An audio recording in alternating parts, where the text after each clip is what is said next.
You're listening to the PAZNIA Radio Network.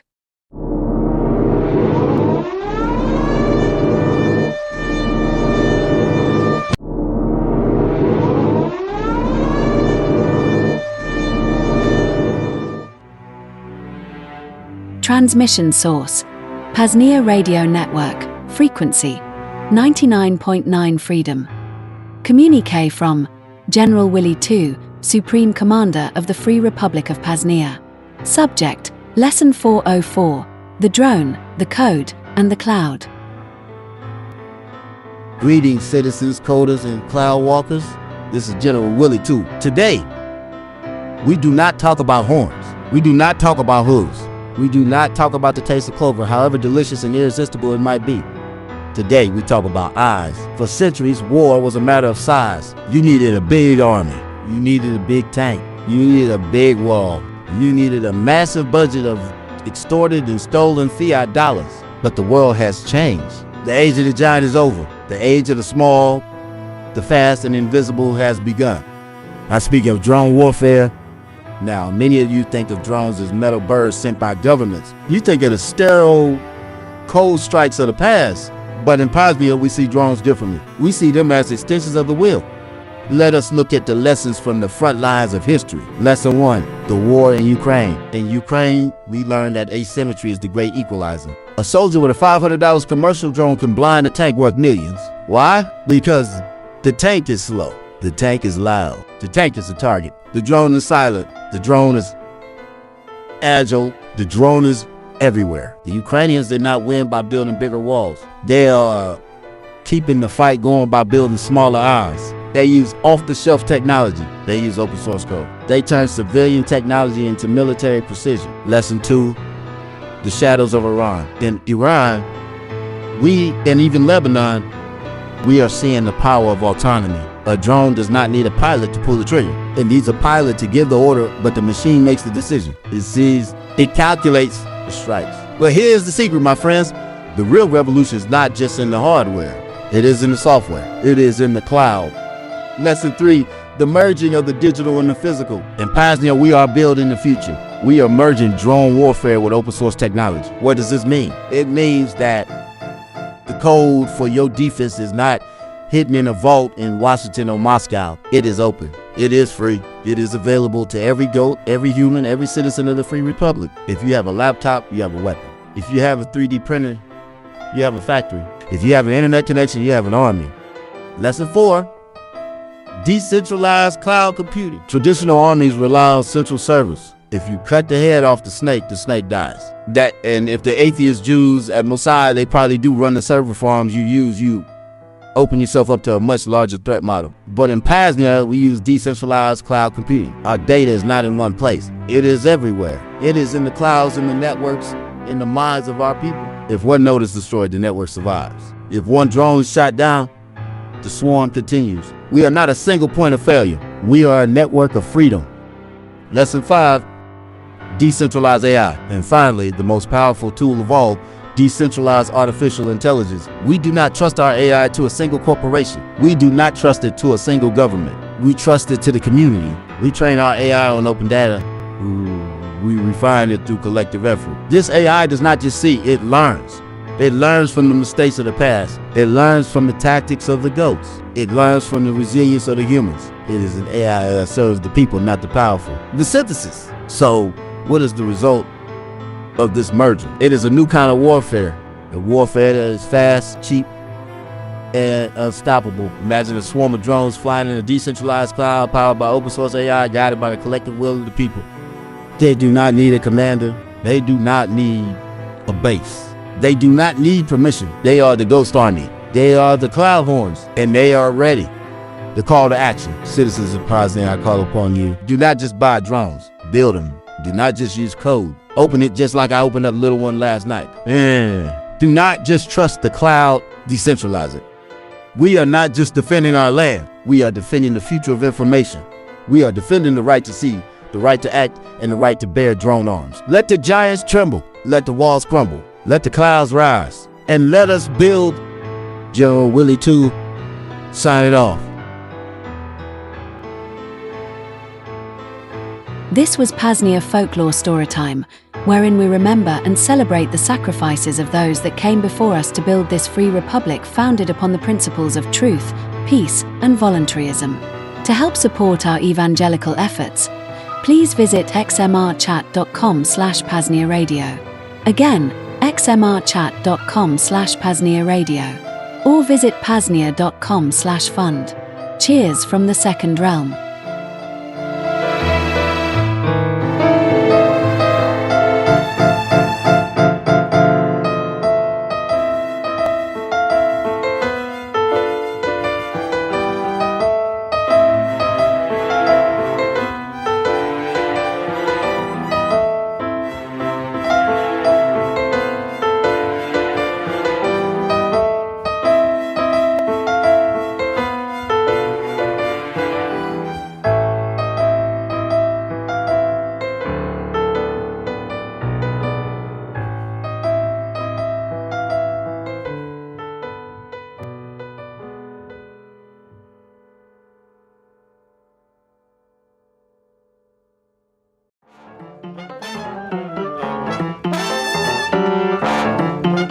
Billy Mays here for the Pain Liberator Miracle Muscle Pain Relief Spray. Ever have one of those deep and dirty pains or strains that just won't go away? Annoying migraines? Maybe you got into an altercation with Goat General Willie 2 and are only alive because of his mercy. Regardless, you've tried everything, but have you tried Pain Liberator? With the power of DMSO, aspirin, and magnesium, this Miracle Muscle Pain Relief Spray is taken directly and deeply into the tissues, providing instant pain relief. Wow. Commonly used in sports and physical training independently, DMSO has its own benefits, but combined with anything, in this case, aspirin and magnesium, those compounds are taken directly to your pain point with 90% absorption rate. Double. Wow. That means lower doses needed, rapid relief, and a provably safe way to live pain-free.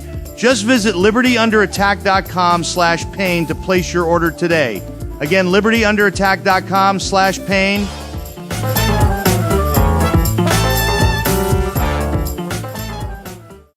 Hiding things, harming others, stopping others from harming you. I'm Thane Riddle. This is Cloak and Dagger.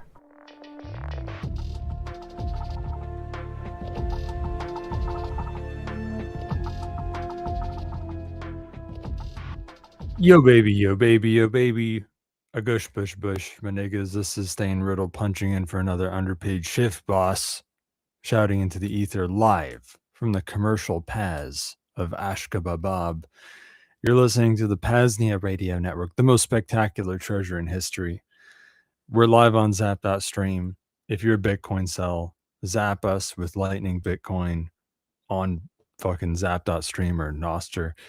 If you're a Monero Chad, send Monero xmrchat.com/PAZNIA Radio and tell them Thane sent you, or give me something to read on the show. That's xmrchat.com/PAZNIA Radio. Let me just figure out how to scroll here. I say this every week, but I still have to read it. Also go to PAZNIA.com/SimpleX Radio. Get into the PAZNIA Radio Network chat on SimpleX. Write free content for me to read on the show, maybe in an hour or something. I don't know what I'm going to do. The call-in link this week that you won't use to call in an hour or so is PAZNIA.com/call2. On this episode, I'm going to do a building the second realm topic, which I never finished. I teased it like a week or two ago. The tool should, a freedom framework for tool makers. Okay, it's me ripping off Unix philosophy. Okay, and I couldn't even finish it. I didn't write much more.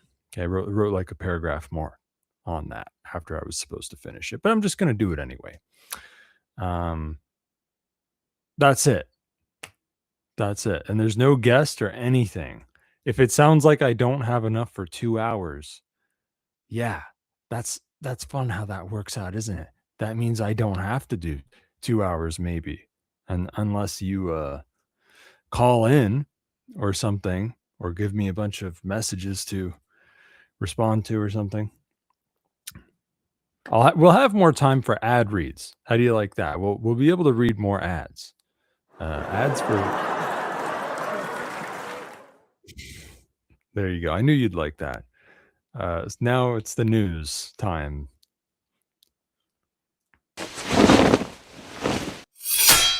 This is Cloak and Dagger News, catching you up on this week's stories, propaganda, or psychological operations critical to your security and privacy.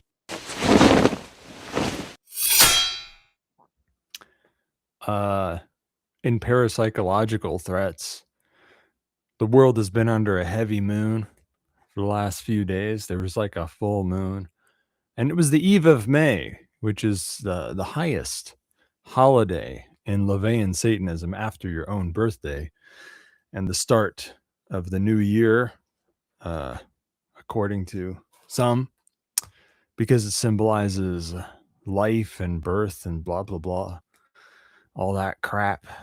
What else happened? It was an ominous time. You may have noticed that in your life and in the lives of those around you, a lot of crazy, weird shit was happening this week or over the last few days. Just so you know, you're not alone. It's due to an enhanced parapsychological threat from the full moon lining up with the eve of May, and it's probably some other stuff I forgot or don't know about. I'm only half joking. Logistics news. Did you hear about the very big, unstoppable worldwide economic collapse that you're in right now? I just thought that bears repeating, in case you didn't hear me the last few times I brought that up. Prices of things are going to go up. All sorts of things. And there's going to be shortages. So whatever you want to have, you should get that. Especially if it's like something like electronics or something for your survival, like food or guns. You should also read Strategic Relocation by Joel Skousen, and you should read The High Security Shelter by Joel Skousen, and you should have a fallout shelter that's well stocked and hidden. Just saying, pointing that out. Also in logistics news, the European economy freaks out a bit.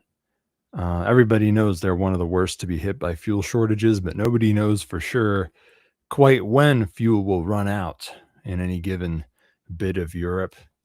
So whatever, they can freak out about that. Japan Airlines and Japan Transocean Air have slapped a $350 USD surcharge on all tickets for flights leaving Japan. Here's another logistics news thing. The UAE is withdrawing from OPEC, the evil Middle Eastern oil cartel. And, some talk about that like, oh, that's more bad news because it means more instability in the oil industry. But I kind of see that as a good thing because there's nothing good about OPEC imposing a bunch of arbitrary rules on those who join the cartel.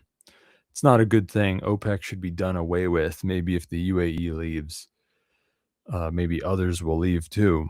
And it might be a good thing going into the future as countries in the Middle East, as oil businesses in the Middle East, refineries, whatever, they're trying to rebuild over the next year or two. It might be good if they leave OPEC because it means they don't have to mess around with all these rules and quotas and stuff, and they can just do whatever is right. So maybe I kind of think that's a good thing. Elsewise, in logistics news, Ashwaubenon pirates from Somalia, PAZNIA, are reaching peak activity levels in the Gulf of Aden. Activity with the pirates from Somalia, PAZNIA, has been going up for the past few weeks. naturally. I guess because, maybe with the Strait of Hummus closed, there's more need to, I'm kind of pulling this out of my ass here, but maybe there's more need for them to fucking go through the Gulf of Aden, I guess, to get to the Suez Canal or something. I don't know. I'm just guessing. Maybe that's why the activity's gone up.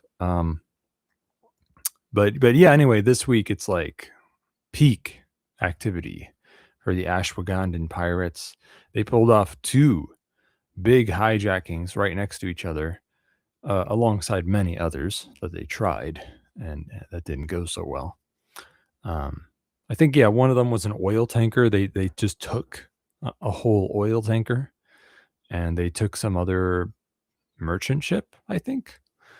So yeah, that's cool.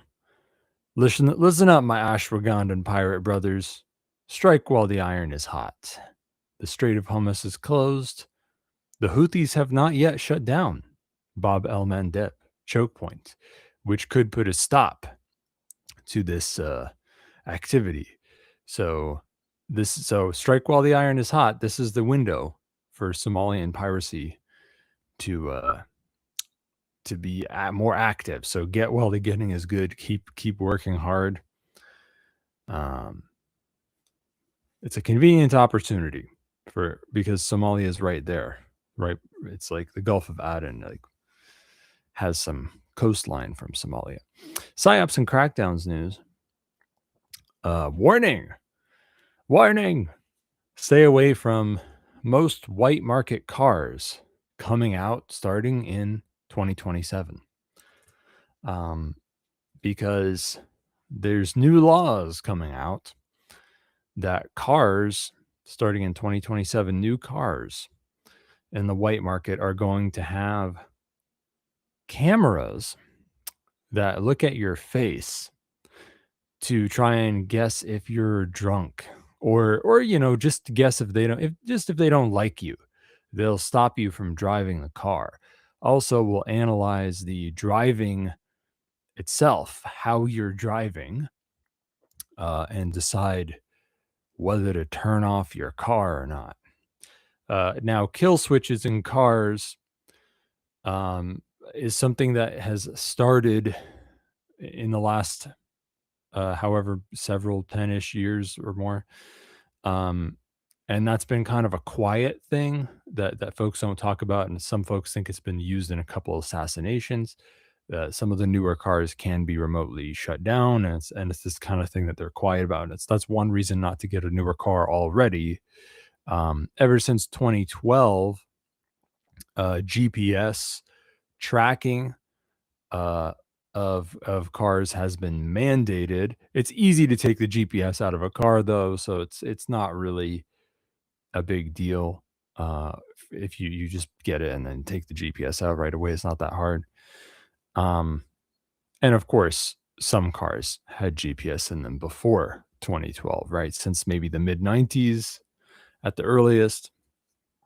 So yeah, this whole like cars becoming inherently designed to track you and fuck with you has gotten worse and worse. My worry, and the reason why I say so extremely don't even buy them starting in 2027, is because I have a feeling, because the whole kill switch thing, let me tell you something. You want to kill switch your car doesn't even have to have a kill switch in it for you to kill switch it. Because just all the new overly centralized monolithic digital bullshit, like the overly monolithic digital shit they put in cars, and the way that it ties into the security system of the car, the anti-theft technology of the car. If you fuck around with the wrong thing in a car, you can make it not start, because of the anti-theft systems and stuff. It does make it harder to hotwire a car. But so like, all I'm saying is, if that's already the way it's been for a while, and now I'm thinking that the way this system will work, the AI system, the way the new out in the open like kill switch systems will work, is perhaps like that. Is perhaps it may work through even the very same anti-theft type module. So if that's the case, then modifying it to not have that in it may prove hard. May prove hard. We will see though. We'll see after they come out which ones can be modified and how hard it is. But I'm betting, I'm thinking that it will likely be quite hard. Is my best guess. It will take so much work or money that it's not worth it, and it just makes more sense to buy an older car. So yeah, that's something to bring up. So also in psyops and crackdowns, there's some talk of a crackdown on train passengers in America.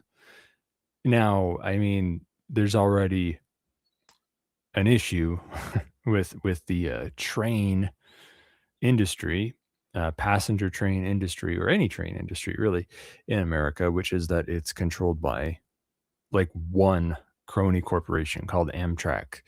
It's like a monopoly. Of course, trains are the original monopolized industry. They're the original crony capitalist industry. So it's no shocker. It never really changed. So that's bad enough as it is. And Amtrak does all sorts of really gay shit. If Amtrak has a rule, that means it applies everywhere in America. And there's some talk. I don't know how far this will go. Some talk of a crackdown on train passengers in America. They're using the guy runs into the ballroom trying to shoot at the president of the US and stuff, which is, you'll notice, is not something that has a news item at all in my news because I don't care about that. I know Rayo 2, what did you say?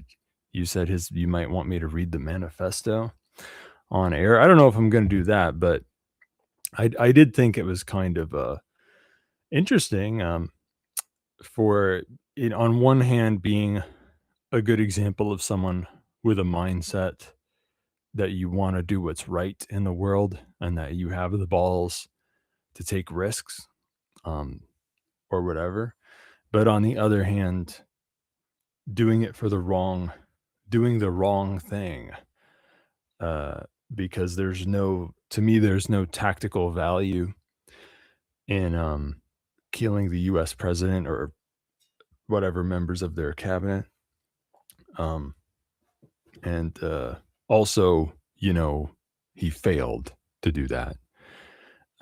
So it's not a very tactically valuable thing to do, but it kind of highlights how there are folks out there who have the mentality that like they know things are wrong and they are willing to fight, but they need an outlet for that energy.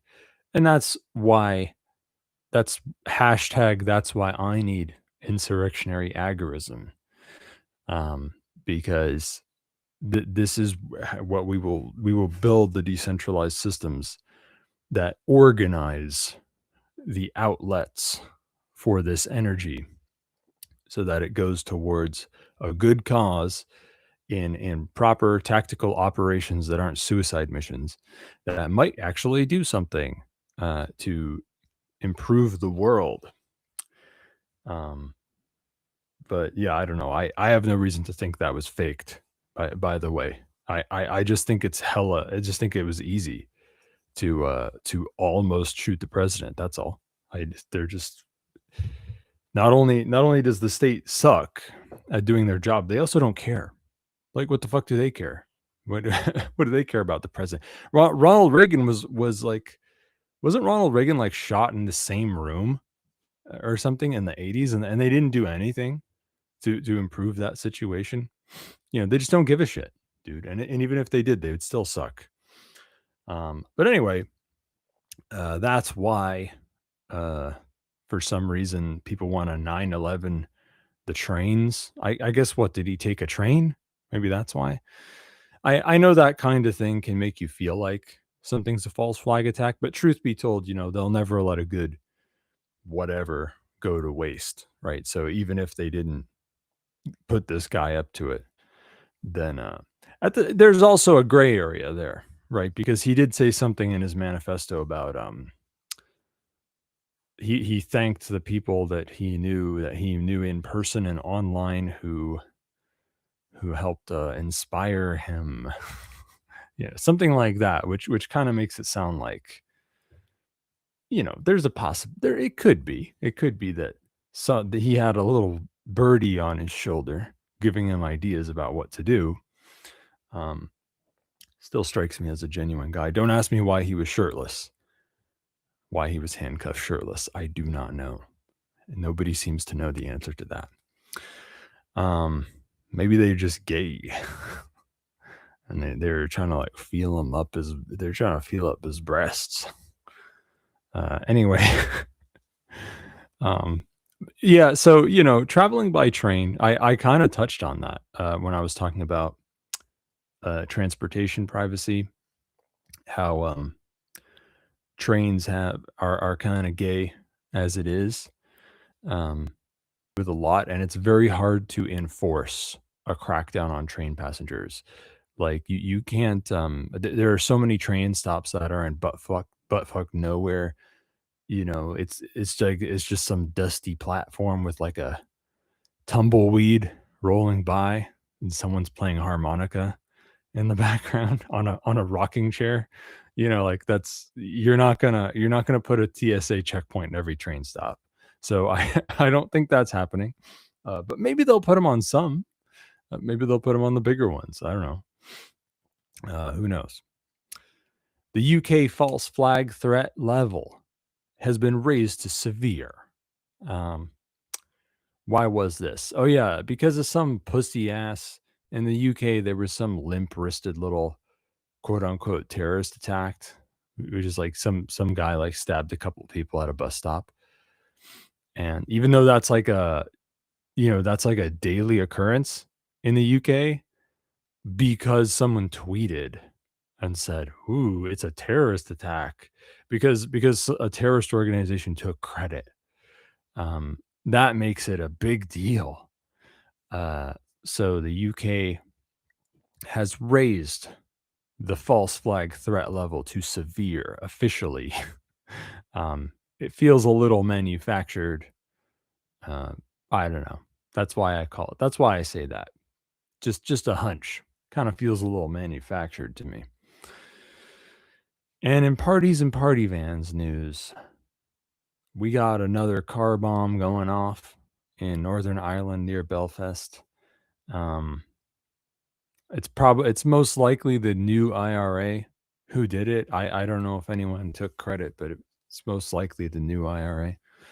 And the car bomb didn't get anyone. It almost took out a bludgy, and that's it. It's too bad. I don't know. Try harder next time, I guess. I don't know. Good job, but try harder next time. I don't even think I covered the last car bomb that went off. I don't think I brought that up on the show. But yeah, there's been a couple. There's been some more. We talked about Ireland. We talked about the parties going on in Ireland. But yeah, Northern Ireland, the Troubles 2.0. Hopefully, right? Hopefully. What can I say? It's hard for me not to sympathize with right-wing extremist Irish organizations.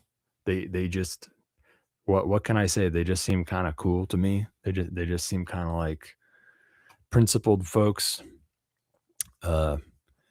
ready to get the job done.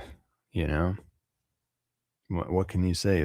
Good luck with that. Yeah, you should take care of the Northern Ireland is an offense to Ireland, right? Like it's an insult that there's a little piece of Ireland that's still controlled by the UK. So yeah, they should do away with that. They should do something about that. Should get some bigger bombs. In war news,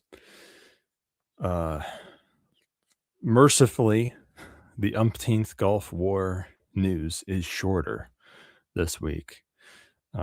It's merciful in one way because it's boring, but it's unmerciful in the other way, which is that I have less filler. Last week I was able to blow the whole first hour practically on news, and this week it's not going to work out that way, and I'm going to run out of things to talk about. The Iranian state and the Russian state openly started fleshing out their diplomatic relationship with, I guess, the Iranian state foreign minister or something, taking a trip to Moscow. That's considered what we call a hint or a, it's a message.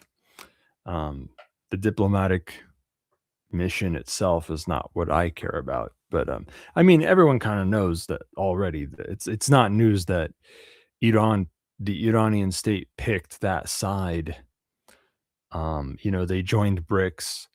There have been whispers this whole war that Russia was selling drone parts to the Iranian state, and maybe even selling Iran's own drone parts back to them, or something like that.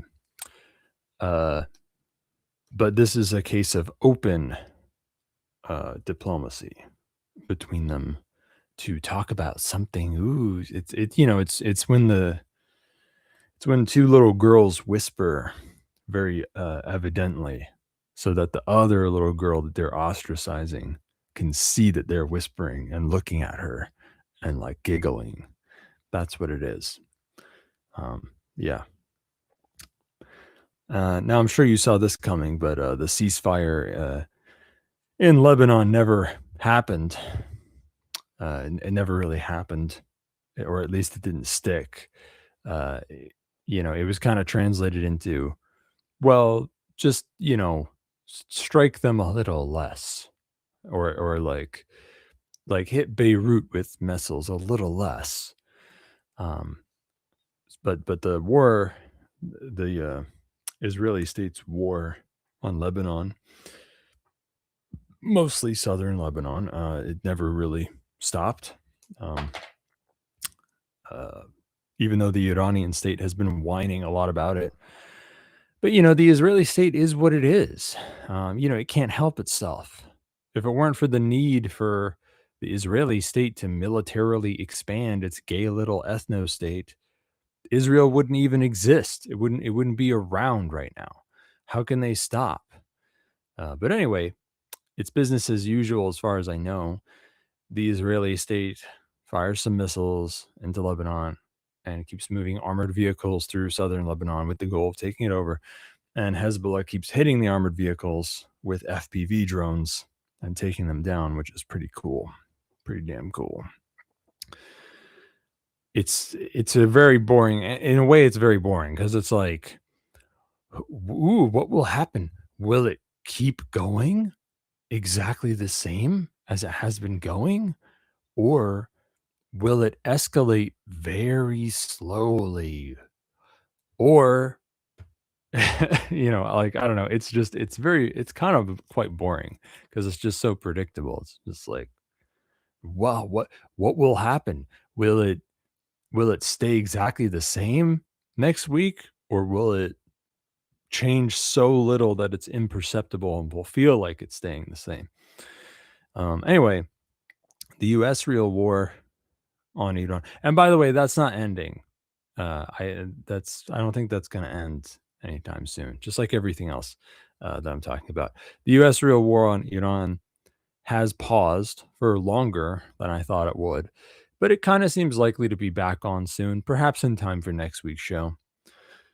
No end in sight whatsoever for the umpteenth Gulf War. So boring. The Iranian state is doing quite all right. Lots of stockpiled weapons. No signs of any serious uprising happening within Iran so far, though I have heard that the protest activity inside Iran is going up. But maybe that's just because ceasefire. I don't know. Both the Iranian state and the U.S. seem willing to blockade the Strait of Hormuz for fucking ages, forever, for months.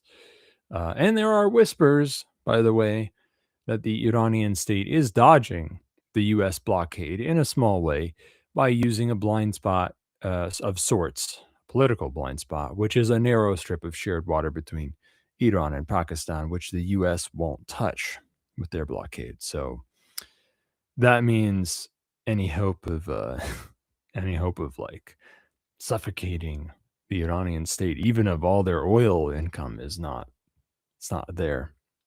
So yeah, whatever. Boring. It's going to be more of the same. They're going to be fighting again soon. It'll be more of the same and nothing's going to happen. Is what it feels like anyway. But who knows? Elsewise, in war news, Ukrainian Nazi CIA niggers hit 2 more oil refineries in Russia.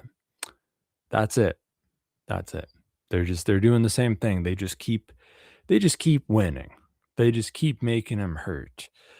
They're at an impasse. The Russian state's not doing too well in terms of that invasion. And whatever. 2 more oil refineries struck. And then elsewise more in war news.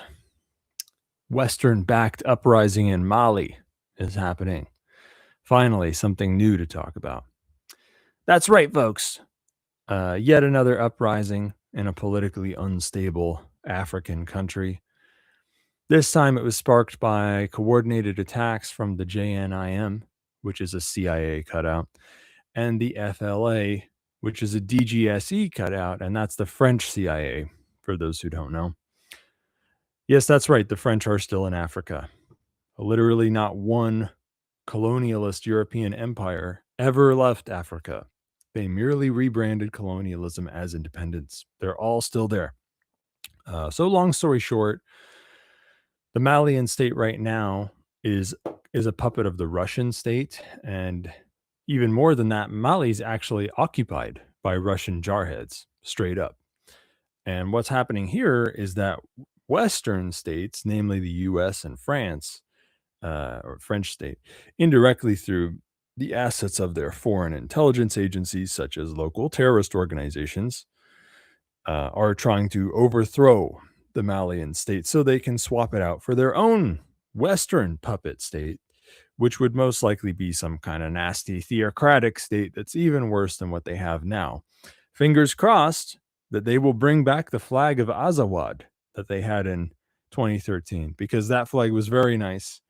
Great colors, black, red, yellow, green, very, very pleasing to the eye. And Azawad was a cool name too, so I hope they bring that back as well. Anyway, I guess this tells you that it's not only Hollywood studios doing 80s throwbacks now, it's also the military. It's another good old-fashioned proxy war between Russian jarheads and CIA-backed towel heads, just like in Afghanistan in the 80s. And even if you weren't alive in the 80s, you hopefully at least played Metal Gear Solid 5, right? So it brings back nice memories for all of us.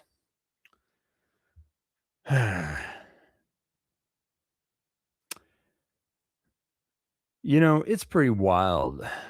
But for almost anything in the servile society these days, you got to do KYC, facial recognition, semen samples, penis prints, butthole diameter, even for something as innocent as buying books. So you go to Liberty Under Attack to buy your books, thinking it'll be better because they take Bitcoin and Monero. And you go, what? They want a shipping address? The only place I have to receive packages is my mom's basement. Yeah, okay, well, I'm sorry about that. You can get another place to send the books to. It's called a ghost address. Okay, that's what JJ Luna calls it. You can read How to Be Invisible by JJ Luna, which we don't have. by the way. I don't think we have that Liberty Under Attack. But but if you don't have a ghost address, just your mom's basement, fret not, boss. You can buy any book from Lua in digital form at libertyunderattack.com/digital without giving any identifiable info. But you should at least put a reachable email address in the form in case the checkout flow is fucked up and Rayo 2 needs to email you the books. But wait, it gets even better than that with a crazy fucking deal called the PAZNIA Radio Network Digital Self-Liberation Bundle XMR Chat Special. You see, the Digital Self-Liberation Bundle goes for $33.33 on the website, which is already a great deal. But for you special PRN autists listening now, if you go to xmrchat.com/PAZNIA Radio, leave a donation worth $20 USD or more and say something about Thane and the Digital Self-Liberation Bundle. You'll get the Digital Self-Liberation Bundle at no further cost. And I, the great Thane Riddle, will get half your Monero. Now, I know what you're thinking. The PAZNIA Radio Network Digital Self-Liberation Bundle XMR Chat Special is 27 syllables long. Is that because there are 27 books in the bundle, 27 hours in the audiobook bundle? First of all, you're starting to scare me. Stop counting things. But the answer is no, because the XMR Chat Special gives you another 10 fucking books on top of the other demo digital book bundle. It's a crazy deal, folks. Radio 2's gone crazy. Take advantage of that now by sending 20 USD or more worth of Monero at xmrchat.com/PAZNIA Radio and saying something about Thane and the digital book bundle. Leave an email address for Boomer Rayo 2 to send the books at, and you can check the private message checkbox or use super DMs so that not everybody sees your email address. But wait, why stop at only taking the books out of reading books when you can also take the reading out of reading books? That's right, folks. There's now a deal on a shitload of audiobooks as well with the all-new XMR Chat LUA publication Sounds of Self-Liberation Mega Bundle. You can now get 72 hours of audio magic by donating only 30 USD or more worth of XMR at xmrchat.com/PAZNIA Radio and leaving an email address. You can send a super DM so that everybody can see the email address, like I said last time. And Rayo 2 will send you a link to have a file that's more than 4 gigabytes big, which will have the Brushfire Thriller series by Matthew Watecki, Second Realm, book on strategy. I think that's by Smuggler and XYZ. That's a pretty cool one. The original Vonu books, Privacy and Security Culture audiobooks by Kyle Rearden. Like, what is that one he's got? Security just beneath the surface, whatever, and much more. Now, I know what you're thinking. Does XMR Chat LUA Publication Sounds of Self-Liberation Mega Bundle have 24 syllables? Because you're going to say it 3 times in this ad read, which makes 72, and that's how many hours of audio there are in the bundle. First of all, how do you know I'm going to say it 3 times? Second, stop messing with my head. Start getting a crazy deal on audiobooks by going to xmrchat.com/PAZNIA Radio and leaving a donation worth 30 USD or more with a working email address. Or for a double 360 win, a 720 win, why not leave a donation worth 50 USD or more and get both the PAZNIA Radio digital and get both the PAZNIA Radio Network Digital Self-Liberation Bundle, XMR Chat Special, and XMR Chat LUA Publication Sounds of Self-Liberation Mega Bundle. And I know I said it 3 times, and I don't care. I don't care anymore. I'm just going with the flow of destiny. I've escaped loop time and entered spiral time with the help of a furry lemur, attractive female furry lemur in another universe. Okay. You think I care about saying it 3 times? 72 syllables? Go fuck yourself. Now, do you want to officially join the Second Realm? What's that? You think that sounds silly? Well, the joke's on you, because you can officially join the Second Realm and get discounts on other hustles in the Agora, more access to the PAZNIA Radio Network, an elite organization of lemurs that escape loop time every quote-unquote day, and maybe even some free PAZNIA merch. Go to PAZNIA.com/Thane to check out all the perks of becoming an honorary stakeholder and put in coupon code Thane to get $25 off. Okay, what do I do now? I guess it's building the second realm now. You can play the audio thing if you want. Thane the Builder, can he build it? Thane the Builder, yes we can. Building the second realm, tips, tricks, and advice on expanding the parallel network, the Free Republic of PAZNIA, and ways to ensure its thriving. Here's the bell of the build, Thane Riddle.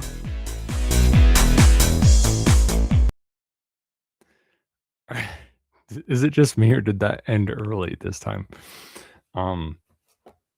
So are you ready for an ill-advised? This is, on one hand, this is my only, I don't have a down-to-earth segment for you. This is it. This is the building the second realm. That's it. And also, it's short, and also it's not finished, and also it's a rehash of something that basically already exists. You ready? It's called the tool should. Okay? It's a fucking framework of fucking freedoms / laws of tools and tool making. And it's super cool. It's basically Unix philosophy, but you've never heard of that, so you'll think it's something special and new. Okay, here's the 7 freedoms, okay, that tools need to give you. Freedom 0, the freedom of power. A tool should allow you to do more. Freedom 1, the freedom of growth. A tool should be wielded when it's better. Freedom fucking 2, the freedom of openness. A tool should be made with tools you can make. Whoa. Freedom 3, the freedom of less. A tool should do only one thing. Freedom 4, the freedom of fit. A tool should work well with other tools. Freedom of 5, understanding. A tool should be easy to understand, make, test, and make better. Freedom 6, the freedom of handiness. A tool should be easy to wield. That's it. That's it. Those are the 7 freedoms / laws, whatever you like, whether you're the dom or the sub. Okay. Power, growth, openness, less, fit, understanding, and handiness. Here's where I elaborate on these things and try to do it as slowly as possible so that I can take up more time. Because I didn't write a lot. There's not a large word count in front of me, and I didn't even finish it. So the freedom of power, the 0th freedom. A tool should allow you to do more. Kind of fucking obvious, isn't it? This is the utmost freedom, because without it, the tool would make things worse, not better. If a tool does not give the freedom of power, then it should not be made at all. It's the whole fucking thing. That's what you make a tool for, so you can do more. That's fucking it. Okay, so that's why it's the 0th freedom. Okay, it's right up there at the top. This is a prioritized list, by the way. I thought about this. I actually put them in the order of most biggest to the least important. Now, when I say more, what the fuck does that mean? More. The tools should allow you to do more. The fuck does that mean? Well, there's a few kinds of more. I've identified 3 kinds of more off the top of my head in like 5 minutes. Okay, just give me a break. If you could think of another one, let me know.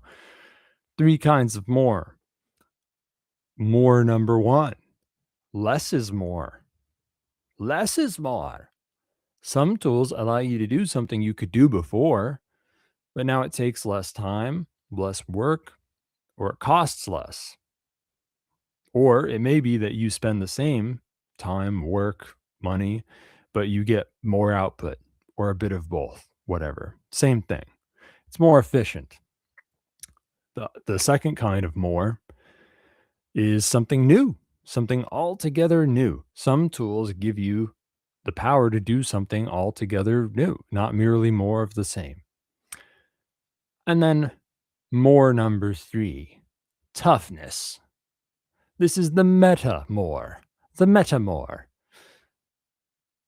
A tool that is tough lasts longer or with less cost or upkeep, thus giving you more of itself. That's why I call it the meta more. Those are all the mores I could think of.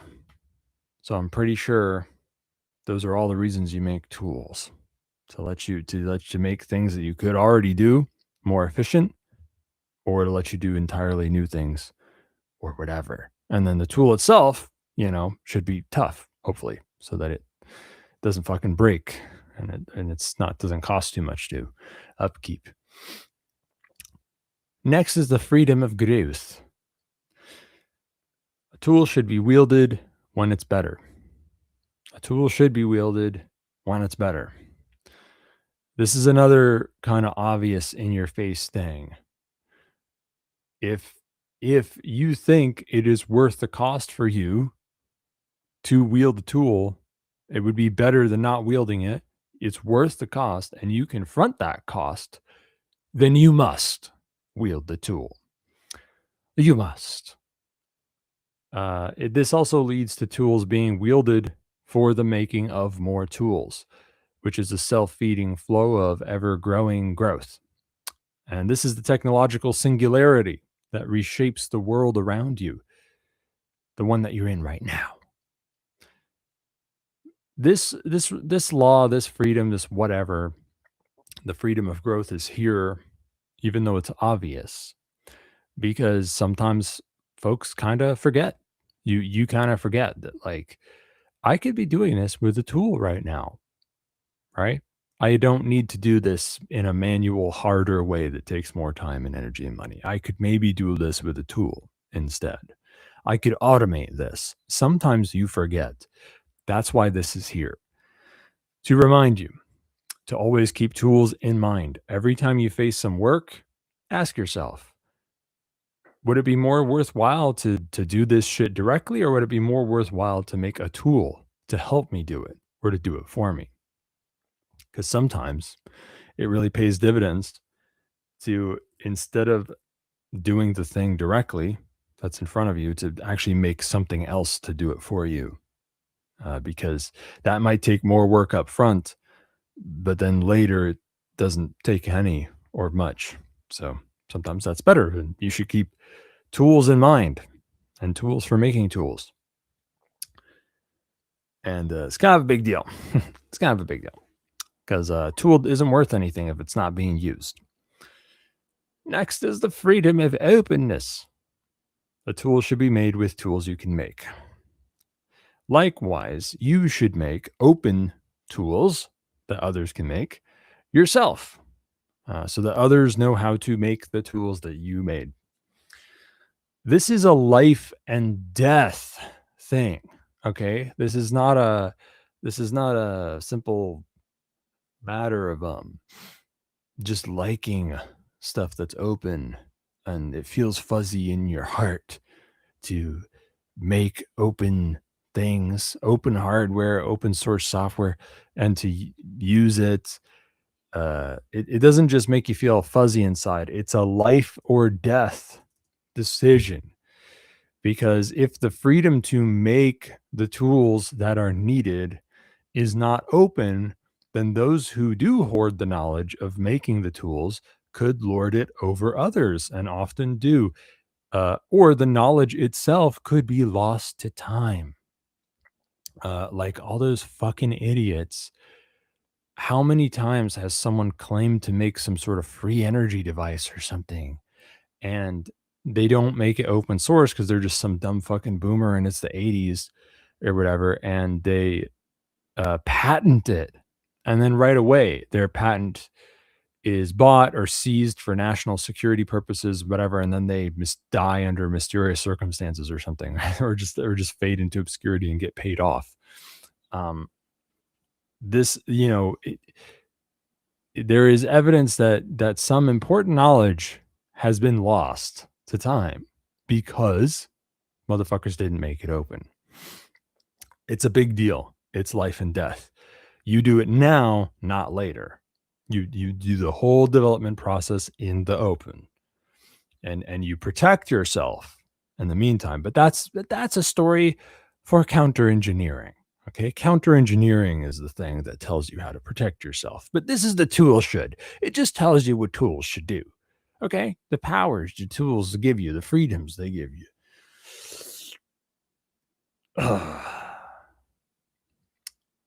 Oh yeah, the freedom of less. A tool should do only one thing. It should do one thing. Get it through your fucking skull. It should do one thing and do it well. To do other things, you should make other tools or fit in ones that are already there. To forsake this freedom and to make a tool that does more than one thing is to A, make something more likely to break, thus forsaking toughness and the freedom of power. B, forget that it is better to fit more than one tool together, thus forsaking the freedom of fit. And C, make something harder to understand, make, test, or make better, thus forsaking the freedom of understanding. By making a tool that does more than one thing, you make it less tough and powerful. You forget about fitting shit together or modularity, and you make it harder to understand, you make it more likely to break and harder to fit and harder to fix. What the fuck are you doing? Now, some out there have not seen eye to eye with the freedom of less, to make a tool do one thing well, because they think that many small tools working together leads to too much overhead. This is wrong because, first of all, tools are mostly wielded because man hours are overall scarcer and worth more than tool hours, so to speak. You will spend many more man hours sooner or later on making your tool do more things that other tools already do or should do, and in the end, spend even more man hours on exponentially higher upkeep for a bloated tool that is both more likely to break and harder to understand and fix at the same time. And why? So you can maybe save a little more tool hours from less overhead. Mostly, this is not worth it, even if it's true. Second, if you do well to give the freedom of power, particularly the less is more part, the part that's about efficiency, if you do well to give the freedom of power and the freedom of fit with your tools, then mostly tools will fit together with very little overhead, in truth. And that's why motherfuckers are so fucking gay these days for going to monolithic, complex systems that do too much and are bloated and inefficient, fucked up, and they're not compatible with each other. And every fucking time they have to reinvent the wheel because you're not just using the same compatible standard tools every time. That's the way things have gone too much, at least in the world of software and some other things too. Cars, whatever. And that's not good. It's bad. Trust me, okay? Trust me on this. You make a tool do one thing well, and then they fit together, which is the next part, the freedom of fit. A tool should work well with other tools, fitting together through sleek, standardized interfaces. This allows tool makers to easily slot in tools that others have already made, saving more man hours. And what comes about from fitting many tools together ends up being far more than the sum of its parts. This is the way you can make cutting-edge tools which do things that would have otherwise been far past your reach or even your understanding. It is only by breaking these big, messy goals into many smaller goals and reaching them one by one over time that mankind as a whole keeps reaching newer and newer heights. You see this all around you. The freedom of fit. This is not some weird concept. You see it everywhere. Why the fuck do you think everything humans make is a fucking square or a rectangle or a cube or a prism? Okay, it's just because the first dumb fucking caveman was like, I want to make something in one dimension longer, so I'll do that first, and then I want to make it bigger in the next dimension, so I'll just go in a straight line in the next dimension. And that's how the right angle became so fucking ubiquitous in human stuff, because after that point they were locked in. It was grandfathered in. It didn't make sense that hexagons and circles make more sense for some things. Didn't fucking matter, because you can't have a fucking circular room with fucking cubical fridges and prismal fridges inside it. There's going to be a gap behind the fridge. I guess you need that anyway because the plug is so fucking big. But you get what I'm saying. Everything's a fucking prism. All the furniture, fits into the room. Screws fit into screw holes. Okay. Everything in the Unix world, in Unix philosophy, we were talking about the text interface. Every program you put text into it and text comes out of it. So then you can compose the programs together in infinite fucking chains to do all sorts of crazy shit. Okay. That's how things work. Standard interfaces, TCP/IP, digital networking, fucking whatever, bullets in guns, whatever. Listen to robots tell you jokes and ads and so forth. And we'll be back so that I can end the show early and go play visual novels and Dark Souls after the break.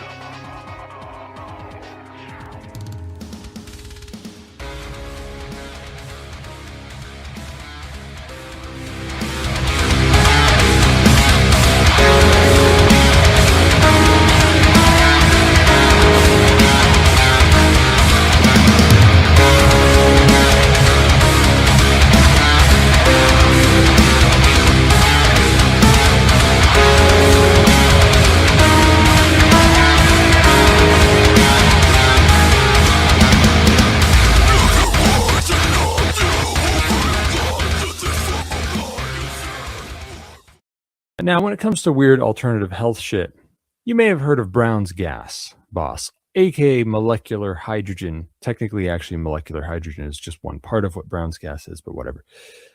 It's a kind of wellness treatment used by health professionals and weirdos all over the world, both mainstream and otherwise. They got gas bars in Japan and shit. Big body of research showing that this therapy likely helps with pretty much everything: cancer, diabetes, heart disease, pretty much every organ system in the body. Over 1,500 papers, therapeutic potential for 170 diseases. In broad strokes, it works by fucking electrolyzing water into hydrogen and oxygen, and then you breathe that shit and you drink the water that it's bubbled through. And these gases are, negatively charged and shit, and they get into every cell of your body. It's probably how magical healing springs work, at least partially.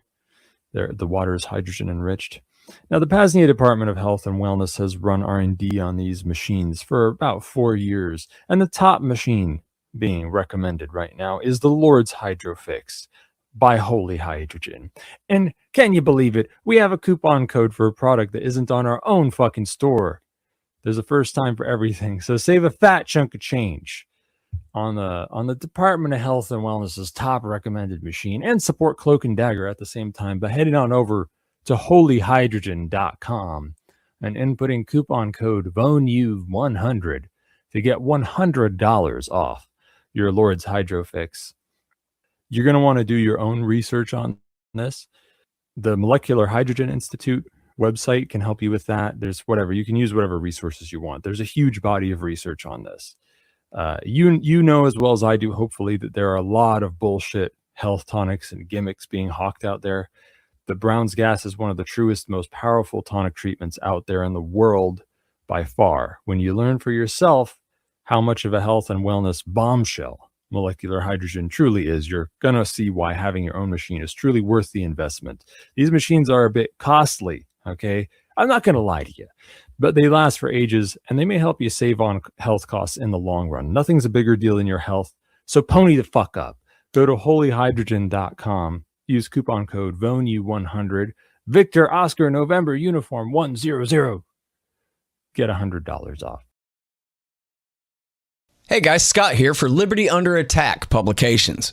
Looking for a Liberty-focused publisher? Liberty Under Attack publishes books and strategy guides for individuals looking to increase their personal freedom. They assist authors through the entire publishing process: proofreading, editing, cover designs, paperback and Kindle formatting, and full audiobook narration and post-production. Tell them Scott sent you and get 20% off a full service deal. To get some one-of-a-kind books or for more information, visit libertyunderattack.com.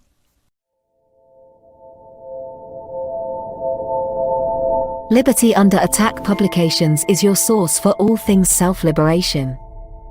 Featuring high-quality agorist and anarchist fiction, Paul Rosenberg's A Lodging of Wayfaring Men and his The Breaking Dawn are two great starts. The Brushfire series by Matthew Wojtecki is stellar, #Agora, and more. Save Bitcoin or fiat by buying a bundle, such as the Strategy Sample Pack, wherein you can explore a few different strategies to the problem of freedom. At Current, Vonu, Ben Stone's Vision, and Second Realm book on strategy. And once you're inspired to take action in your own life, head on over to the Ghost Pads and Privacy Tools tab to get yourself a Ghost Phone and Ghost Pad, and secure your communications from both the public and private spies.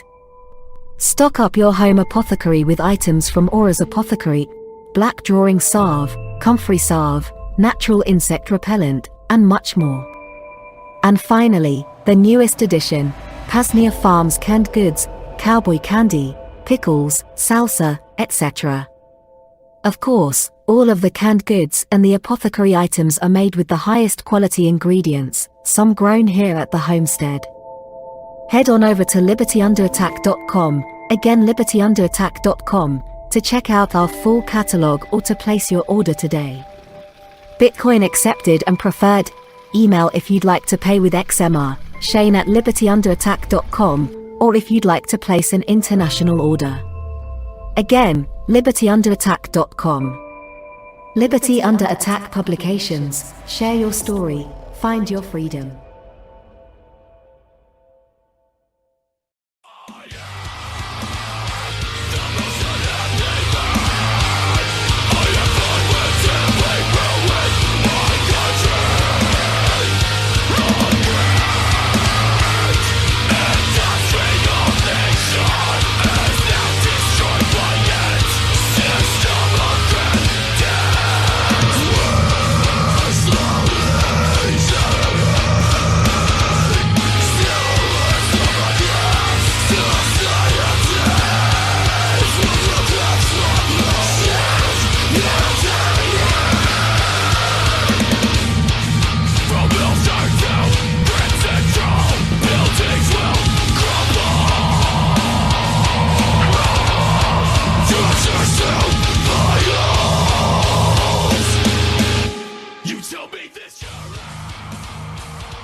And now, back to Cloak and Dagger with host Thane Riddle.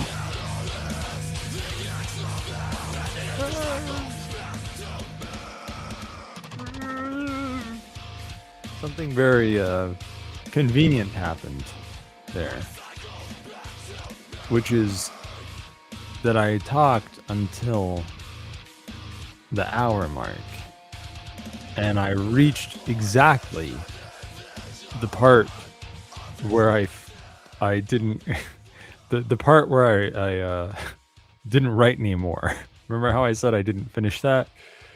I read up until the part where I didn't write anymore. So, maybe I should just seize that opportunity and actually finish the rest instead of winging it completely. And then I'll finish the tool should elaboration. You got the gist of it basically, but you got all the most important stuff. But I'll finish the tool shed and give you the rest of it in like 2 weeks. Why not next week, you ask? Because next week I think I'm going to do something I've been putting off for a long time, which is what is this? What was I calling it? A fear-mongering warning of the coming AI dystopia and the urgent need for insurrectionary agorism. The reason I want to do that one next week is because next week we're going to have Matt from Start9. What is he, the CEO of Start9? One of the founders, one of the lead developers, I think. He's pretty damn cool. It's an exciting time for Start9. There's new stuff coming out there.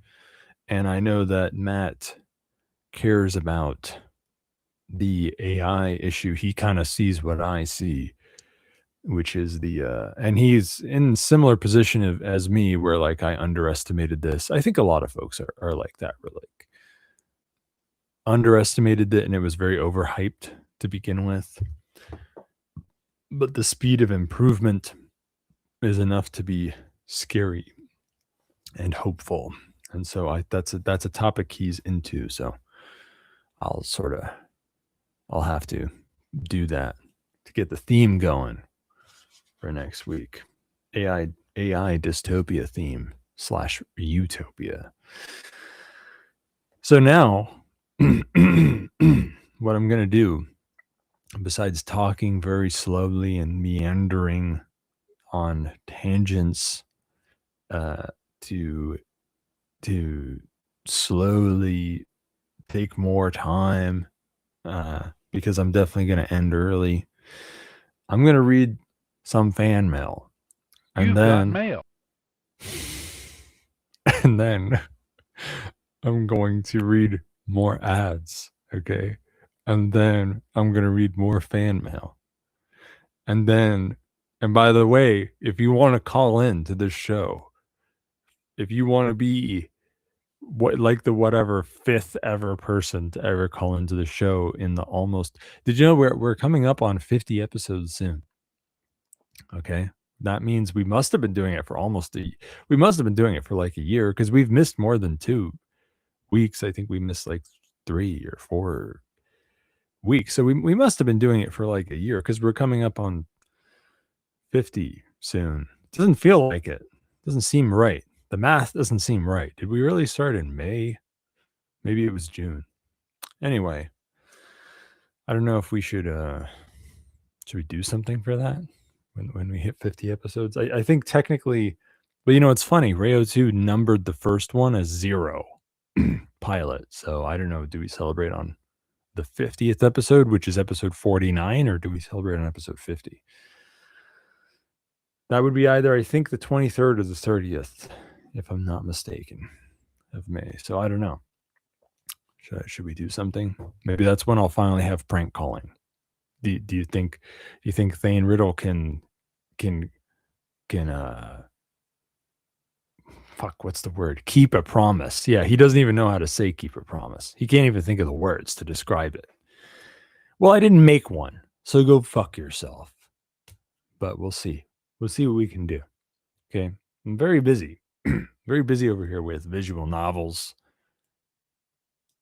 And also, I've got all these clients. I got all these clients breathing down my neck, asking me how to be privacies. Anyway, so here's some fan mail. You can call in if you want. PAZNIA.com/call2 if you want to call in now, just to talk to me about whatever, or make sounds, farting sounds or something. I don't really care. So fan mail.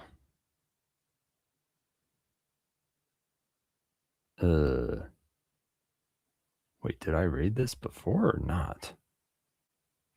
I think I read that before. Okay. Thought Crime Boss. New tip from Thought Crime Boss, the classic tipper. And he actually has a question for the first time in like weeks or months or something.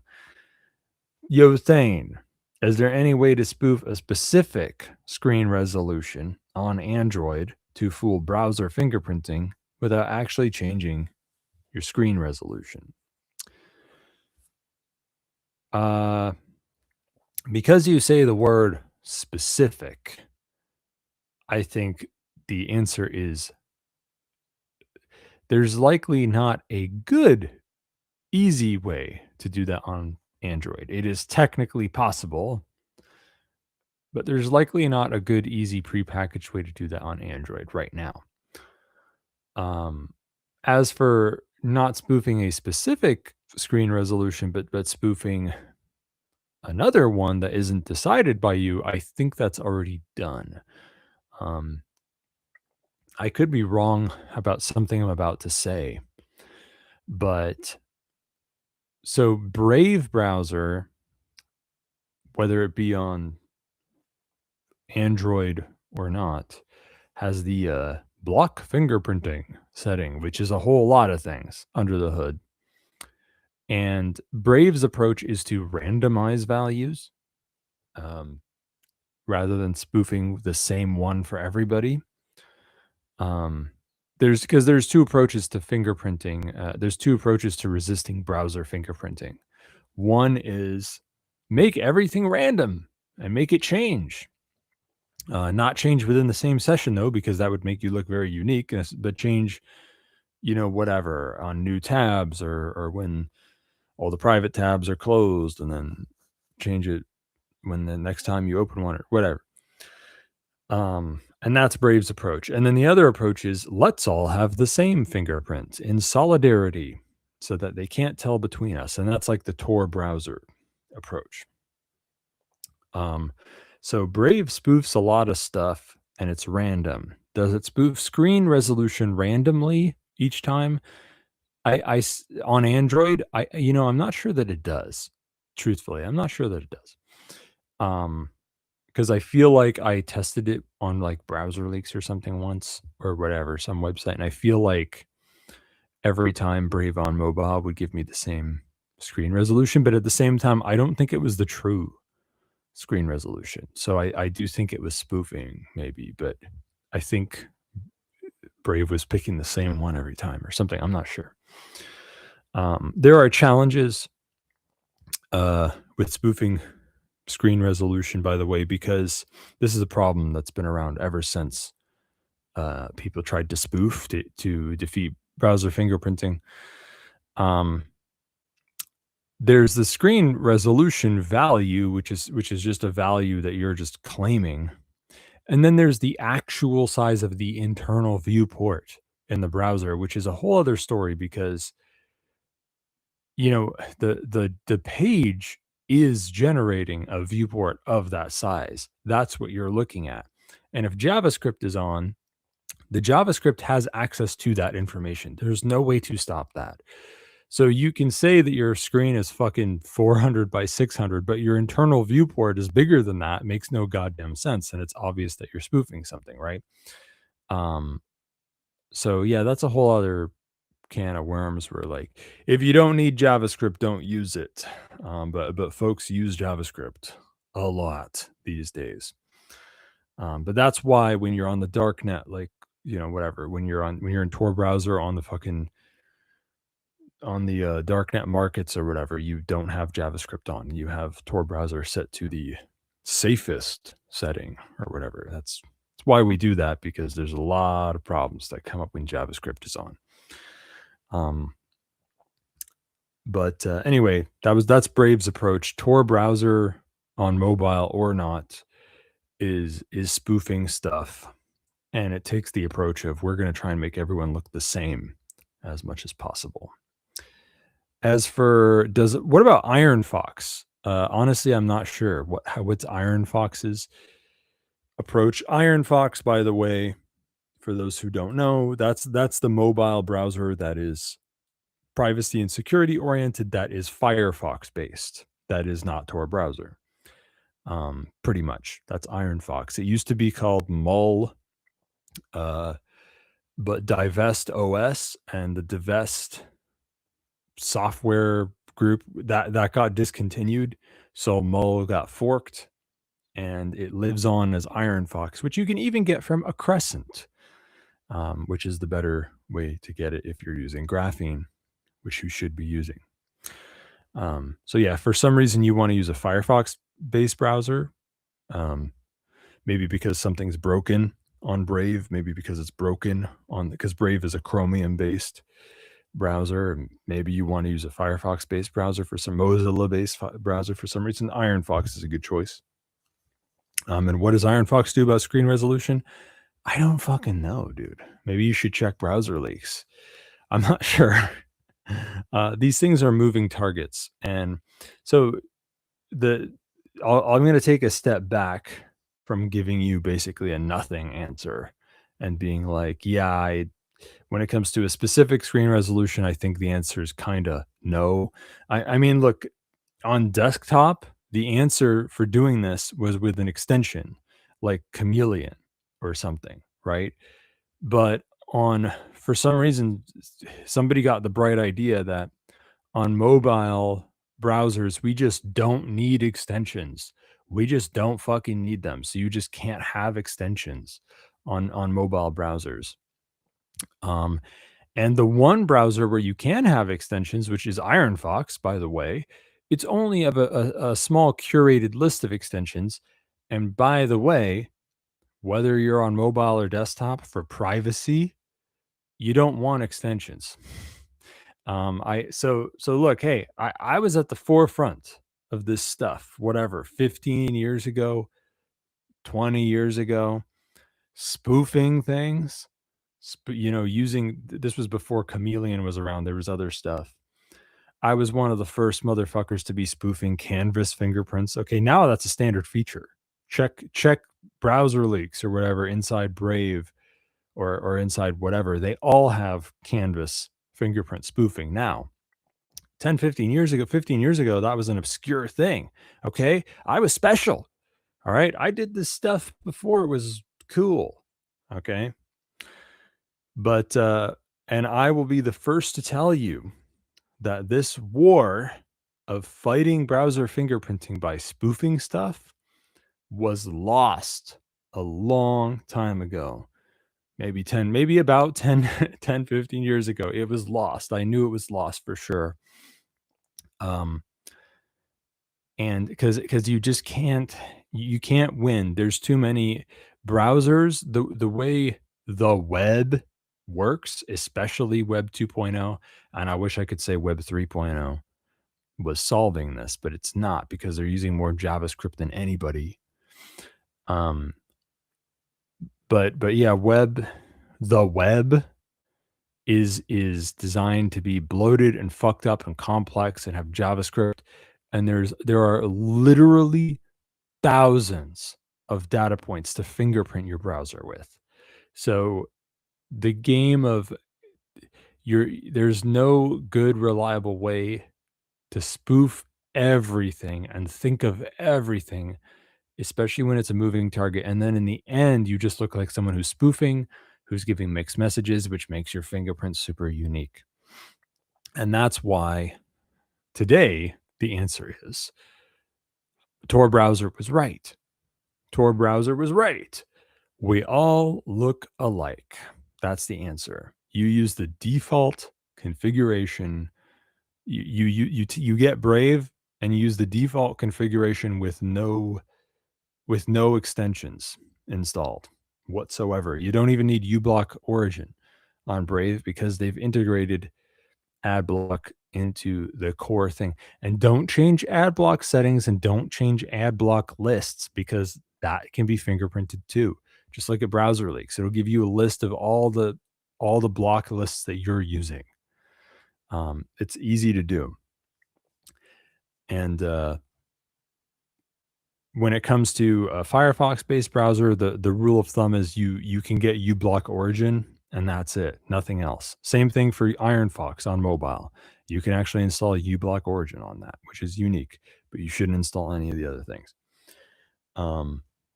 Tor browser, just leave it alone. Just set it to safer or safest. Set it to safer if you need JavaScript. And set it to safest if you can avoid JavaScript, which you must on the onion sites. And that's it. That's it. But it's also not it, because really the answer these days, so like mobile is not the best place to go for doing what you're talking about. If you get one of the old, if for some reason you do need to spoof a specific screen resolution, you have some reason you want to do that, fine. Then you're going to want to do that on desktop, maybe with something like Chameleon, which is a browser extension, whatever. But yeah, for the most part, cubes is really the way to go, or at least Hunix or whatever. Like Hunix is better than Tor browser because there are certain ways you can fingerprint someone or attack someone that break out of the browser, or with the browser. It doesn't matter. It's actually the OS that matters. Believe it or not, there is an obscure way to fingerprint someone's operating system, regardless of what browser they're using. And when I discovered that one, I was like, shit, that, man, that's something changed when I realized that. But yeah, that's why cubes is really the way to go, because cubes is all about putting things in VMs.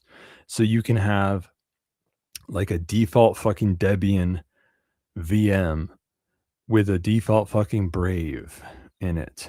Or you can have a Hunix VM with Tor browser in it, or whatever. And like that's what you do now. Okay, that's the best thing to do now, because everything is spoofed and compartmentalized up to the operating system level.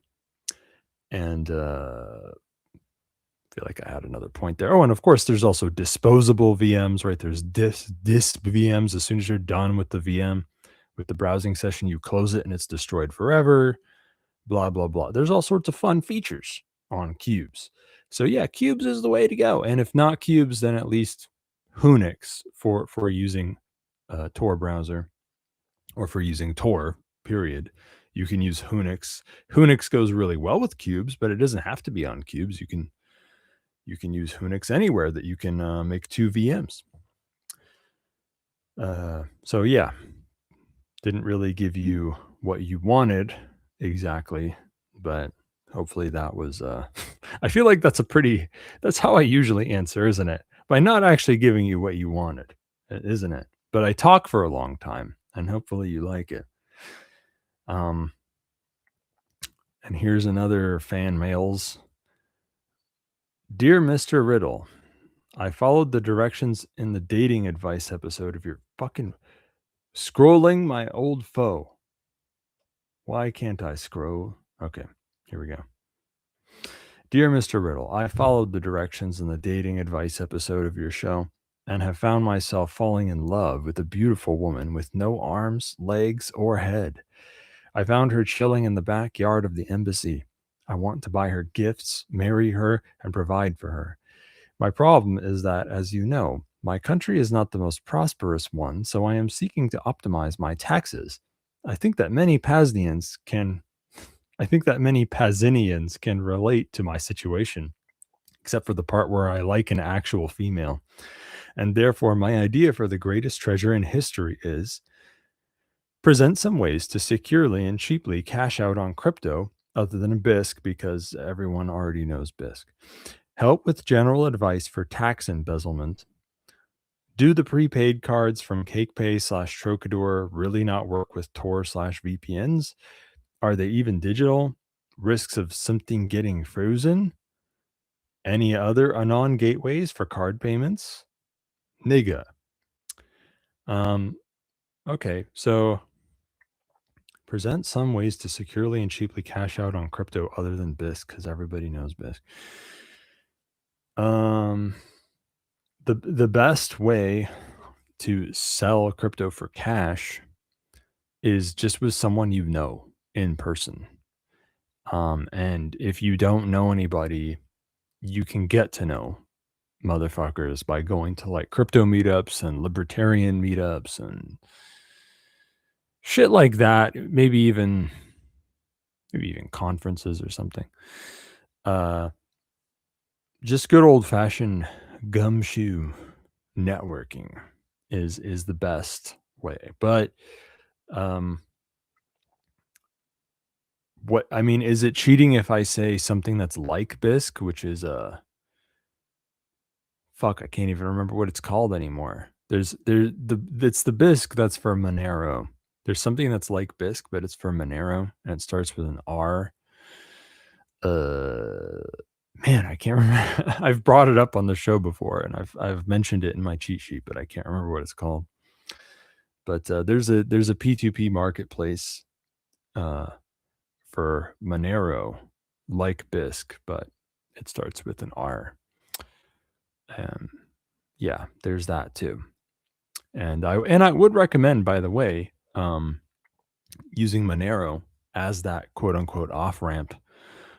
Even if you're cashing out on some other crypto, maybe swap it for Monero and then sell it for cash, because that motherfucker who is like handing you cash in person is in a sensitive position, because they have seen you, seen what you look like, they know where you are and things like that, and like they know things about the context. So like you really want to keep that person compartmentalized from everything else, so you don't it's not great to sell someone a non-privacy coin, unless maybe if it's Bitcoin that's been laundered through Whirlpool, that's fine too. But it's like, Monero is better and faster and cheaper than that. So whatever.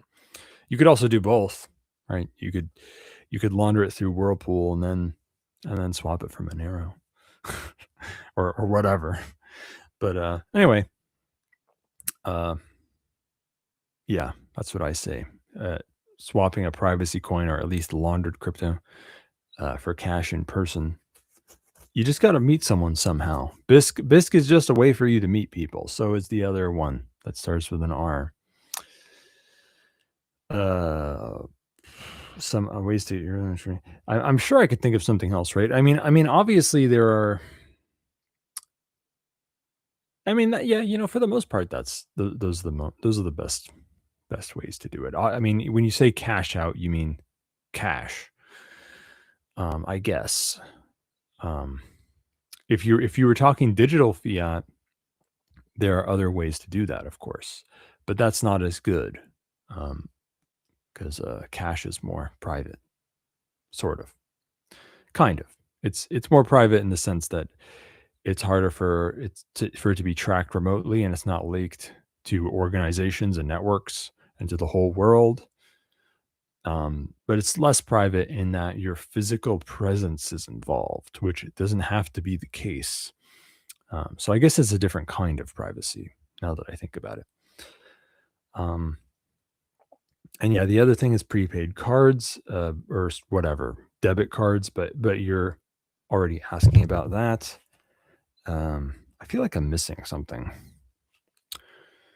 Another way to cash out. I mean, obviously there's getting cash in the mail, from an online deal. That's another thing, but which is kind of in between the two. But whatever. Help with general advice for tax embezzlement. Not 100% sure if this is a joke question or not, or if it's just the part where you say the word embezzlement. Embezzling is like when a politician takes the tax money for themselves, right? Like that's embezzlement. So I guess how you would do that. I mean, embezzling tax money directly is nice, but it's you can make even more money off of like insider trading when you're in that position. But yeah, you can like own stocks in a company and award them a government contract, right? And then, or like it's your company, you're awarding your own company with a government contract. And so then you get the tax money. And also you could, that's insider trading too, right? Because you can buy stocks before it's public knowledge that the company is about to get a big contract, right? And then the value of the stocks goes up, and then, whatever, you could sell them or something. Any other good ways to embezzle tax money? I guess just writing something off as something you're doing for business as a politician. And if you meant tax evasion, then the best way is to make money into second realms, so that you're just not, there's not even a question of paying taxes to start with. And yeah, just have good OPSEC and stuff. Like, that's going to be the Thane Riddle answer, because if you want to know tax avoidance schemes, that's a question for an accountant. Okay, this is the wrong show for that. Do the prepaid cards from CakePay/Trocador really not work with Tor/VPNs? Are they even digital? Risks of something getting frozen.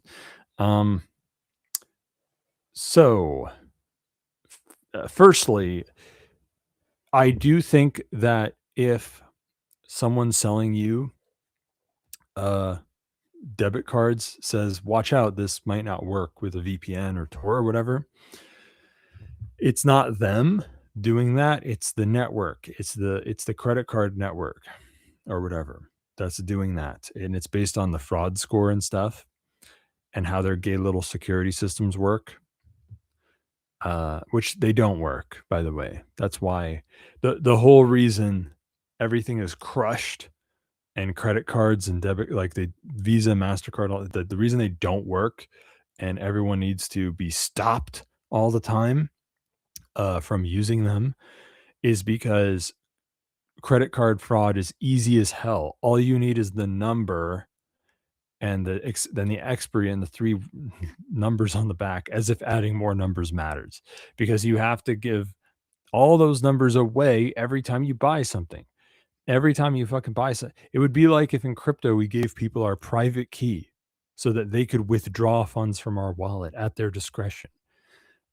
It's fucking retarded. It's not secure at all. So that's why they have all these crazy things to make up for it. The fraud score. Though someone's using a VPN or Tor, maybe it's fraud. The fraud score goes up and then it refuses to let you pay. Because that shit doesn't work, because they're going the way of the dinosaur. And as soon as you can get, this is why merchants are very slowly getting the hint that taking crypto is the way to go. Of course, it's the merchants that have problems with banks that are doing it first, or it's the merchants that really have a lot of interest in their customers with crypto or whatever. But it's so much better for merchants. There's no risk of chargebacks with crypto. It's irreversible, blah, blah, blah. But anyway, that's not what you wanted. That's just another rant for me to take up time with. But yeah, if they're telling you, which by the way, so many of these, and it is quite annoying, isn't it? So many of them tell you, yeah, don't use VPN or Tor, it won't work. And that doesn't mean it's guaranteed not to work, but it does mean that there's a risk that it won't work. And yeah, it's true. They're right to warn you about that. Are they even digital? It depends on whether you're buying a digital one or a physical one. There's both for sale. There are virtual debit cards and there are physical debit cards that can be mailed somewhere. Both are for sale. You can even get a blank card and write your virtual debit card data to it. There are ways to do that. The least fancy way, of course, is to just use the magnetic strip. That would mean that you'd have to swipe the card instead of tapping it. But whatever. Now, risks of something getting frozen. You might want to double check, because, I feel weird about giving this advice in case that you're right. But I am under the impression that there is no risk of the funds getting frozen. I think that your risk is that the payment won't go through. The merchant, the payment processor, rather, of the merchant, the payment processor won't accept the payment because you came in on a VPN or a Tor exit node. I think that's the risk. It's not that they're going to freeze. It's not like Trocador or CakePay is going to freeze your funds. They're not going to do that. But yeah, that's what's going on. Now, the answer to this problem, well, there's two answers, right? One is if you must use these services like Trocador or CakePay, then you're going to want to get your hands on a residential proxy or whatever, or using the old go to the coffee shop or or whatever technique. But yeah, residential proxy is not bad. But there are 100%, there are people selling crypto for Monero debit cards that will work, or at least will mostly work with a VPN or maybe Tor. I don't know. And I don't quote me on this, but I think maybe what that is under the hood is these guys are selling cards that have what's called 3D secure. I could be wrong about this, but if they get their hands on 3D secure cards or whatever the fuck they're doing, what they're doing is they're getting their hands on another kind of virtual debit card or physical debit card, as the case may be. Another kind that has, it's a different beast in the system, in the Visa or MasterCard network. It's a different animal. It looks the same to you. It's got the same kinds of numbers on it, but in the Visa or MasterCard network or whatever, it's a different beast, and it has other standards that are applied to it. It's considered less likely to be fraud, and it gets over something.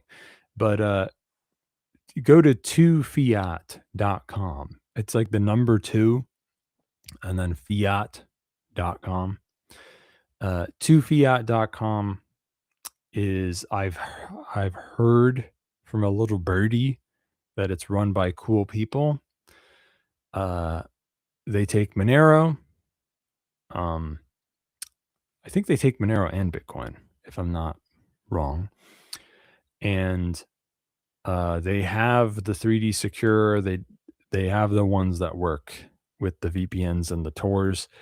And by the way, it costs more. Cards that have that cost a little more. Or they charge a little more like fees on it, but whatever. And they also have a variant that costs a little more than that, that will work with Google Pay or Apple Pay. So, and I hate to break it to you, but we're getting to the point where in another couple of years, if you want to operate if you want to buy things in the first realm directly yourself, you might need to have some sort of sandboxed, on your graphene device, you've got your sandbox Google Play services and your Google wallet or whatever on this user account you have on your graphene device, and then you put these Monero loaded debit cards into there, and that's how you'll have to pay them, because they're going to have cashless. Everything's going to be cashless. Or if you're if you're a real man, then you just won't go there anymore, because you will have taken Thane Riddle's advice about getting away from that shit, getting away from those corporations. Because guess what? While you're walking into the building to compromise and bend over backwards to do a deal with them, they're recording you on cameras that are detecting who you are based on your gait, based on how you walk. Okay. So maybe think about that. And like, that's a whole other rant I need to have on the show sometime. Let's talk about the hard subject of maybe you shouldn't go to Walmart anymore. Maybe you shouldn't go to Planet Fitness anymore, where they want you to scan your face to go in there. I've heard, you need to, but hey, it's just the same old story, right? Of the controlled schizophrenia, as they call it, the person trying to keep one foot in each camp. You're going to have to, that gap between those camps is getting bigger and bigger. You're going to be doing the splits, okay? And then you're going to fall right through that gap. You got to pick a side and jump over there. But anyway, whatever, use2fiat.com or something, or residential proxy. And I guess that answers your next question, which is any other anon gateways for card payments. Someone brought up in the radio network chat, why is this is the joy of using cubes? For some reason, I can't scroll again. Okay, here we go. Now I've scrolled too far. Someone in the radio network chat brought up this thing called ZKX Wallet, which is I think it's like an Ethereum. It's like a browser Ethereum wallet, kind of like MetaMask, except it's supposed to have privacy features and stuff so that you can fuck around with Ethereum and rollups and all sorts of ERC20 tokens and NFTs, blah, blah, blah, with privacy features. It seems cool. I haven't really looked into it deeply to criticize it properly, but it's like MetaMask and everything else is setting such a low bar that I'm sure ZKX Wallet is doing something better. So I don't know what the limitations are of the privacy in ZKX Wallet, but yeah, that's cool. Maybe you should check out ZKX Wallet if you want to play around with Ethereum type stuff. Some new motherfucker in the chat said, I'd be interested in time-based security discussion.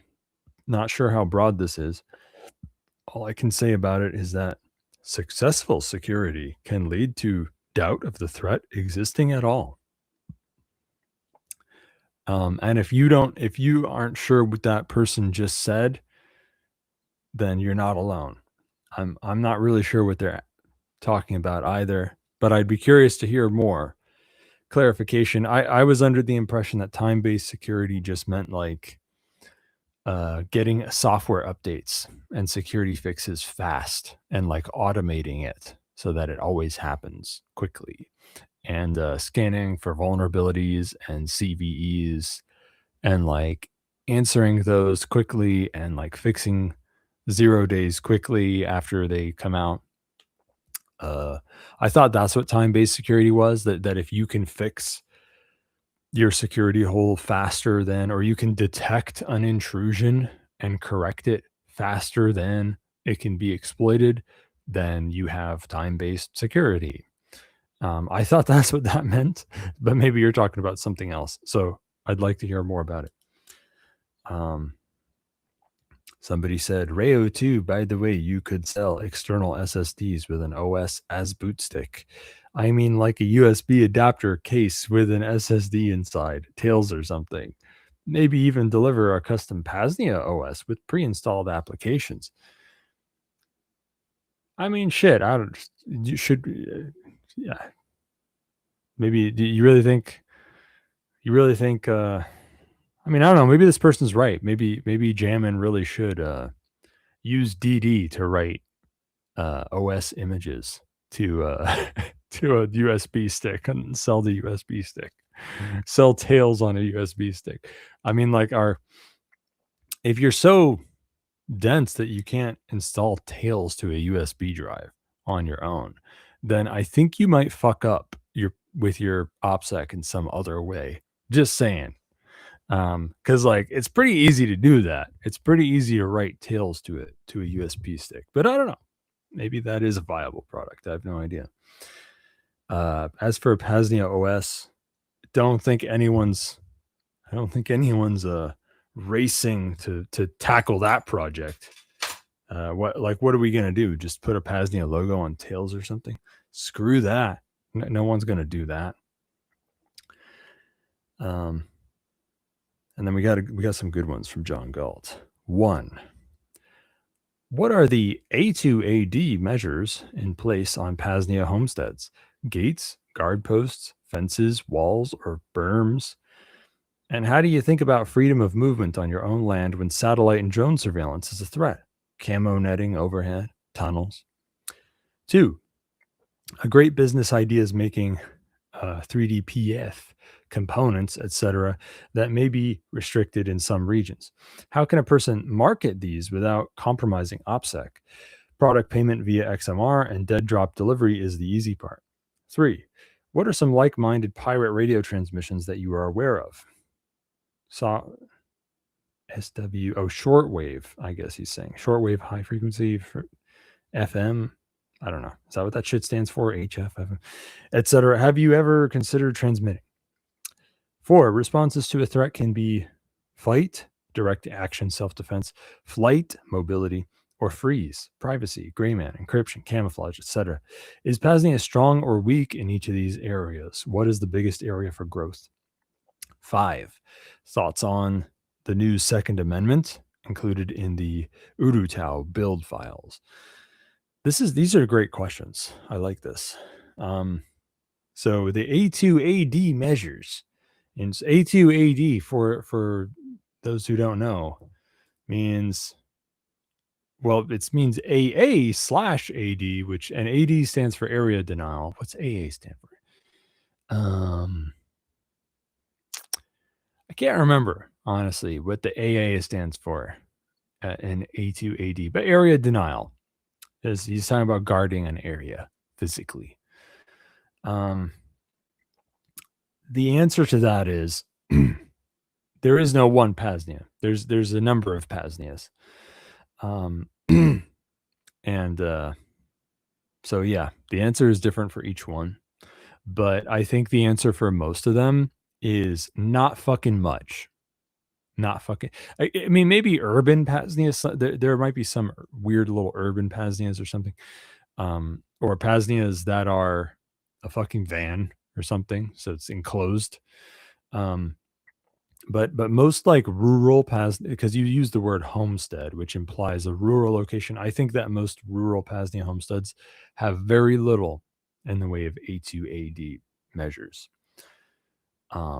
It's something to think about for sure. And also thinking about the geography, like where you choose to go.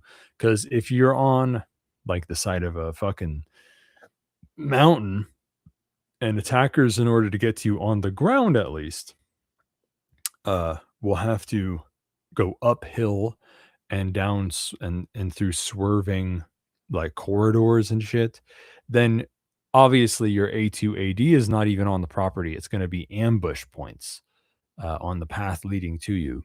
So thinking about stuff like that would be good. Not just thinking about your property, but also thinking about how you get to the property. Is it way out there? Do you have to overextend the logistics, the supply chain? And are there a bunch of ambush points? And is there a bunch of cover? And are there a bunch of trees to drop down on the ground in front of and behind people so you can ambush them? You know, that kind of thing. This other question that you snuck in to number 1, which is, how do you think about freedom of movement on your own land when satellite and drone surveillance is a threat? Camo netting overhead tunnels. So I think the satellite thing is hopefully not a big threat for that kind of thing yet for most of us, but I think that is coming to an end. Maybe that I think that satellites being something everyone has to worry about is something that's kind of coming. Maybe that's something I'll talk about next week on the AI dystopia fear-mongering warning. It's actually one of the things I wanted to bring up. But drone surveillance is not happening most of the time in most places, but that also is something that UAV surveillance being more of a thing is also something that could be coming down the pipeline. That's even better than satellites. I don't think camo netting overhead is feasible because it's hard to put up everywhere, and because it looks weird, so it sticks out like a sore thumb. The classic answer to this question for how do you get cover from overhead is tree cover. The number one way is tree cover. Also, mountains, hilly, geography, uneven geography tends to make it harder for overhead, and including satellites, because satellites are where they are in their orbit, and if you have to be right on top of somebody to see into a mountain valley or whatever, it really reduces the places that you can be and see into there. And then tree cover is the other big thing. Tunnels and underground structures absolutely are a thing that should be done and made. Yeah. And that's another thing that folks do. Yeah.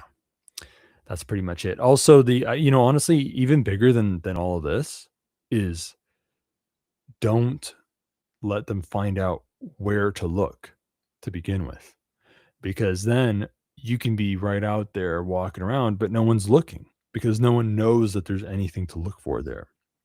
That's another even better than physically covering yourself is not leaking that there's anything to look at over there.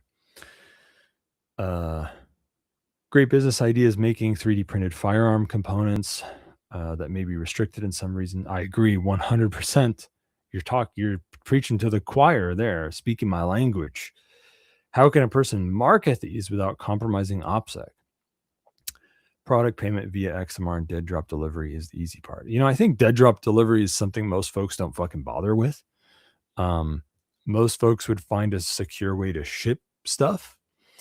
I also think that, like I've talked about on the show before, like I talked about with I think it was Dave from Start 9. I talk about logistics and onion routing of physical packages.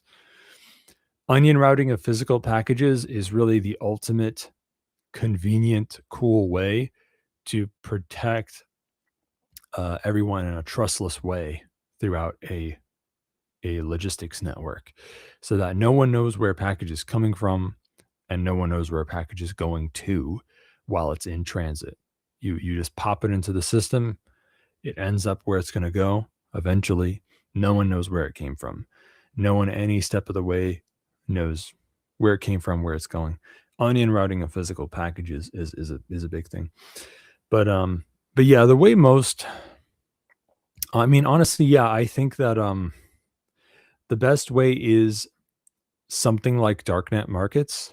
At least that's available right now, rather than I could give you some dreamy, far away response of how things should be in the future. But right now, yeah, I would say darknet markets or darknet websites. The biggest barrier to overcome, and yeah, the answer is stealth shipping methods and getting into, and you can use proxies to ship stuff. You can use remailers to bounce packages around to make it harder to figure out where it came from, among other things. And you can have a bit of a network. You can use help and make a bit of a thing of it, so that you bounce it to at least one other person before it goes to customs, that kind of thing. But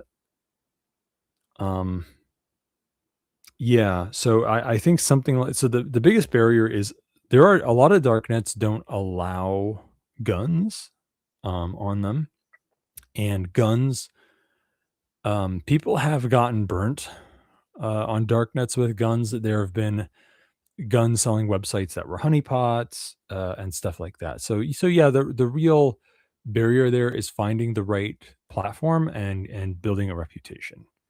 Those are truly the biggest barriers there. I don't think there's much to it that's different from drugs on darknet markets. Just that maybe you have to be even more careful, and you're going to have to build up your reputation more and have a harder time finding platforms because some markets don't allow it.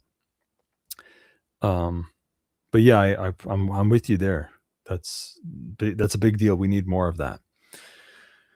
What are some like-minded pirate radio transmissions that you're aware? I'm not aware of. I might go into a little overdrive because I think there's more fan mail here. I am thinking I was gonna end early, but so my visual novel girlfriend will just have to wait a little more. She's gonna think I stood her up.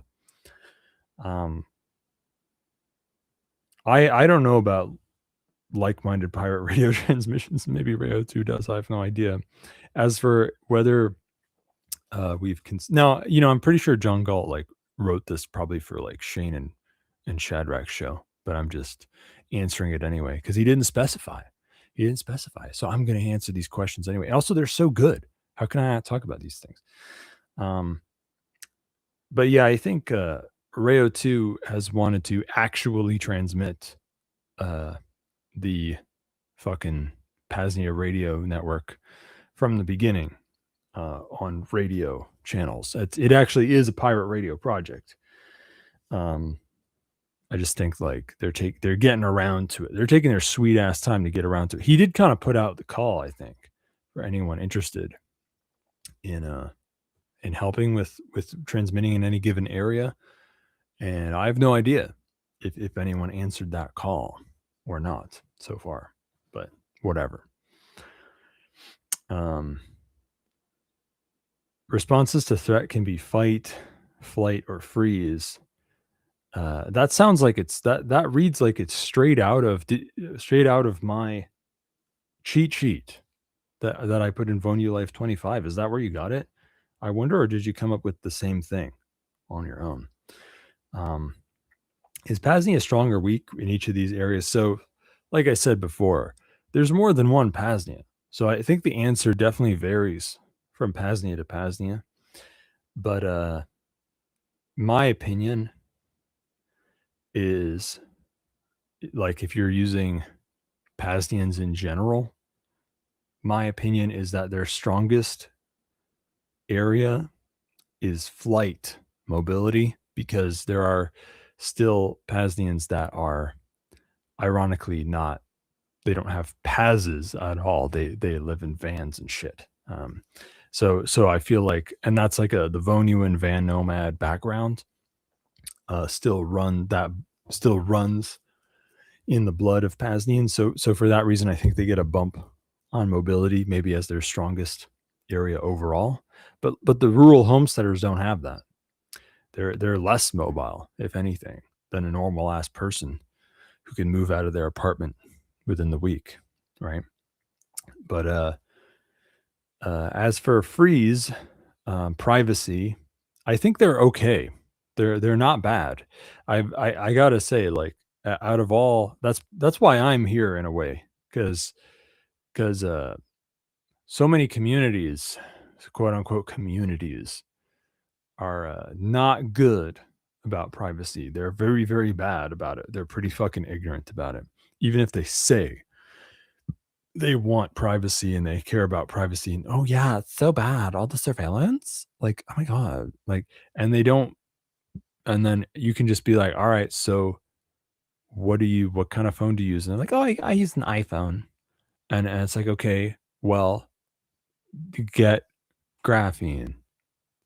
And then you can check back and you can keep saying that for months and they like won't do it. So that's where you're at in most circles of folks. But PAZNIANs aren't like that. They're actually a cut above when it comes to privacy and security culture. It actually is normal. Privacy is actually normal. A modicum of privacy is actually normal among PAZNIANs, and pseudonyms and not prying too much and being understanding about the need for privacy. It's a principled crowd. So the privacy is not bad. Now, as for fight, PAZNIA is not unique in this regard, but that's probably their weakest. And this is why Thane Riddle is here. And this is why Thane Riddle is constantly making calls to violence out in the open, and talking an awful lot about the need for a worldwide violent revolution to eliminate every fucking state in the world, by any means necessary, with as much use of force as necessary. This is why I talk so much about that, because that is the weakest area, not just for most PAZNIANs, but for just fucking everybody overall. Like, very, very few. Like, it's pretty much only those who are actually in war, or are insurgents and are very serious. Like, very few actually have their game together when it comes to their gear, their team, their training, and the OPSEC around all of that, very few have that shit together the way that they should.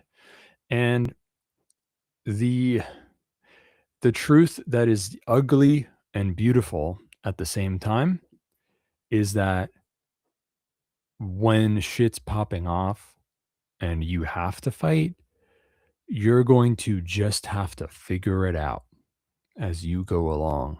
And you're going to have to crack a few eggs to make an omelet. That is the ugly and beautiful truth of how most insurgents become hardened, organized insurgents. They don't start that way. They start like you, someone who wasn't too prepared, someone who had sympathies and who maybe was going a little bit in that direction, but wasn't properly prepared. And then, oh shit, it's happening. And then you flip a coin, it lands tails, you die. It lands heads, you become a hardened, traumatized person who is calloused. And now you're prepared, at great cost, and at great risk. Now you got lucky, quote unquote, lucky, that now you get to be a denizen in the hell of war. And that's, truth be told, is how it's going to go for most of you. If you make it, if you live, it's going to be messy. And I mean, because even if you're totally ready, it's going to be messy, so that's why you want to get as ready as you can. And it's kind of a big deal. And as for thoughts on the new Second Amendment included in the Urutau build files, I'm very sorry to say that I did not even bother to look at that PDF until you brought it up. And I took a look at it, and I thought it was fucking great. I thought it was awesome. And I think, for those who don't know, the new Second Amendment is like a PDF that they put in the Urutau build files. And for those who don't know what the Urutau is, it's pretty much the cutting edge, like in the world of 3D printed firearms, there's three kinds of things. One is, if you're in the US or something and you have free access to gun parts and stuff, you can just make some parts. You can use actual normal ass gun parts that you bought for use in guns, and then you can 3D print some other stuff, and then you can put them all together. That's one kind of gun, 3D printed gun, which is not, which is hardly even that, but it's still cool.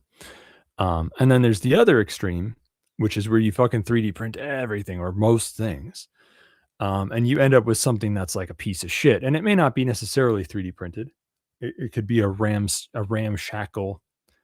It could be a pen gun. You remember those things? Pen guns. You can put a 22 inside of a pen and make it fire the 22. Or how about the shotgun that guy used to kill Shinzo Abe? Piece of fucking shit, right? You can make a piece of shit. And of course, the Liberator, which was 3D printed, which is in a way less of a piece of shit than these other things. And it was very innovative. So there's these two extremes, right? The thing that's totally 3D printed, but it's kind of a piece of shit. And then there's the thing that's like not that 3D printed, but then it's really good. But then there's this sweet spot in the middle, the hybrid. That's where you 3D print what it makes sense to 3D print, and the rest you source commonly available parts that are not regulated anywhere. So this is a pretty decent gun, pretty decent working gun. That's not bad at all. It's pretty durable and pretty reliable, relatively speaking, if you do it right. And you can make it anywhere. You can make it in Europe. You can make it in Brazil. You can make it anywhere. Because you can't regulate things like fucking metal pipes and screws and pins and springs out of existence. You can't, they're used to make too many things. They're totally innocent. And after all, that's what guns are. Totally innocent. Just a piece of technology made of basic components. So this has, in a way, you could almost think of this as like an AK-47 mentality, right? The AKs, any factory that makes wood and metal, any factory that makes metal components can make an AK in the world. Well, this takes that mentality even further. That just like any motherfucker at home around the whole world can make one of these hybrid guns that tries to get the best of both worlds. It tries to be in that sweet spot. And there's been a few guns in that category, 3D printed guns in that category of the pistol caliber carbine that can be made with unregulated parts, and 3D printing without having a fancy tool like a lathe or a CNC mill or whatever. Because if you have that stuff, then you can do even better. But if you don't have the money, or you don't have the space, or you don't have the skills to use a mill or a lathe or whatever, then here's this much more accessible thing. And the Urutau is currently, as far as I know anyway, the most cutting edge, most liked gun in this category. It's a pistol caliber carbine that you can make with unregulated parts, and most of it is 3D printed, but not all of it, which gives it better performance and durability and stuff. And with the build files of the Urutau, they put this fucking PDF called New Second Amendment, and it's actually pretty cool. And it talks about these principles of like, you want something that's easy to make without specialized tools and skills. You want something that performs well, that is competitive with normal ass firearms. And you also want something that it's hard to get caught for. You're more invulnerable to coercion. It doesn't raise any red flags if you order these components, that kind of thing. And it's a very brilliant design. And this is an advancing field, right? Something better than the Urutau will come out. But right now, it's kind of considered the best in class. And this new Second Amendment book is really cool, and it talks about other interesting principles, like fucking it. It's funny because New Second Amendment seems to. I wonder if they know what Vonu is, because they say something very Vonuan. The New Second Amendment that this document is named after is something like, shit. How do they word it? They say, actually, I have it right here.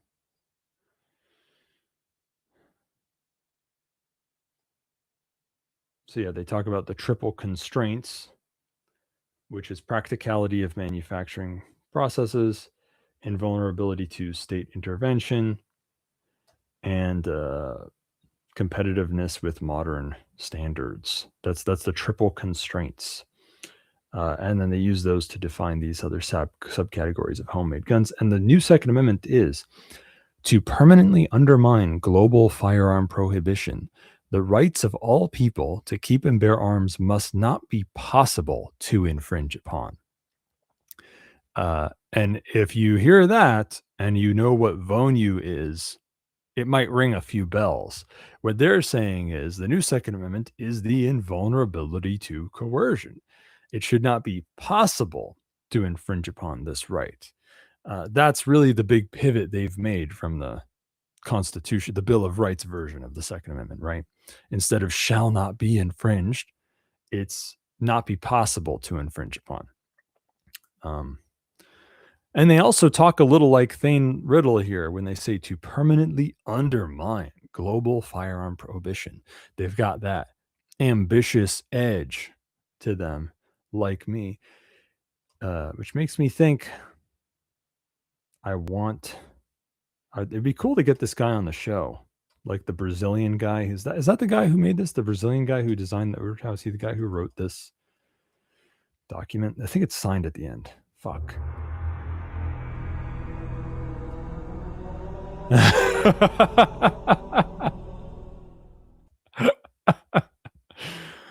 You're playing that as I continue to.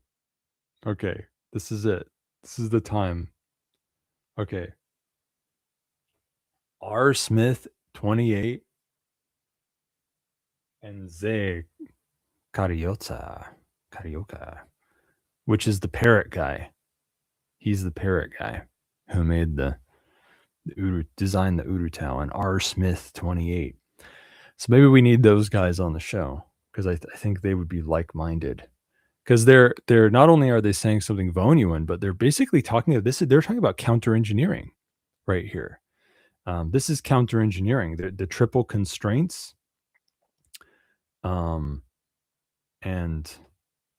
building technology and to undermine the blah blah. They're talking about counter engineering here. So I didn't read this, but we're thinking along similar lines. Speaking of which, another thing that reminds me of another thing that I discovered lately. What's it called? Sovereign. What's it called? Here, I'm actually gonna. Why don't you play some sound effects while I wait? It's coming to me.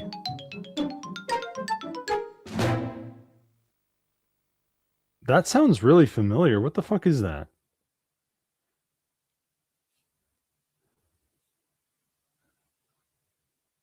Okay. I've got it somewhere here. GameCube startup music. That's why I knew that sounded really nostalgic, but I couldn't put my finger on what it is. Okay. It's called fucking, I think it's called sovereigncolony.com. There's this guy named Colonial. Yeah, sovereigncolony.com. And the guy calls himself Colonial. That's another thing that came to my attention recently, where this guy's talking about counter engineering. So a bunch of people got the download. Okay, it's not just me. I'm just a conduit. But yeah, sovereigncolony.com, and the guy calls himself Colonial. And he's basically talking about counter engineering, and he's pretty like-minded. He would also be a good guy to get on the show. Whatever. Okay. Now let's look at oh wait. Well, whatever. I guess I'm in overdrive now. I'm going to read more ads now. That's just mean. But you should but if you want Pain Liberator, how about this? Go to libertyunderattack.com/Pain Thane. Okay, because they're always trying to poach my Pain Liberator commissions by advertising it in other ways on my show. So go to libertyunderattack.com/Pain Thane. Okay, because fucking DMSO injects the aspirin deep into your dick.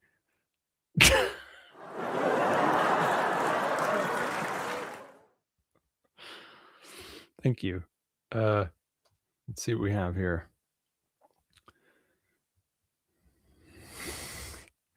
Okay. Fagdul says, question, what about PAZNIA beef jerky and burgers for survivalism? I mean, that's a good idea. I don't know, just take some beef and grind it up or put it in dry it out. The fuck are you asking me about right now? What about it? It's a good idea. I hope you got a way to power that freezer or a way to smoke that jerky. Comment. Why not interview Topi and Heidi from Crypto Tips?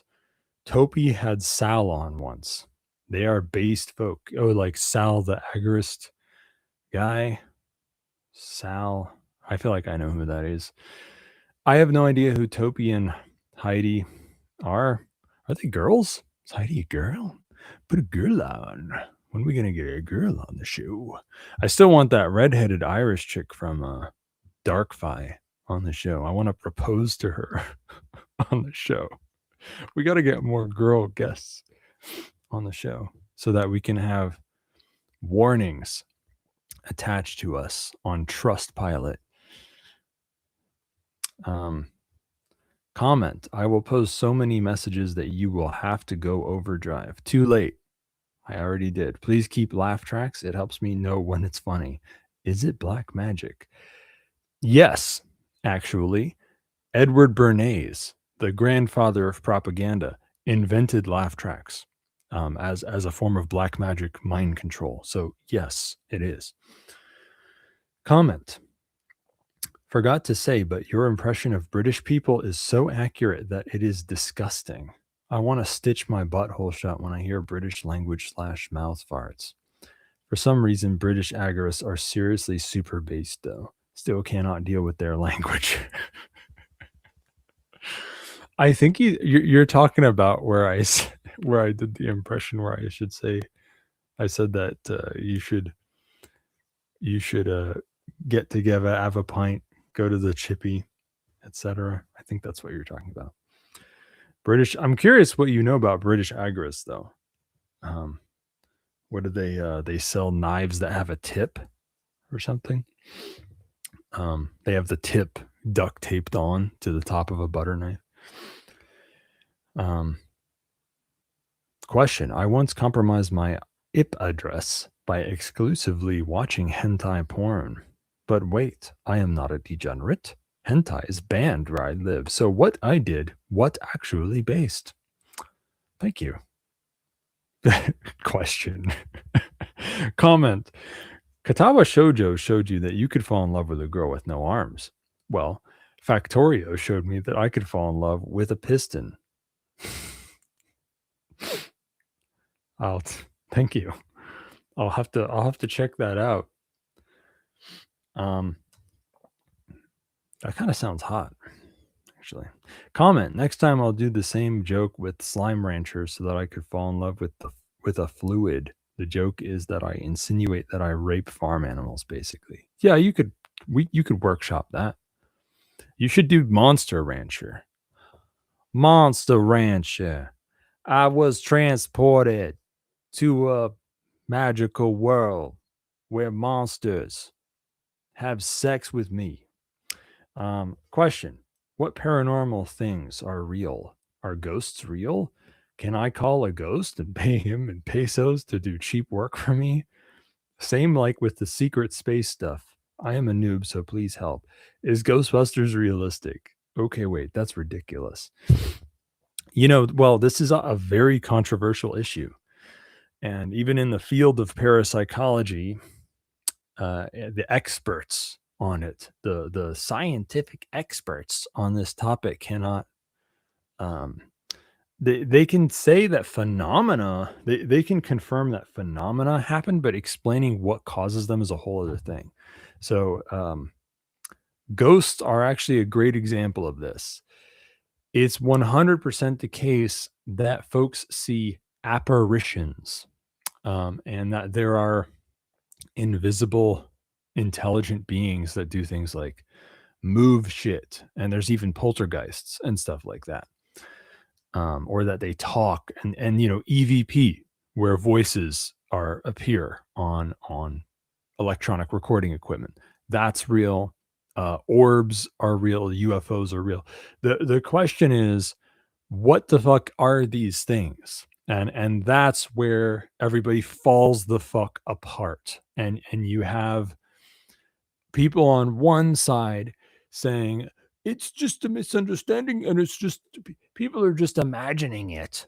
It's nothing. It's probably just some weird there's probably just some sort of it's the sound of the rain outside and the wind. That's what was talking on the tape recorder and having a full-blown fucking conversation in clear language with, there's people on one side who just completely go off the deep end trying to dismiss everything. And then there's people on the other side who just immediately embrace without question whatever mythology is popular in their time. So the mythology that's popular in your time is that apparitions are the disembodied spirits of dead people, and that UFOs are tin cans being driven around by fucking extraterrestrials, from, you know, like little green men or something from other planets, because that is the mythology. These are the mythologies that are popular in your time.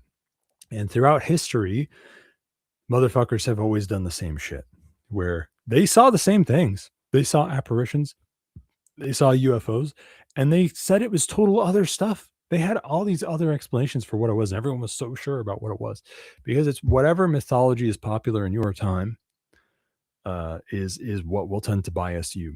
And I have this crazy idea, which is that you don't have to pick between those two perspectives. You don't have to dismiss these phenomena because they've been scientifically proven, and there's so much documentary evidence about these things. It's not even fucking funny. So you're not gonna dismiss these things while keeping your brain and balls intact. Okay, that's not gonna happen. But you also don't have to just embrace whatever fucking random ass explanation happens to be popular in your culture at the time. Maybe the reason so many ghosts, quote unquote ghosts, so many apparitions keep writing and saying on EVP, "I am not dead," and things like that, are because they are not, in fact, they're not, in fact, the disembodied spirits of dead people at all. And maybe when people are seeing flashbacks of the past, or they are getting the memories of a dead person, maybe that's not reincarnation. Maybe that's just you resonating with somebody who was similar to you in some way, who was alive. And of course, most past life memories aren't even real anyway. Most of them are debunkable, and they happen to be from not this world, maybe another one. But maybe when something happens that's very emotionally charged in an environment, it leaves an impression. And so the past calls out. The past leaves ripples in the ocean of time. Okay. And those who are sensitive to getting inklings from the past are going to be like, whoa, feels fucking weird in here. Or there's a vibe of like fear here, or death, or whatever. That doesn't mean there's ghosts. It doesn't mean that there's dead people there. It could also be the case that, as many cultures have claimed throughout time, that there is a race of intelligent beings that often cannot be seen, but sometimes are glimpsed as apparitions, that happen to live on the planet with us, happen to share this world with us. And they're not aliens, and they're not dead people, and they're not even supernatural. They're just invisible sometimes. And they live in the wilderness. And we've got a guy who talks to them. He's called the shaman. He goes and makes a deal with them. And they say that's their part of the forest, and this is our part of the forest. And we keep the peace, and blah, blah, blah. And what if I were to tell you that there are cultures where these traditions are still maintained to this day? Like, there are places in rural Ireland where it's common knowledge that there's fairies in the forest. People see them all the time. They don't even try to hide. And it's well known that there's a specific place, there's a specific part of the forest that's their part, and they still maintain these agreements to this day. Just saying, maybe that's what we're dealing with here. Something cryptozoological.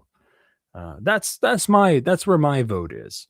People call them jinn, spirits, whatever. I think that they are born, they have sex, they reproduce, they die, and they lie about what they are all the time, because they trick humans into doing cool things like worship them and leave rotting animals outside so that they can slurp up the fumes that come off the animals. They're just lying to people, dude. You don't, if a disembodied voice tells you, hey, I'm an angel, I'm a demon, I'm an alien, you don't have to believe them, like, just being a disembodied voice is not that impressive. Like, they could just be lying, Did you ever fucking think of that? That's my take on it. So yeah, it's very controversial what is real and what the explanations for things are. You can prove the phenomena exist. It's not so easy to prove what causes them. But yes, you can call a genie and pay them, possibly even in pesos, to do cheap work for you. This is a well-known phenomenon. It is called a familiar. Okay, there's many legends of witches and so forth employing strange spirits to do things for them, and that's responsible for some of the stories of their magical powers. It turns out they just had a friend doing some things for them. It's one way people do things. And as for pesos, some of them are known to like metal. Maybe they like the little medical particles that come off. And that's why dragons guard treasure in the cave, okay? Because it's a mighty spirit that's collected a bunch of coins inside the cave. And is Ghostbusters realistic? I don't know, but I guess people were sending knights to go deal with that. I'm pretty sure a vacuum cleaner would suck one up. So I think that Luigi's Mansion is more realistic than Ghostbusters. Question. Parapsychology. What is that? Is it the reason my butt always hurts?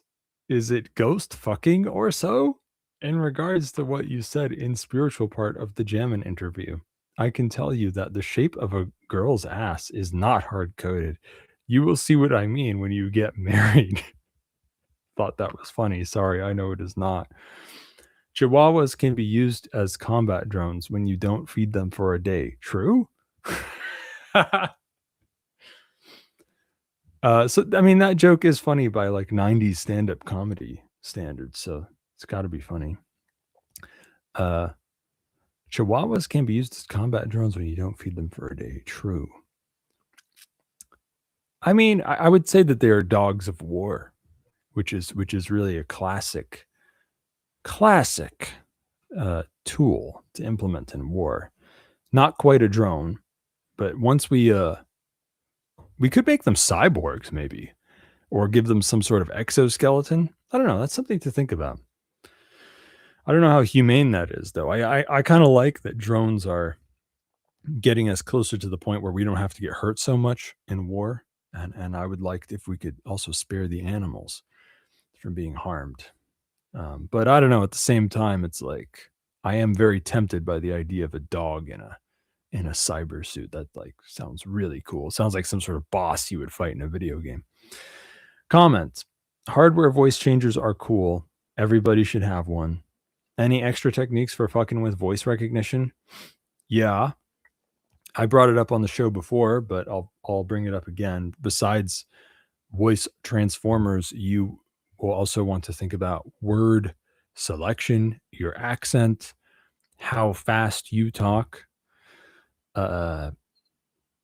especially when it comes to slowing it down, because you can always slow down how you talk, but you can't speed it up past a certain point. So if you talk really fast sometimes like I do, it narrows the window of how many people could be you, because only someone who's super smart and cool and sexy can talk as fast as me or Eminem.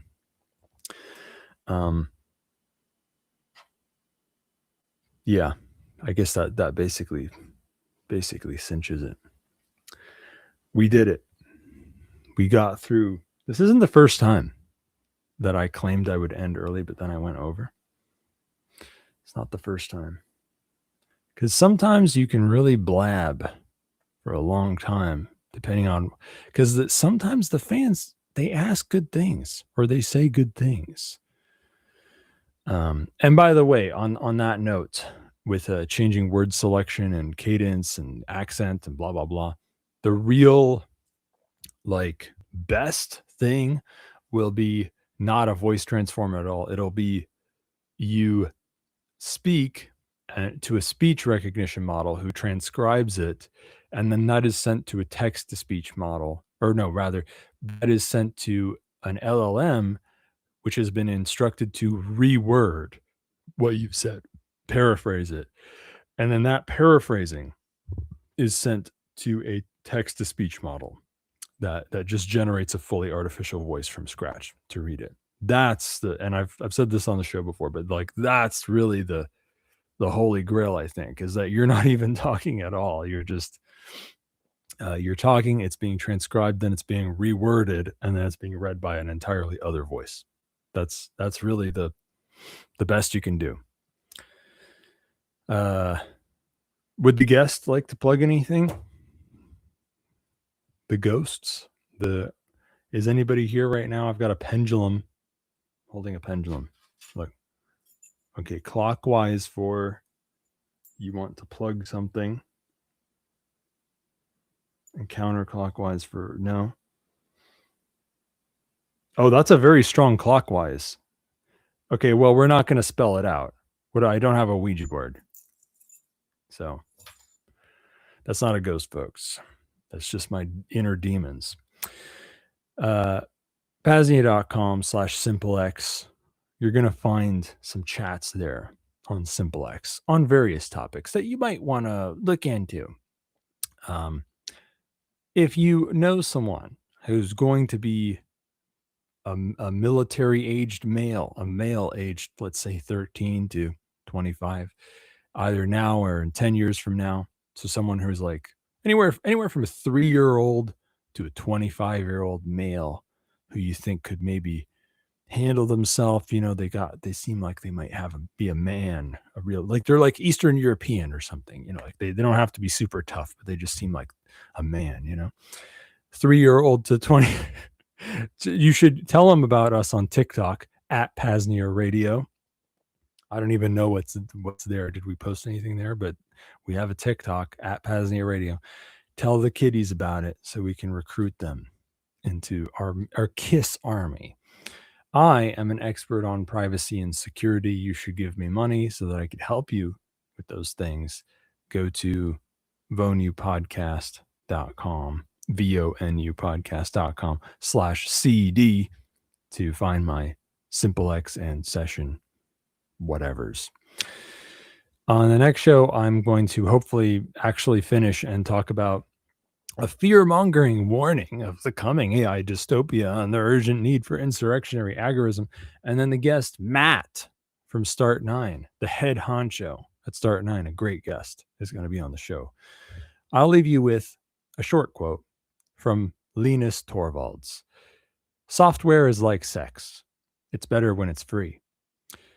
Self-Liberation Saturday will keep going for some hours still with, I guess, sundry PRN deprogramming. I don't know what it's going to be. So don't touch that dial, boss. Stay tuned and stay frosty. You're listening to the PAZNIA Radio Network.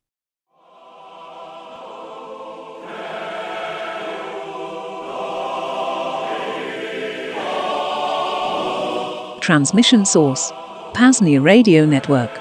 Frequency, 99.9, freedom. 2. All citizens of the Free Republic of PAZNIA.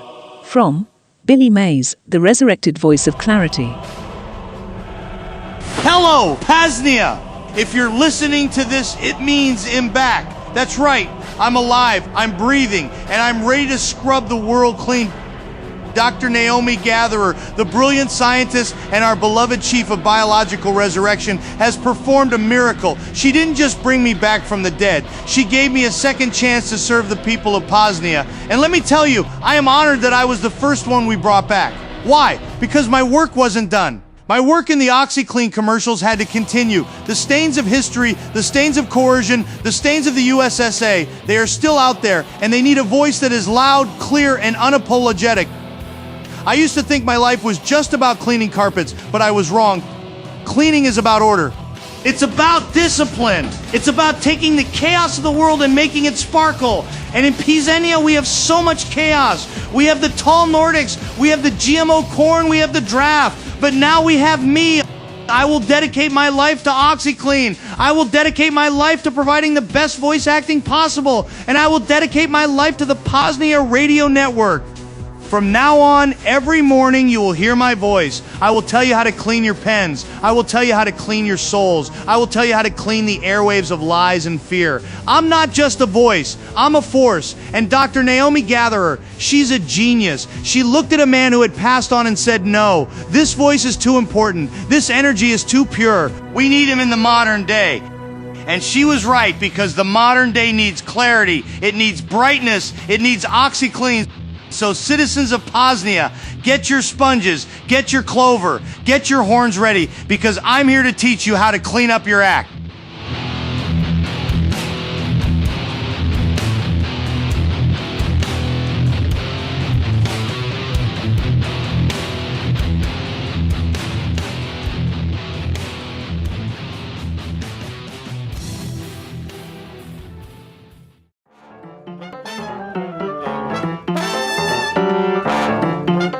Billy Mays here for the Pain Liberator Miracle Muscle Pain Relief Spray. Ever have one of those deep and dirty pains or strains that just won't go away? Annoying migraines? Maybe you got into an altercation with Goat General Willie 2 and are only alive because of his mercy. Regardless, you've tried everything, but have you tried Pain Liberator? With the power of DMSO, aspirin, and magnesium, this Miracle Muscle Pain Relief Spray is taken directly and deeply into the tissues, providing instant pain relief. Wow. Commonly used in sports and physical training independently, DMSO has its own benefits, but combined with anything, in this case, aspirin and magnesium, those compounds are taken directly to your pain point with 90% absorption rate. Double. Wow. That means lower doses needed, rapid relief, and a provably safe way to live pain-free. Just visit libertyunderattack.com/pain to place your order today. Again, libertyunderattack.com/pain.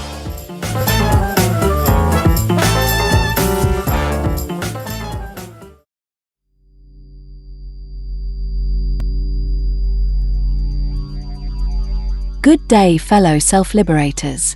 Daisy Free Robot here with some critically important links. First off, PAZNIA.com/books2. This link will take you to a page with free PDF downloads to books, zines, and other publications in the realms of self-liberation and Vonu. Save some copies yourself, throw them on the dark net, burn them to flash drives, store them on blockchains, throw them in buried 55-gallon drums, or whatever. Make sure they never disappear.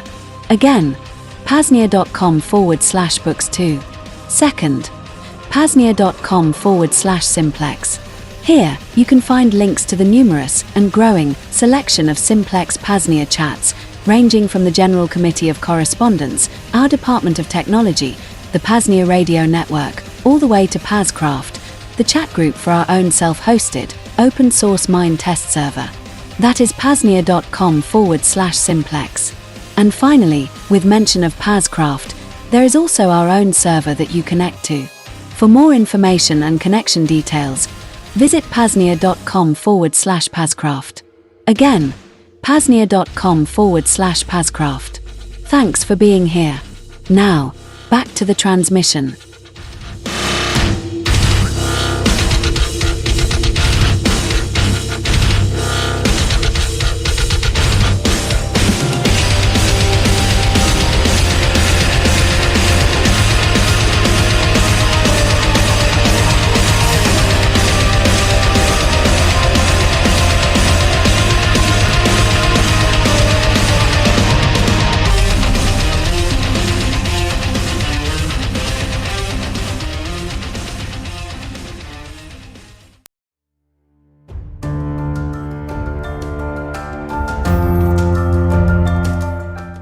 Friends, fellow self-liberators, DJ Brian Freer Robot here. Listen, content creation in the modern day is easy, but getting your videos or podcasts in front of the eyes or ears of your audience is ever difficult. Not only from a growth and algorithm standpoint, but there are other hurdles today, such as censorship, arbitrary bans, and other roadblocks put in place by centralized platforms like Fascist Tube. And while there are alternatives today, from Rumble to Odyssey and many others, it's extremely time-consuming uploading the same episode to, say, a half a dozen platforms.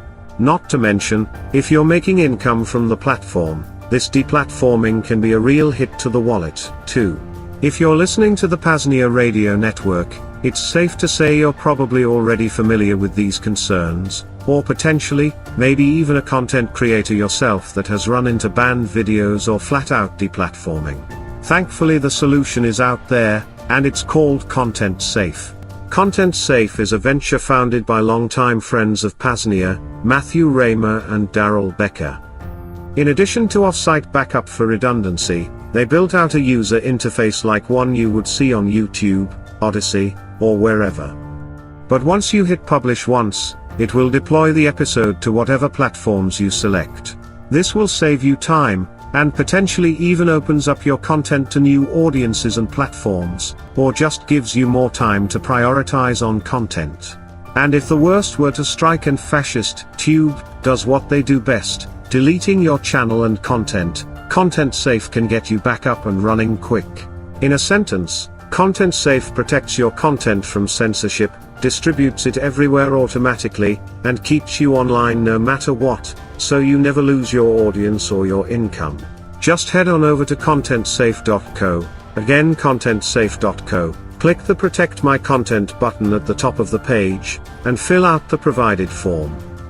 Then, when you reach the end, use affiliate code Vonu to help support the PAZNIA radio network.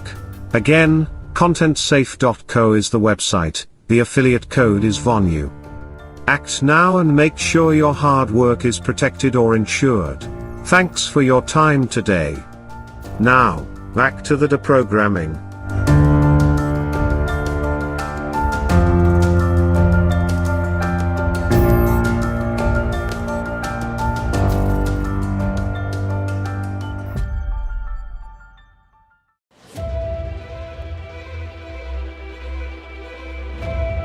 The intent of the GhostPad is to offer a complete security and privacy-hardened computer system that is built from the ground up to be an effective direct-action countermeasure for those who want to actively resist the privacy intrusions of the entire surveillance state hydra, both public sector and private sector. A user-friendly computer that the owner maintains exclusive control over every aspect of its operation and has complete control over who accesses what data. A GhostPad is your virtual corner of the room where the cameras, microphones, and other data collection devices have no power. After all, power comes from ownership, which is exclusive control. Unlike practically any other available option, when you buy a GhostPad you are truly its owner. And while the masses beg and bleed to their political corporate masters to loosen their chains, GhostPad owners can use their systems as virtual bolt cutters and cut themselves free. GhostPads are high-quality business rugged laptops that have had the security-compromising system firmware, BIOS firmware, Intel management engine, etc., removed and replaced with more secure, free and open-source alternatives. The closed-source binary BIOS firmware has been removed from the system board and replaced with free, as in freedom, alternatives as well as the Intel management engine also being neutralized. That combination makes them more secure by design, and preemptively thwarts any attempts by threat actors, both public and private, to gain access by exploiting its vulnerabilities, either by an engineered in and hidden backdoor, or a zero-day exploit in the factory, supplied firmware or the Intel management engine. Perhaps the most important security privacy-enhancing feature these systems have is the neutralizing of the aforementioned Intel management engine, IM. The IM is a separate computer in a computer that is embedded into all Intel platforms made since 2008. It has its own operating system called Minix.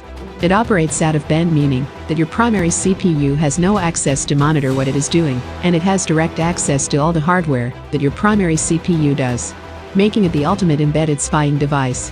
You can't audit what it's doing, it's always on when the computer is plugged in, or has battery power. It has its own network interface with its own MAC address that can bypass any system firewall configuration. It has its own storage you have no access to. It can access your microphone, camera, keyboard, can record keystrokes, and display, can screenshot your encrypted communications, while you are reading and writing them.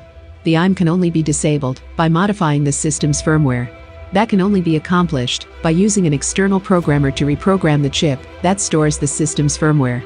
Only select laptop models can be modified. We concentrate on the compatible models with the highest performance available. We offer models that are 2x as powerful as any configurations sold and supported by Lenovo. Transitioning your computing activity to privacy-hardened platforms is a direct action strategy to resist the attempts at total omnipresence by the surveillance state. To put it simply, these systems are some of the few available that aren't likely compromised in some way on the firmware level, so they are some of the most secure and private available for use cases where those attributes are the most important. It is also why systems configured this way are considered as ideal to use as a base to install a security privacy-hardened OS, such as Qubes OS, Parrot OS, or other privacy-focused Linux distributions, on. To view the full selection of ghost pads, ghost phones, and other privacy tools available via Liberty Under Attack publications, just visit libertyunderattack.com/privacy tools. What are you waiting for? Step up your security culture today. Again, libertyunderattack.com/privacy tools. Liberty Under Attack publications, share your story, find your freedom.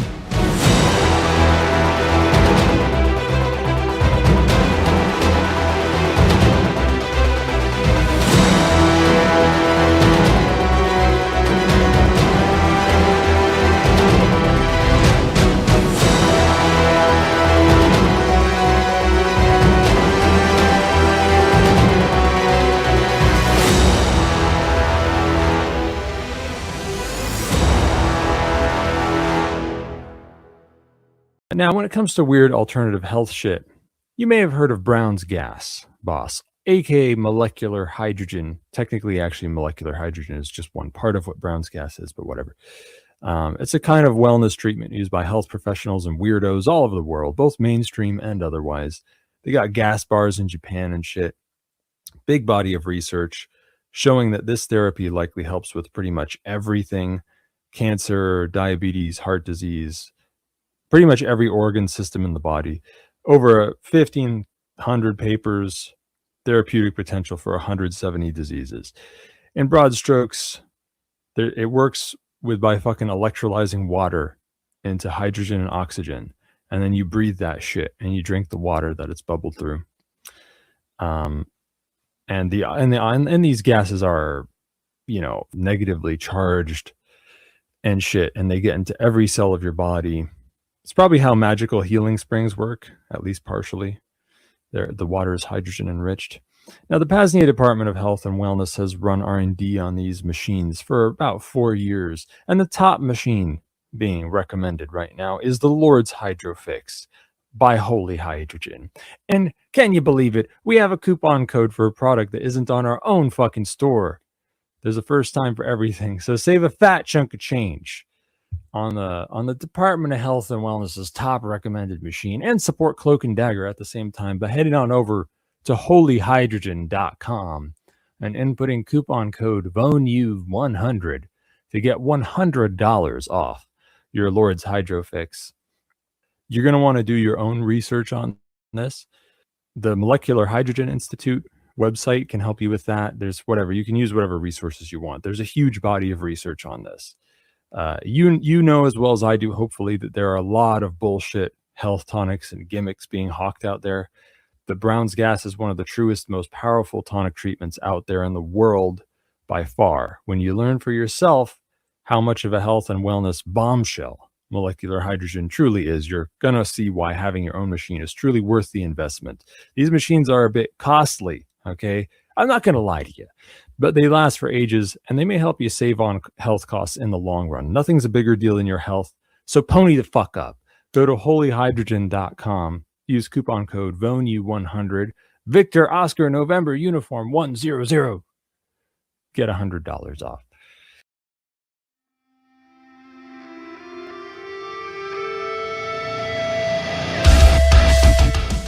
Vonu Life 25, Resurrected. The newest release via Liberty Under Attack publications. In this ever-growing tyrannical world, the prospects of self-liberation, aka freedom, seem so very far away. But thanks to the hard work and archival efforts of freedom pioneers of the past decades, self-liberation doesn't have to seem like a pie-in-the-sky dream. Back in the 1960s, around the time of the counterculture revolution, a zine sprung up called Vonu Life.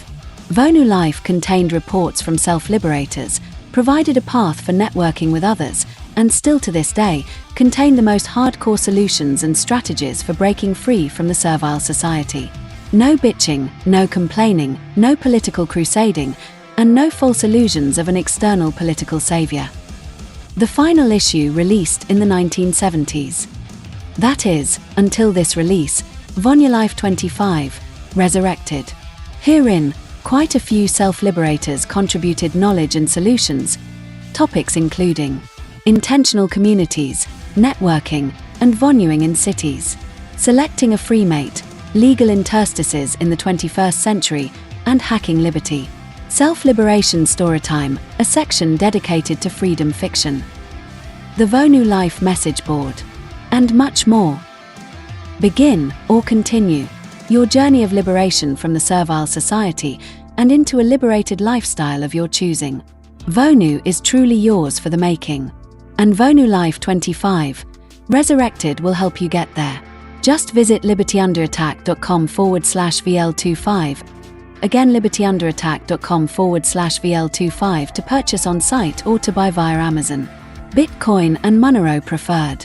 Again, libertyunderattack.com/VL25.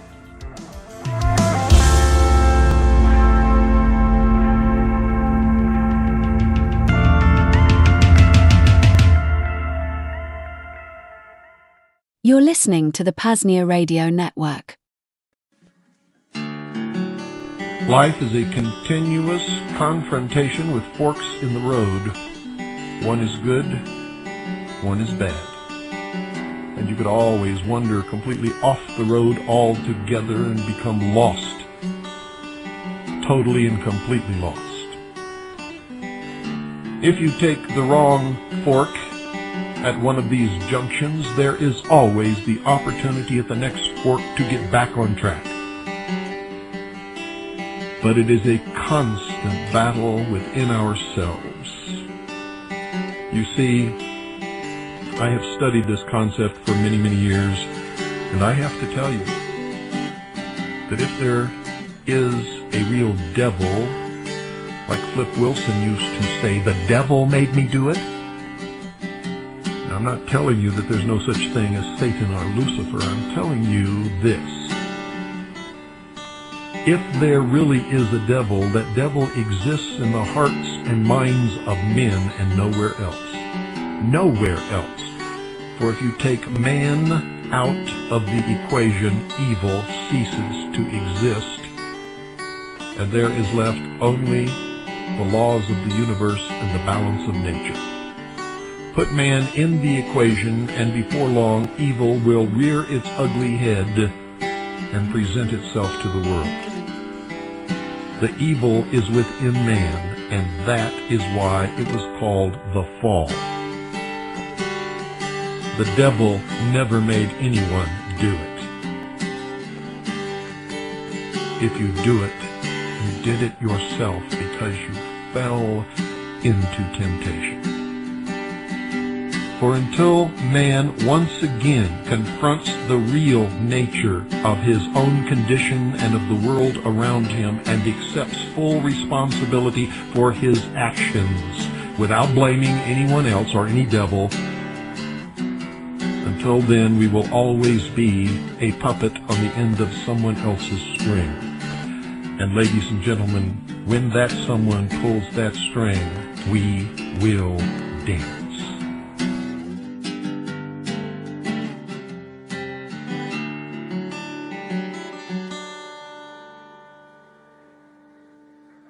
You're listening to the Vonu Podcast, the podcast making you invulnerable to the coercion of the state and the servile society. Visit our website for free resources to aid you in your pursuit of self-liberation, old Vonu publications, podcasts, guest articles, and much more. Go to VonuPodcast.com. And now, your hosts, Shane and Jason.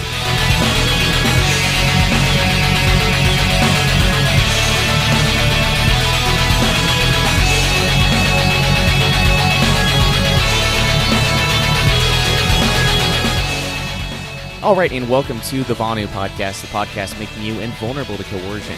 I'm your host, Shane, coming to you once again from the homestead here in southern Illinois. So today I've got just a brief introduction before I turn you over to this episode. Certainly not a conventional episode, and I'm sure that title was, I guess, maybe surprising to some, but for long-time listeners of this podcast, it really shouldn't be. So Anyway, something we've talked about on recent podcasts and live streams. Well, I guess really we've talked about it over the past 4 or 5 years, but something we've discussed, especially over the past couple weeks, past couple months, is the importance of action at the present time, as well as the necessity of organizing with like-minded individuals. Well, as some longtime followers of my work will know, there are some very useful, efficacious strategies of organizing that should not be overlooked, merely due to the fact that they don't originate with anarchists, or I guess the anarchist ideology. Real briefly, though, please let me introduce and define these terms for those who may be new to them, just in case things get super busy again and these re-releases get shelved. So first off, committees of safety, and I think this is the most important one, at least in my opinion. So for this one, I'm going to read just a little bit from an article that Kyle Rearden and I released on April 27, 2016, titled "The Origins of the Harney County Committee of Safety," and this was, I guess, surrounding the fiasco at the Malheur Wildlife Refuge. The Malheur Wildlife Refuge Center there in Harney County, Oregon. So anyway, that's irrelevant for these purposes, just going for the definition here. So, quote, "A committee of safety can be briefly defined as a mutual self-defense association that also operates as a parallel government. Historically, they were known under a variety of names, yet their function was exactly the same: to pool manpower for defense of the community and legitimize a self-organized populist government. From the English Civil War of the mid-17th century to the Revolutionary Wars of Independence for both America and Texas, committees of safety have historically demonstrated their efficacy in practically securing liberty. Committees of safety were legitimized by general associations composed of the individual citizens within a defined geographical area, whether that takes the form of a town, a county, or even something provincial.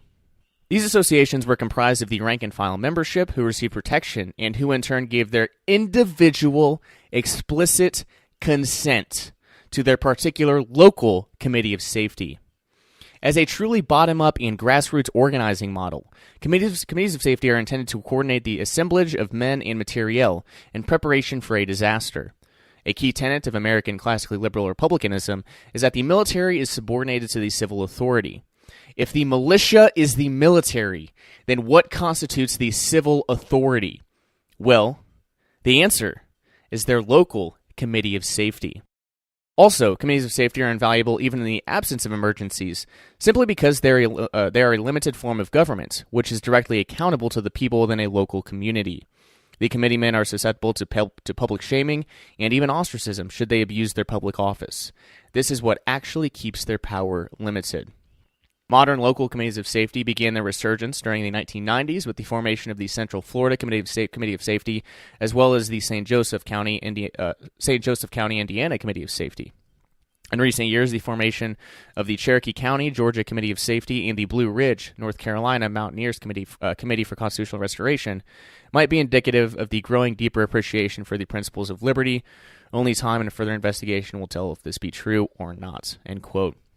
So that's just a brief introduction, again, from an article titled "The Origins of the Harney County Committee of Safety," which I will certainly drop in the show notes for those who may be interested in checking that out.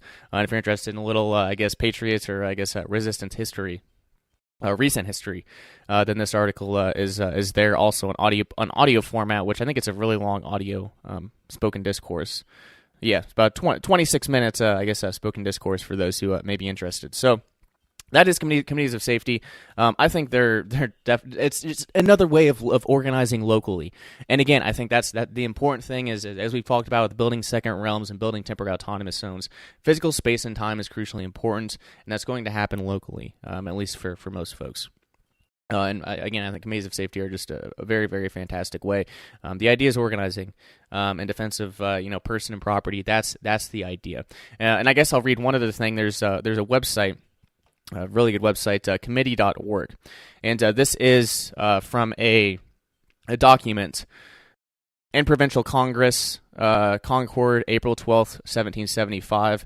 It's a copy of a broadside from Boston, Massachusetts.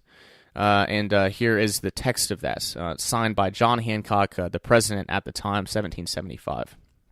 Quote, "Whereas the preservation of our country from slavery depends under God on an effectual execution of the continental and provincial measures for that purpose. Resolved that there be now appointed for each county in this colony a committee consisting of 5 persons, any 3 of whom to be a quorum, whose business it shall be to receive from the committees of correspondence in their respective counties a state of the conduct of the towns and districts, with respect to their having executed the continental and provincial plans as foresaid. And it shall be the duty of said committees to meet on the first Wednesdays of May, July, September, November, January, and March, and prepare a report of the same, to be laid before the Congress at its then next session, that any neglect of such towns and districts in executing such plans may be speedily and effectually remedied. Also resolved that it be, and is hereby strongly recommended to the committees of correspondence in the several towns and districts in this colony, sometime before the first Wednesday in May, July, September, November, January, and March, aforesaid, to render any of the members of their county committees aforesaid a true state of the conduct of their respective towns and districts, with respect to their having executed each plan recommended by the continental and provincial congresses, and to use their utmost diligence for this important purpose. And whereas some towns and districts in the colony may be destitute of so excellent an institution as committees of correspondence, resolve that it be, and it hereby is strongly recommended to such towns and districts forthwith to choose them, and to afford them assistance at all times, and eventually suppressing the efforts of the enemies of America whenever they shall make them. Signed by the order of the Provincial Congress, John Hancock, President. And that is just, an example from a historical example. But, that's the idea. That's the idea. Whether this is, 1775 in historical revolutionary America, or if we're talking about, as is said here in the last sentence, effectually suppressing the efforts of the enemies of America whenever they shall make them. Well, or I guess, certain emergencies where totalitarian governments certainly overstep their bounds and need remedied. And again, committees of safety are one possible way to remedy that. And I'll drop a link to committee.org in the show notes as well for you guys to take some additional time to peruse. lots of great stuff there. The next thing I was going to talk about today was just real briefly is security teams. And this is more of a concept. It's not a parallel government like committees of safety. It's more akin to freedom cells. If you're familiar with Derek Bro's and John Bush's, formulation of that concept, 7 to 11 people, 7 to 10 people, somewhere in that range, that work together on various things, and these are all very individualizable, very subjective. Some groups might have come together for different purposes, but the idea is, the idea is organizing here, whether small, a small scale, locally, community-based, whatever. So security teams, and this is an article from Gary Hunt's website. Let me pull that up. Okay, so this is our security team. He published this on May 10th, 2009, and I will mention we did have him on as part of the Direct Action series on LUA Radio on January 3rd, 2016, to talk about committees of safety and security teams. So another long episode, a couple hours at least. And you can get all the information there. I'll put that link in the show notes as well for you to check out. But anyway, here's the article, Our Security Team, to give you an example of what they did. Quote, back in about the middle of 1992, a number of us had gotten together. We were concerned over the future of America and wanted to be prepared for the changes that we expected to come.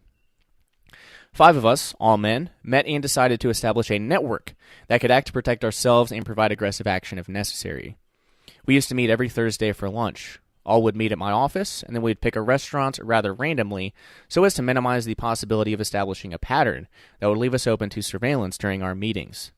Upon arrival at the restaurant, we observed all who come after our arrival. Not so much that we were concerned at that time that we might be watched, rather to establish a habit so that we are less likely to be subject to scrutiny during our future meetings. After the 3rd or 4th meeting, one of the members, George Sibley, asked if his common-law wife, Linda Lyon, could become a member as well. It was decided that we would have an answer by the next meeting. We had decided that, once we were established, we would open the door to no new members. I had not met Linda, nor had 2 of the others. George and the other member, however, had spoken very highly of her, so by the next meeting she was brought into the group. The decision had to be made at the office, so she joined us at that meeting. Now we were 6. Something that we had begun discussing and working on developing was creating cells under leadership of each of the members. Each member could enlist cell members up to 7 in number, which would be subordinate to that member. George and Linda opted for a single cell.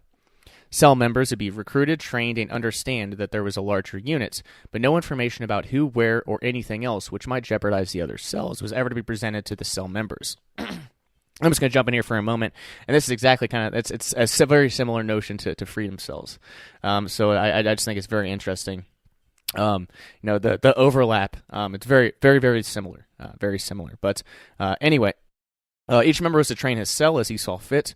We began, however, to work on standardizing the training so that the best ideas of each of our members could be incorporated into the overall scheme.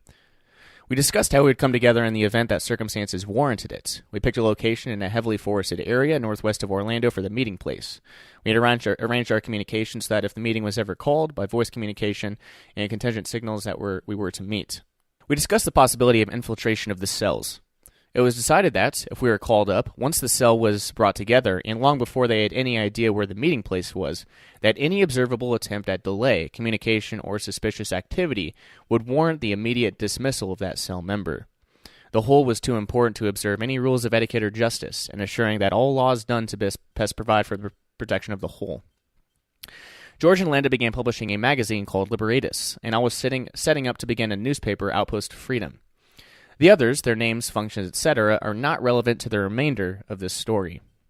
But as a concern over whether there would be any attempt to cause trouble for any of us, we set up a dead man switch phone system so that if it was suspected that anyone was doing anything risky or had reason to be concerned, the dead man system was activated.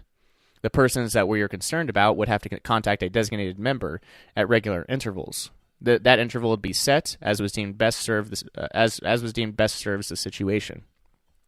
Provision was made for nighttime and sleep. If the member did not make the call by the required time, the designated contact person would contact the others, and efforts would commence to find what happened to the concerns about member. As it was, I went to Waco on March 5th, 1993. My writings, fax network, were going out to perhaps 10,000 people every night. We know that we riled up the FBI because they excluded me from the press conferences after March 21. Unlike the regular networks, we were contacting Davidians who were not in jail or Mount Carmel and digging into the actions of the FBI. On April 21, I returned to Florida. The security team had my schedule and arranged for 3 members, armed, to be in the airport outside of the security area to provide for my protection on returning from Waco. Though, as it turned out, the team wasn't necessary, the exercise was a good one, and that it showed that we could and would respond should the need arise. My first night back, George and Linda spent the night with me in a hotel as an additional precaution.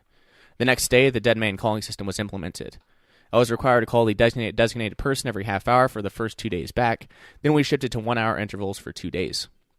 Finally, we determined that the need for the calling system no longer existed. We never did have to call an alert to gather in the woods with our respective cells, but we were able to develop and test a system to see how it worked. We found deficiencies and corrected them. Though I've only touched on some aspects of the team, our development was much broader than it appears.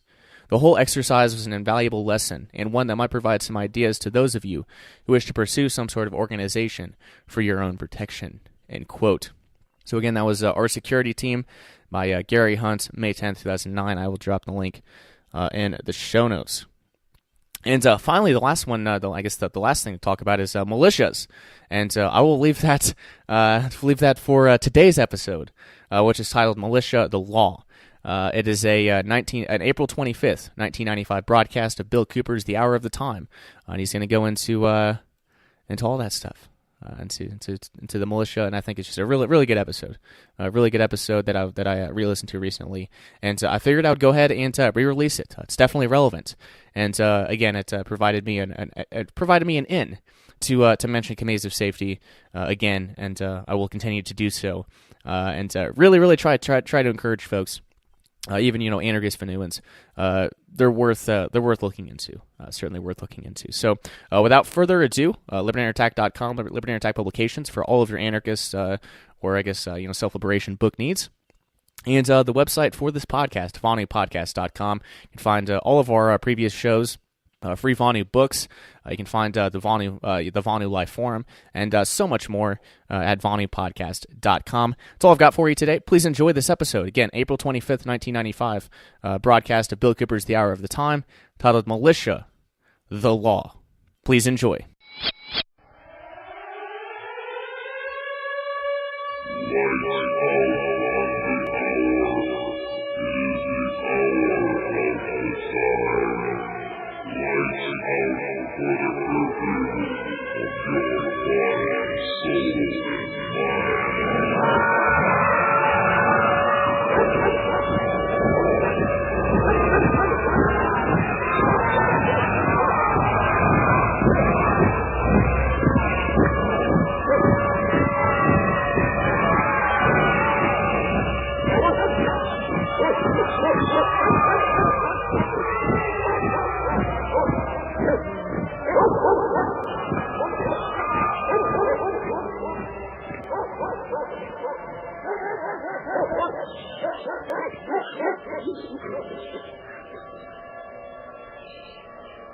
You're listening to the Hour of the Time. I'm William Cooper.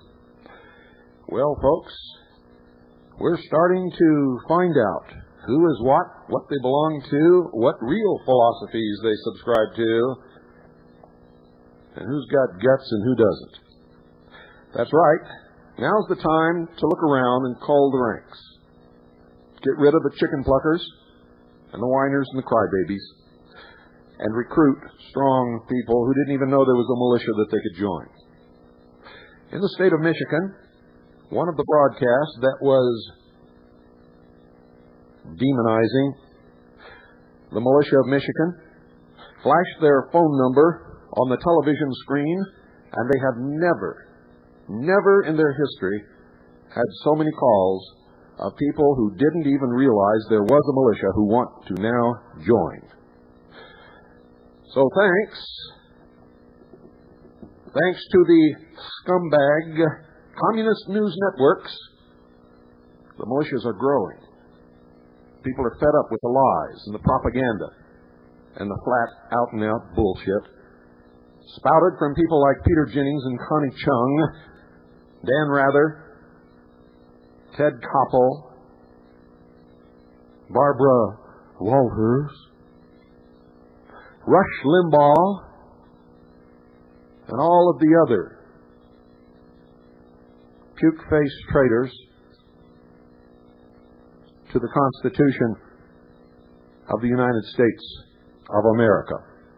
Those who profess to support freedom of speech. Only for them. Not for anyone else. Anyone who disagrees with these liberal Marxist puke-faced scumbags is demonized. No, we're not allowed to speak. We're not allowed to expose their lies. Well, I got news for you. We are allowed, and we will continue. Nothing is going to shut us up. Nothing you do, nothing you say, they will stoop to anything.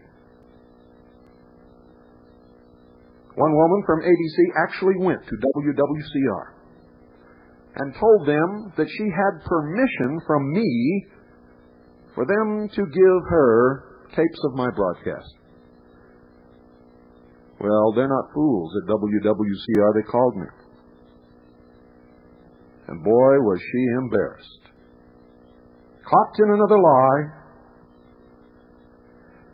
And just for the ears of all the rest of you lying scumbags, should you attempt it, all of my videotapes, all of my audio tapes, whether labeled as such or not, are copyrighted by William Cooper. They are not to be played on television or radio or to any audience whatsoever without my express written permission. And if they are, I will sue you for every single penny I can get within the law and to the fullest extent of the law. I've had a lot of experience with the media folks. They don't fool me like they fool most of you. They don't get me on a camera to tell them the truth and document what I know,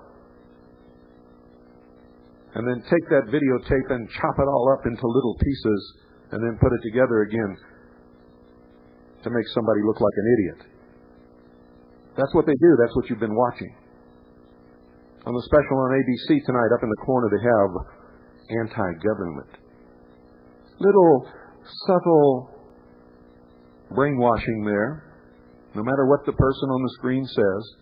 See, they never knew when they were taped that they were going to put anti-government up above their head. Or that they would chop up what they said out of context to make them look like idiots.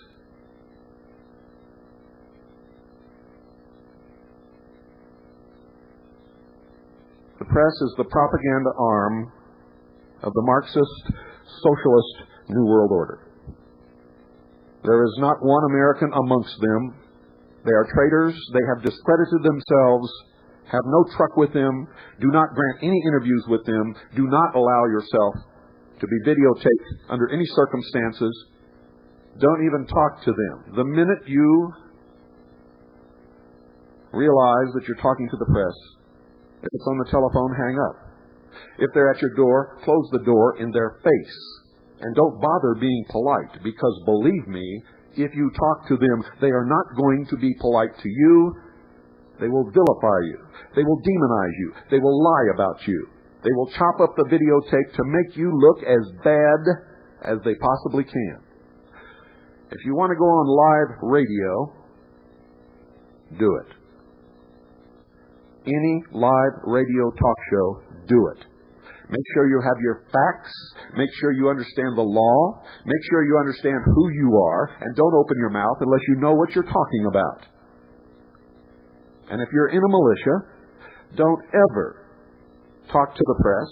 Don't ever issue a press statement. Say absolutely nothing. Allow your leaders to do the talking. That's what they're for.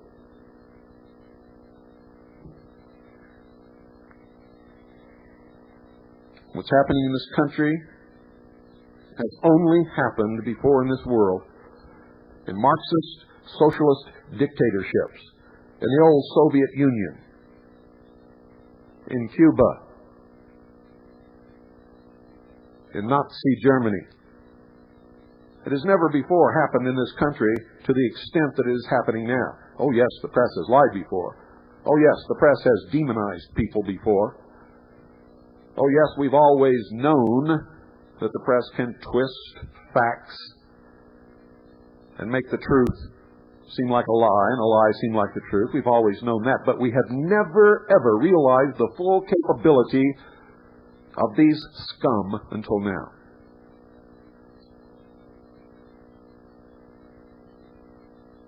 And what has happened to the backbone of America? Where are all those people who used to be proud to be called patriots? Where are all those people who used to be proud to say that they would protect and defend the Constitution of the United States of America against all enemies, foreign and domestic? And where are all the veterans who swore that oath when they went into the military service and have never been released from that oath, to my knowledge? Well, I don't know where they are, but I bet you within the next few weeks we're going to find out. And I believe this is going to backfire on these socialist Marxist pukes like they never dreamed.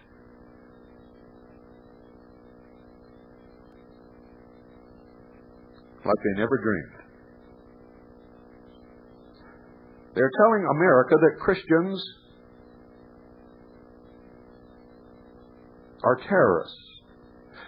That fundamentalists of any religion are terrorists. Specifically, fundamentalist Islamics are terrorists. Patriots are terrorists. People loyal to the Constitution are terrorists. Constitutionists are terrorists. Militiamen are terrorists.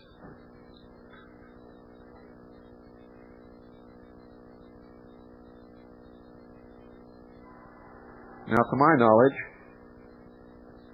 the way I was reared, that includes just about everybody I've ever known in my entire life. And everybody that I know now. And if I were younger, I would say it included everybody in this country. Because fundamentalism includes Orthodox Jews. It includes people who adhere to the basic religious beliefs of the Buddhist religion. That's what fundamentalists believe. And adhering to the basic tenets of the religion and not bending to the will of the New Age. That's what it really means. And you know something else? I know a lot of people in the New Age movement who are staunch patriots. Staunch patriots. So these people in the press are slapping in the face every loyal American that lives in this country. And it's going to backfire upon them in spades. You watch and see. Don't go away. I'll be right back. And tonight we're going to talk about the militia and the law. all the things that they don't tell you on television. And if you're a new listener, you listen very carefully, and then you go back and listen to the lies. The militia are the backbone patriot people of this nation, who will fight and die to protect you and the Constitution and this country from any enemy, foreign or domestic. And those who want to subvert the Constitution and destroy this country and bring into being a totalitarian Marxist state had better watch out, because if you push us too far, we will restore this Constitution to its rightful place as the supreme law of the land. Those who have committed treason will be arrested, will be brought before a grand jury under the law. If they are indicted, they will be tried.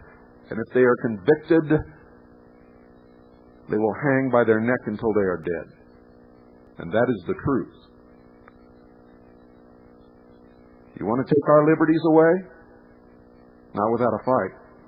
You want to propaganda us and call us names and try to demonize us, the people who made this country great?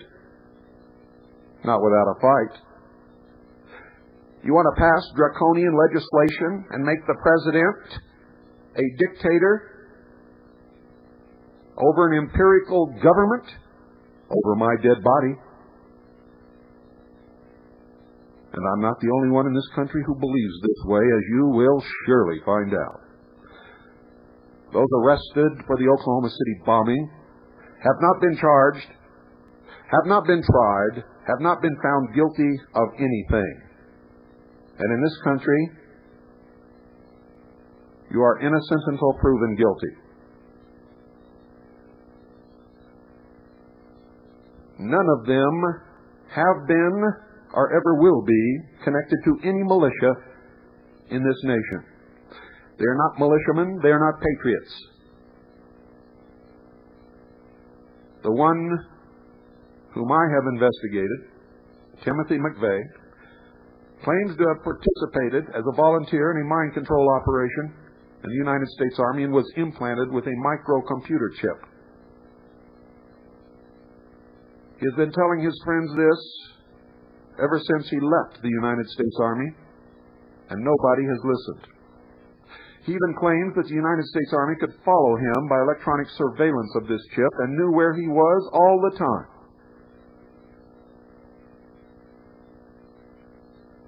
You don't think it's possible? Start studying the developments in mind control techniques and the experimental psychology of Dr. Louis Jolyon West, who was sent to Oklahoma City. Yes, ladies and gentlemen, the Nazis were socialists. The socialists don't want you to know that. They want to call us Nazis. You see, there's a scale. It's called right and left. On the left, the far left, is communism. Total, complete control and ownership by the state of everything. Just a little above that is socialism, fascism. As you go toward the middle, you become finally in touch with some reality, and you get near Republican, constitutional government, which this country started out to be. It's not anymore. If we're not careful, we're going to lose it all. As you go farther to the right, you find less and less control and more individual responsibility and freedom until you reach the far right, which is anarchy, not Nazis, not fascism. You find that with the puke-faced little whiny liberals who have to have protection by the state from everything. They're irresponsible. They don't believe in anything. They think this is it. There's no God, there's no hereafter. If this is it, I must have the supreme protection.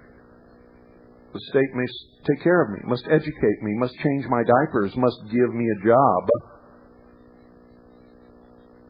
must protect me, must entertain me, must tell me when to go to bed, when to get up. Children. Listen to the news, ladies and gentlemen. Those are children whining and crying and blaming because somebody is taking their toys away. And let me assure you, if we were not really hurting them with the truth, this would not be occurring. And that is the truth. Now let's get to the militia. Oh yes, let's get to the militia. I'm holding in my hand, well, let's go to the other one first. I'll start with my state. You're going to have to take care of your own state because I'm not going to do the research for everybody. You see, they're telling you that what we're doing is unlawful, illegal, wrong. We're demons. Somehow, we're threatening everyone. The truth is, we're the last protection against a dictatorship. The Constitution of Arizona, Article 2, Section 26, bearing arms. The right of the individual citizen to bear arms in defense of himself or the state shall not be impaired, but nothing in this section shall be construed as authorizing individuals or corporations to organize, maintain, or employ an armed body of men. They're talking about a private army, and it is clear in the references here. In Section 26-115, ladies and gentlemen, excuse me, that's Section 26-121, militia. Composition of militia. The militia of the state of Arizona consists of all able-bodied citizens of the state between the ages of 18 and 45 years, and all residents of the state between such ages who have declared their intention to become citizens of the United States, except. And it lists a bunch of exceptions. Among the exceptions, ladies and gentlemen, are persons exempted by the laws of the state or the United States, idiots, lunatics, totally blind persons, and persons convicted of infamous crimes, judges and clerks of courts of record, state and county civil officers holding office by election, and members of the legislature. The purpose for that in the laws of the state of Arizona is because if those people in the government who were subverting the government and oppressing the citizenry were also in command of the militia, the purpose of the militia would be destroyed.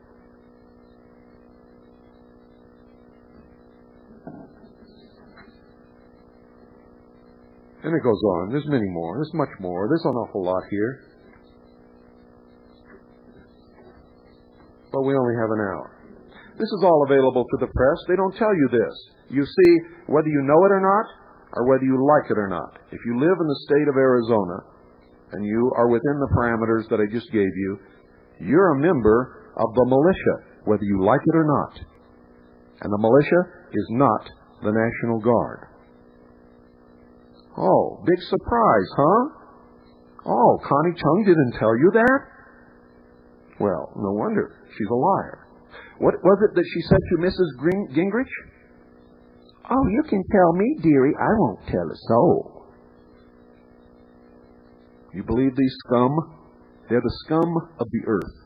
They're beneath contempt. In fact, when they're not on television, you can probably find them on the bottom of the ocean, because they are the lowest thing on earth.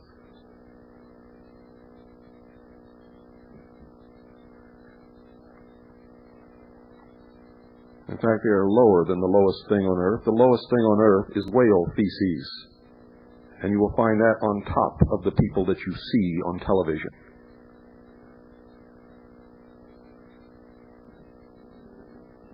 United States Code Service, Lawyer's Edition, Title 10, Armed Forces.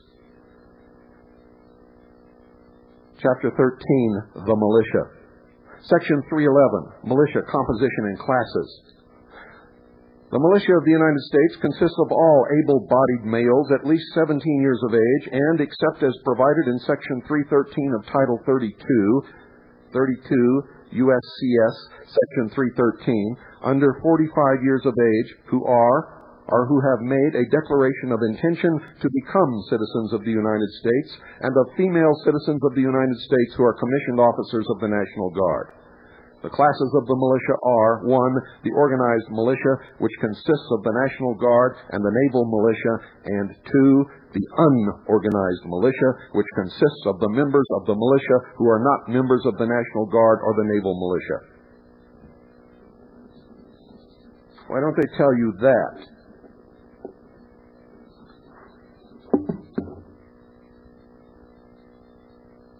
Do you know? Have you bothered to ask them? Do you even care? These people are liars, ladies and gentlemen. Militia duty exemptions. Section 312A. The following persons are exempt from militia duty: the Vice President, the judicial and executive officers of the United States, the several states and territories, Puerto Rico, and the Canal Zone. Members of the armed forces except members who are not on active duty. Custom house clerks, persons employed by the United States in the transmission of mail, workmen employed in armories, arsenals, and naval shipyards of the United States, pilots on navigable waters, mariners in the sea service of a citizen of or a merchant in the United States. Why are all these not available for militia duty? For the same reason, ladies and gentlemen. Some of them are necessary to the fundamental operation of the country and of commerce. And some cannot be. Because if the people in the government who were subverting the government and oppressing the people were in control of the militia, then the purpose of the militia would be destroyed. Do you understand?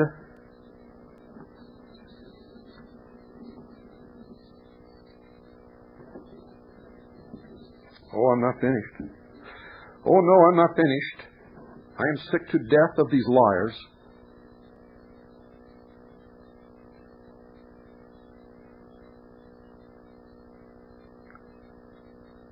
Title 10, Armed Forces. Chapter 13, the Militia.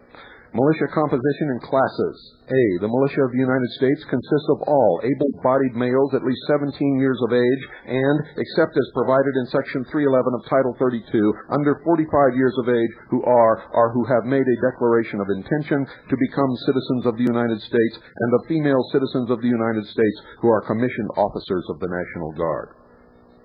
The classes of the militia are the organized militia, which consists of the National Guard and the Naval Militia, and 2, the unorganized militia, which consists of the members of the militia who are not members of the National Guard or the Naval Militia.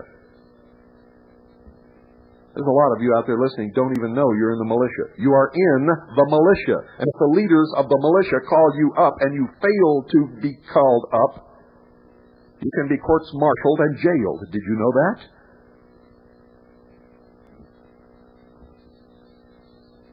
Did you also know that in the tradition of this country, any competent citizen can call up the militia?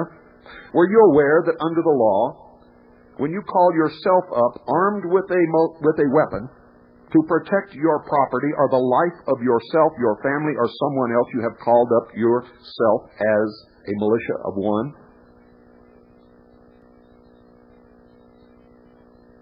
Did you know that when the sheriff calls up citizens and deputizes them, he has called up the militia? Did you know that the militia exists whether or not the press says it exists, whether or not the Communist News Network, and they have a research division? They know all of this. They're just liars. Did you know that if you fit the parameters that I have just read to you, either in your state or with the federal government, you are a member of the militia. And if your state has no laws concerning the militia, you are still a member of the militia of the United States of America. Did you know that? Did you know that if you're going to be a member of the militia and could be called up as such under the law, it is absolutely foolish not to have a structure of organization and to know what equipment you should have and to have practiced, so that you don't go out and shoot somebody or trip over a curb and shoot yourself or just absolutely make a stupid fool out of yourself and destroy whatever operation you are called upon to perform? The men and women in this country who belong to the militias are responsible citizens fulfilling their role under the law. Under the law, legally, lawfully, and it is their duty, and it has always been the duty of the citizens of this country to function as members of the militia. And it doesn't stop there.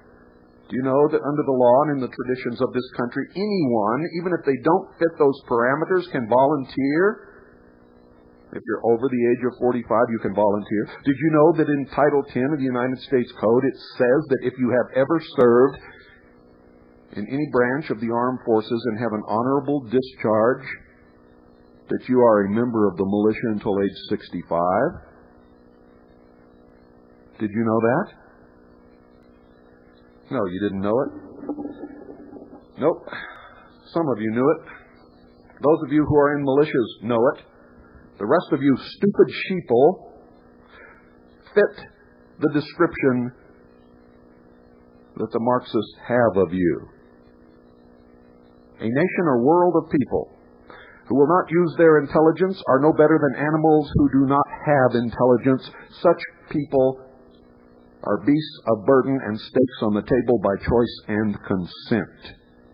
That is exactly word for word what they believe you are. And that's why they're able to propagandize you and lie to you and lead you around by the leg, or the ring in your nose,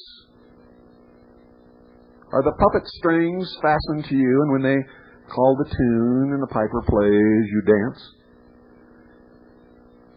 Because that's what you're supposed to do. You're stupid, ignorant, apathetic, and you'd better stop.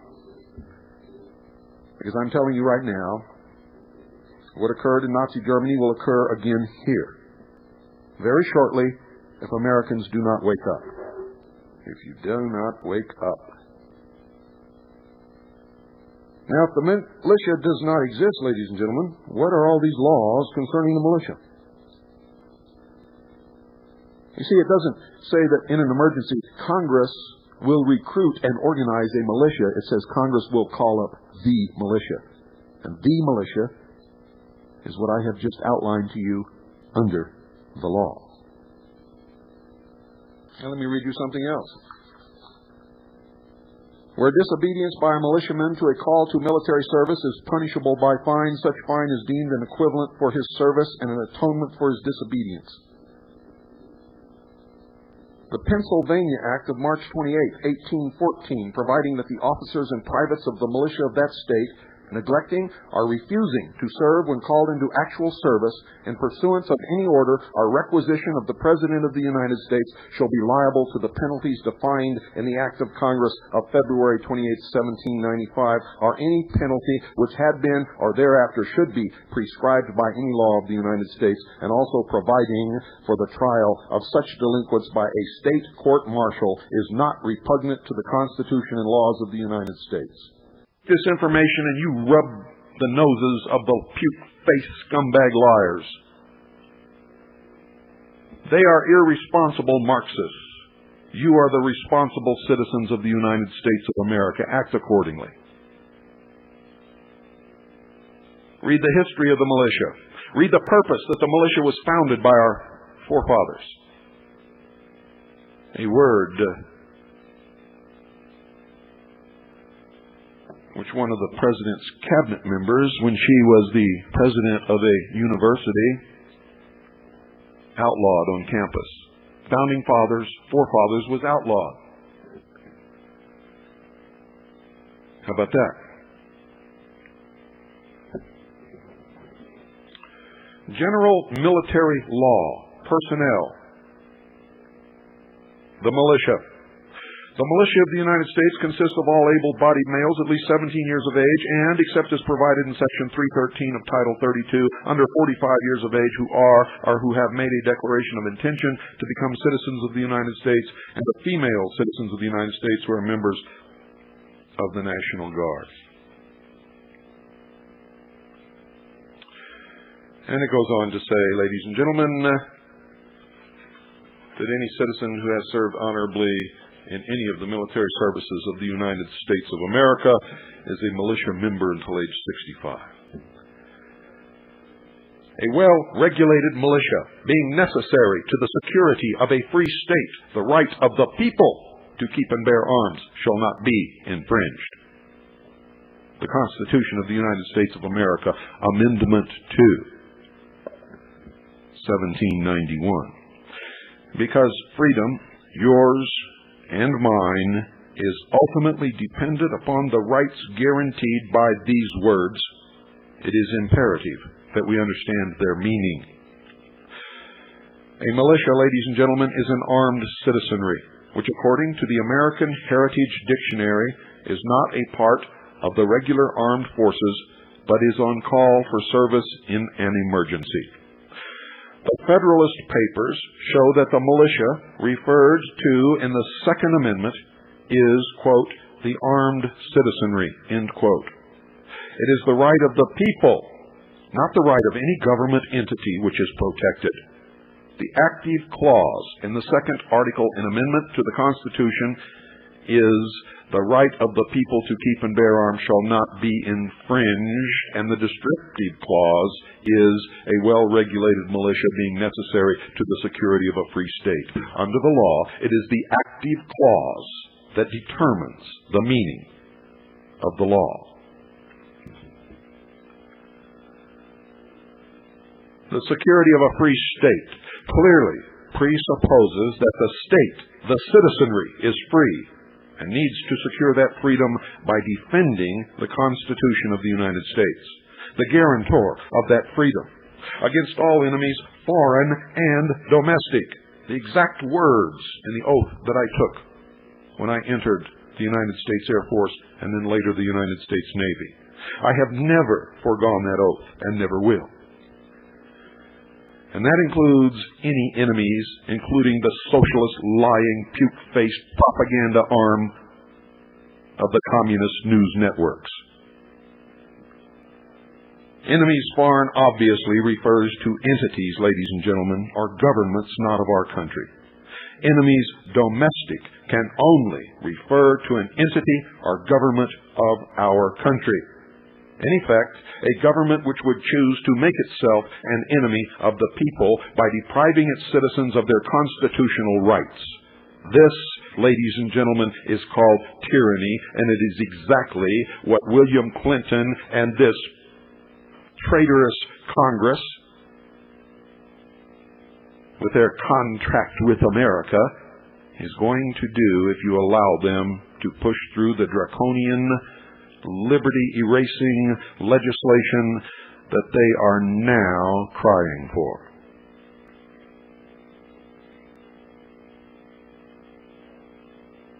It's called tyranny. And the primary reason for and purpose of a militia, an armed citizenry, a militia available to a government of the people, but beyond the purview of a government against the people, and that is why the officers of the government cannot belong to the militia. To place the militia beyond the purview of a government against the people is to secure the freedom of the people against such a government. Why do I have to do this for you? You're American citizens. It is your duty, your obligation to know the law. It's your duty and obligation to know the history of this country. It is your duty and obligation to understand the Constitution and what liberty means and the responsibilities that are attached to it. Thomas Jefferson, in a letter to James Madison, said that a Bill of Rights is what the people are entitled to against every government on earth, general and particular. Again, in his very first inaugural address, he included among the essential principles of our government a well-disciplined militia. And if militias don't meet in practice, they cannot be well-disciplined. He also included the supremacy of the civil over the military authority. And should we wander from these principles in moments of error and alarm, let us hasten to retrace our steps and to regain the road which alone leads to peace, liberty, and safety. End quote. We the people. Everyone say that. Open your mouth and say this. We the people, the citizenry, have both a right and a responsibility individually and collectively to keep and bear arms in order to defend ourselves against all enemies of our Constitution and the rights and freedoms thereby guaranteed. What kind of arms? Any kind it takes. And if they attempt to take our liberties and freedoms and our Constitution away from us, we have the right, no, the duty, the responsibility to resist with all means and all instruments available to us, or that we can get our hands on, or that we can invent or manufacture with no restrictions whatsoever. Because not to do so does not guarantee liberty, but slavery. Obviously, arms must be kept and borne in a responsible manner in order to serve the constitutionally stated need and purpose. The Second Amendment is not concerned, as some absurdly would suggest, with hunting and sporting rights, albeit these rights exist, along with the right to defend our lives and property. The fundamental intent of the Second Amendment is to arm the citizenry to defend itself against, quote, every government on earth, end quote, foreign or domestic, which would make itself an enemy of the people by violating their constitutionally protected rights. The government doesn't know this. They've forgotten it, or they've intentionally subverted it, but the government is the servant of an armed citizenry. That's why the government hates an armed citizenry, because the government doesn't want to be the servant. They want to be the master, and they want us to be the slaves. It is the tyrant over an unarmed citizenry. The government is the servant of an armed citizenry. It is the tyrant over an unarmed citizenry. Witness the many tragic illustrations of this deplorable state around the world. Look what has happened to every peoples who have allowed themselves to be disarmed. Very shortly thereafter, they became slaves. No government by the people and for the people needs fear the arms of the people. Let me say that again so that you understand it. And those of you in the government and in the press better listen. Because what you're doing today is not a reflection upon us. It is a reflection upon you. And the response to your dictatorial arrogance is the militia. No government by the people and for the people needs fear the arms of the people. Only a government against the people and their rights need fear their arms. To lay down our arms is to transfer all power, all control from the people to the government, thereby destroying, not securing our freedom, for which once men were willing to die, and many of us are still willing to die. The price of liberty, as Thomas Jefferson and others have warned, is eternal vigilance. Now this, folks, is not to be construed as an indictment against our present government. But vigilance requires that we be ever aware that tyrannies have arisen both from within and from without, throughout history. And it will never change. That history, indeed, often repeats itself, and that it can happen here. And many of us believe that it already is. And I think many more believe that than is properly understood. My fellow citizens, dear listeners, those of you who have been listening to this broadcast for a long, long time, those who are just beginning to listen, those who may be turning in for the first time, arise from your indifference. Come out of the fog. Awaken. Pull the wool back from over your eyes. Stop being sheeple.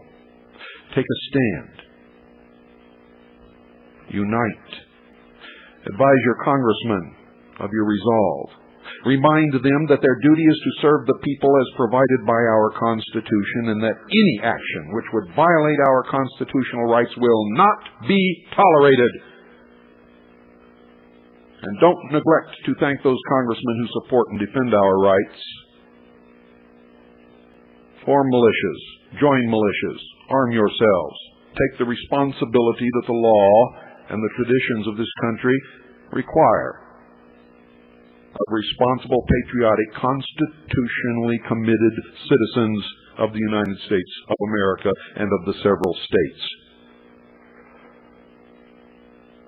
And understand that the militia is the final protection of the people against all enemies from without or within. It is truly the last and only legal and proper law enforcement body in this nation. Its purpose, according to the Constitution, is to repel invasion, suppress insurrection, and get this, folks, enforce the laws of the Union. Do you understand what I'm saying? Now take all this and shove it down these puke-faced Marxist, lying, communist news networks' creeps' throats. Stick it in their ears, and if you can, stuff it up there you-know-what. It is absolutely imperative that we not allow this to happen. They have an agenda. It's one world totalitarian socialist government which cannot become a reality if Americans do not give up their guns. The biggest thorn in their paw right now is the militia. And that's exactly the way our forefathers intended it to be. And that's the way it is. And I'm going to tell you right now, whatever decision you may make, if they ever come for my weapons, I will die on my doorstep defending my rights rather than surrender and live in a socialist totalitarian regime. And that is exactly what is coming. If they come against the legal and lawful constituted militia, it is the duty of the militia to resist and oppose them by whatever means necessary. And that is exactly what our founding fathers intended, and that is exactly the way it must be. To act in any other manner is irresponsible. It is to give up liberty in the face of fear. And if you give up liberty in the face of fear, you have no life to live.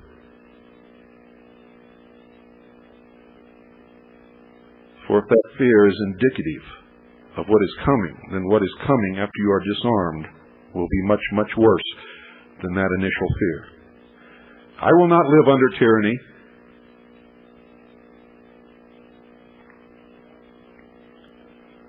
To provide means of communication for a nationwide militia, we have formed, and we will continue to form, and we will continue to educate and to train and to drill and to be ready. And as long as that happens, we will remain free. And the day that it stops, that it ceases to happen, we will cease to be free. And the day that Americans give up their weapons, they will become slaves. For a government of and for the people cannot and will not ever fear an armed citizenry.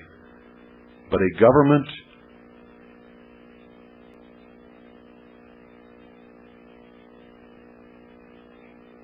that fears an armed citizenry would be a tyrant.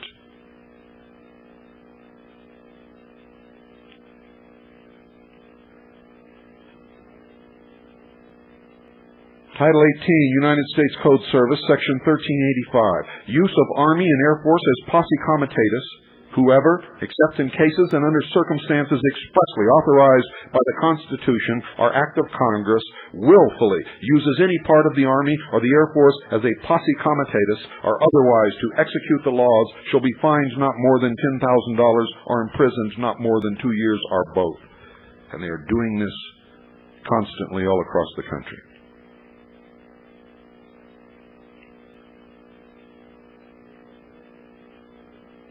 It is the militia that they are supposed to call up, not the military, because the militia will think twice before they injure the rights or the property or the person of their fellow citizens. But the military has no such worry. In the report of the Subcommittee on the Constitution of the Committee on the Judiciary, United States Senate, 97th Congress, 2nd Session, February 1982, on page 11, it says this, quote, "The militia refers to a concept of a universally armed people, not to any specifically organized unit. When the framers referred to the equivalent of our National Guard, they uniformly used the term select militia and distinguished this from militia. Debates over the Constitution constantly referred to organized militia units as a threat to freedom comparable to that of a standing army, and stressed that such organized units did not constitute and indeed were philosophically opposed to the concept of a militia. That the National Guard is not the militia referred to in the Second Amendment is even clearer today. Congress has organized the National Guard under its power to raise and support armies and not its power to provide for organizing, arming, and disciplining the militia." H.R. Report Number 141, 73rd Congress, 1st Session, 2533. This Congress chose to do in the interest of organizing reserve military units which were not limited in deployment by the strictures of our power over the constitutional militia, which can be called forth only to execute the laws of the Union, suppress insurrections, and repel invasions. The modern National Guard was specifically intended to avoid status as the constitutional militia.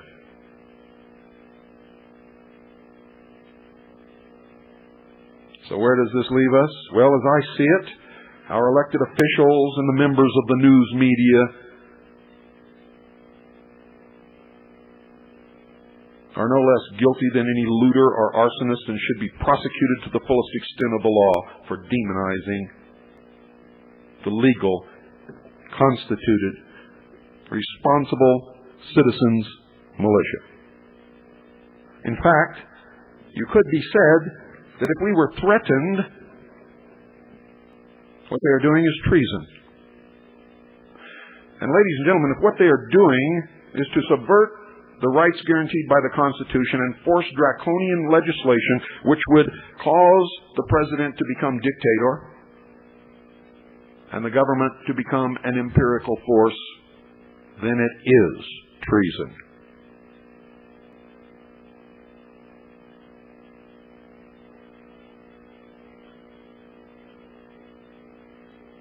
Read the Federalist Papers, number 24 through 34. The Federalist Papers, number 24 through 34. It says in there, for example, quote, "If the representatives of the people betray their constituents, there is then no resource left but in the exertion of that original right of self-defense which is paramount to all positive forms of government." And in Federalist Papers number 28, section 6, quote, "It may safely be received as an axiom in our political system that the state governments will, in all possible contingencies, afford complete security against the invasions of public liberty by the national authority." And in Federalist Papers number 28, section 8,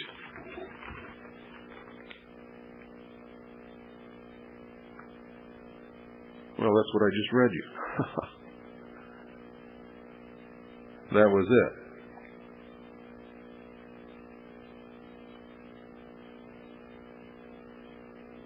When a long train of abuses and usurpations, pursuing invariably the same object, evinces a design to reduce them under absolute despotism, it is their right, it is their duty to throw off such government and to provide new guards for their future security.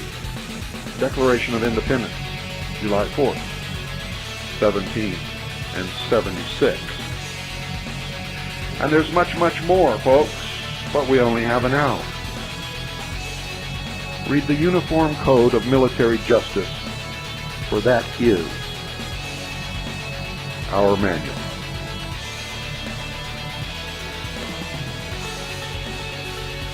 If you understand all of this and you would like to be a responsible citizen, whether you join the intelligence service or not, either form or join a militia. Do it properly and correctly under the law. Good night, and God bless you all.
You're listening to the PAZNIA Radio Network.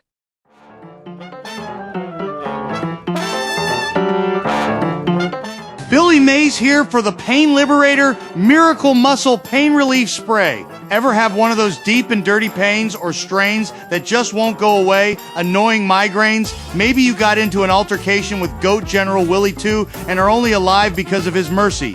Regardless, you've tried everything, but have you tried Pain Liberator? With the power of DMZO, aspirin, and magnesium, this Miracle Muscle Pain Relief Spray is taken directly and deeply into the tissues, providing instant pain relief. Wow. Commonly used in sports and physical training independently, DMZO has its own benefits, but combined with anything, in this case, aspirin and magnesium, those compounds are taken directly to your pain point with 90% absorption rate. Double. Wow. That means lower doses needed, rapid relief, and a provably safe way to live pain-free.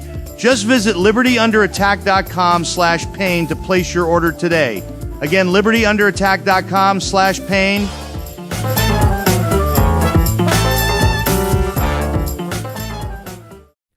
Direct Action Series number 12.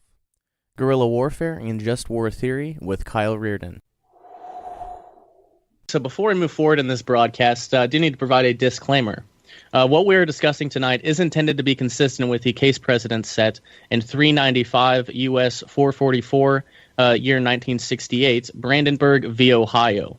No one is threatening any individual government agents, nor is there incitement. So got to preface this broadcast with that. So Kyle, why don't libertarians talk about use of force issues? I think there's a variety of reasons. I am pleased in one sense that people are talking about peaceful parenting because that is a use of force issue. However, the conclusions some people may come to, I think, are rather debatable at best. But for those people who remember about a couple years ago, roughly circa 2013, and maybe even a little bit before then, you would have libertarians such as Larkin Rose and Chris Cantwell talk about use of force issues, and the reception that they got was rather instructive. And as far as I can tell, not much has changed in the past couple of years. Indeed. Yeah, that's it's definitely been interesting to see the way some libertarians, or even like the Free State Project, the way they've reacted to some of these things. And Larkin Rose was just asking the question, when should you shoot a cop? He wasn't even talking about necessarily guerrilla warfare or anything like that. It was just just an open question. But yeah, the Free State Project didn't like that too much. So moving forward, in the spirit of the trivium, let's define our terms. So Kyle, what's the non-aggression principle, which everyone should know, but we'll start there. Well, the non-aggression principle is one of the two key libertarian ethics, and the NAP is very simply says that initiatory force, or coercion if you prefer, is absolutely prohibited. It is immoral, it is unethical. However, there is an exception for self-defense. And so what this means is that the non-aggression principle, the NAP, is not pacifism. It is not pacifistic. As far as a legal basis for this is, or at least a comparable one, the NAP is implied by certain provisions in the various American constitutions, especially where there is a phrase, the right to keep and bear arms. And so this kind of, whether explicitly or implicitly, means that the right to self-defense is recognized. Indeed. I've actually seen the argument made that the NAP is actually pacifistic, which doesn't make any sense whatsoever. But yeah, also obviously Texas Constitution, Article 1, Section 23, Virginia Constitution, Article 1, Section 13, and obviously just the Second Amendment in the federal Constitution, self-defense. The right to self-defense is obviously pretty explicit. So, Kyle, people can individually provide for their self-defense. Can they do it collectively? At least philosophically, yes. And in the field of political philosophy, this is known as the right to revolution. Very good.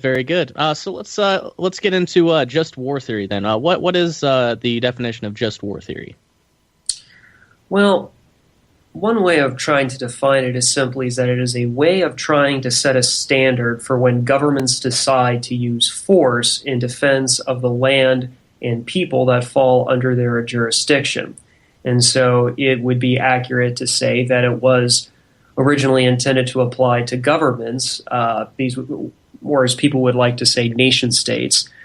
This also traces back to Catholic theology, and it was developed into secular circles. And just without getting into any a lot of detail tonight, I'll just very briefly give some of the sources for this, and then people can take their time and look into it more thoroughly. But if you look at St. Thomas Aquinas' Summa Theologica, if you look at the Catechism of the Catholic Church, if you look at the Compendium of the Social Doctrine of the Church, use of force issues very much comes up quite a bit.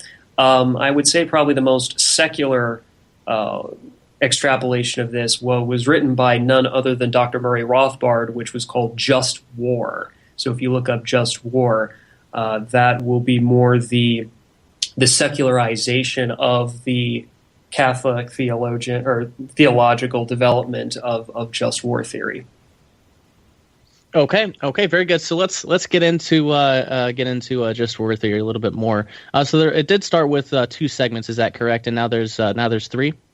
Yes, it originally started with. I'm going to first use the Latin terms, and then I'll define it in the rough English translation. But yes, it originally started with only jus ad bellum and jus in bello, and then it expanded out to 3. And in a moment, we'll cover what those Latin terms mean. But yes, it has been expanded in recent years. Okay. So the first one, jus ad bellum. What does that mean, and what is it?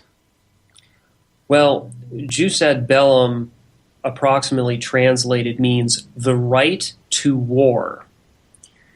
So you have to keep in mind with these 3, segments of just war theory, each segment has their list of criteria. And so what we're looking at this first segment is jus ad bellum, the right to war. And there is a set of criteria that has to be satisfied. And if these criteria are not satisfied, there is no right to war.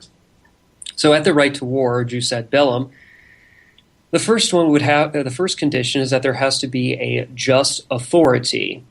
For instance, as some of the theorists would put it, Shane, the government has to be the entity waging the war. It cannot be a special interest. For example, if you have like a mafia don and their little organized crime syndicate, that's not a just authority, right? There's no consent of the governed, as it were. So the assumption here is that the authority in question is legitimate somehow. Now, some people could also extrapolate that maybe there's a legal aspect to this. If you look at the United States Constitution, and specifically Article 1, Section 8, one of the enumerated powers for the federal Congress is the power to declare war. You know, Congress shall have the power to, insert ellipses, declare war. So, for example, that would be cited as a just authority. There's many other examples of that, but just in the interest of time, that should be satisfactory for right now, just to get the basic idea across to people. The next criteria would be just cause. Now, just cause means that the government can't just start a war because they want to. There has to be an invasion, something that would invite retaliation. Or if you want to put it in more ethical terms, there has to be a violation of the NAP, right? You have to have people crossing borders with the capability and, more importantly, the intention to cause violence. And so essentially, just cause means that, hey, if somebody's invaded our home, we have to defend it, kind of thing. So obviously, the criteria of just cause completely rules out preemptive strikes.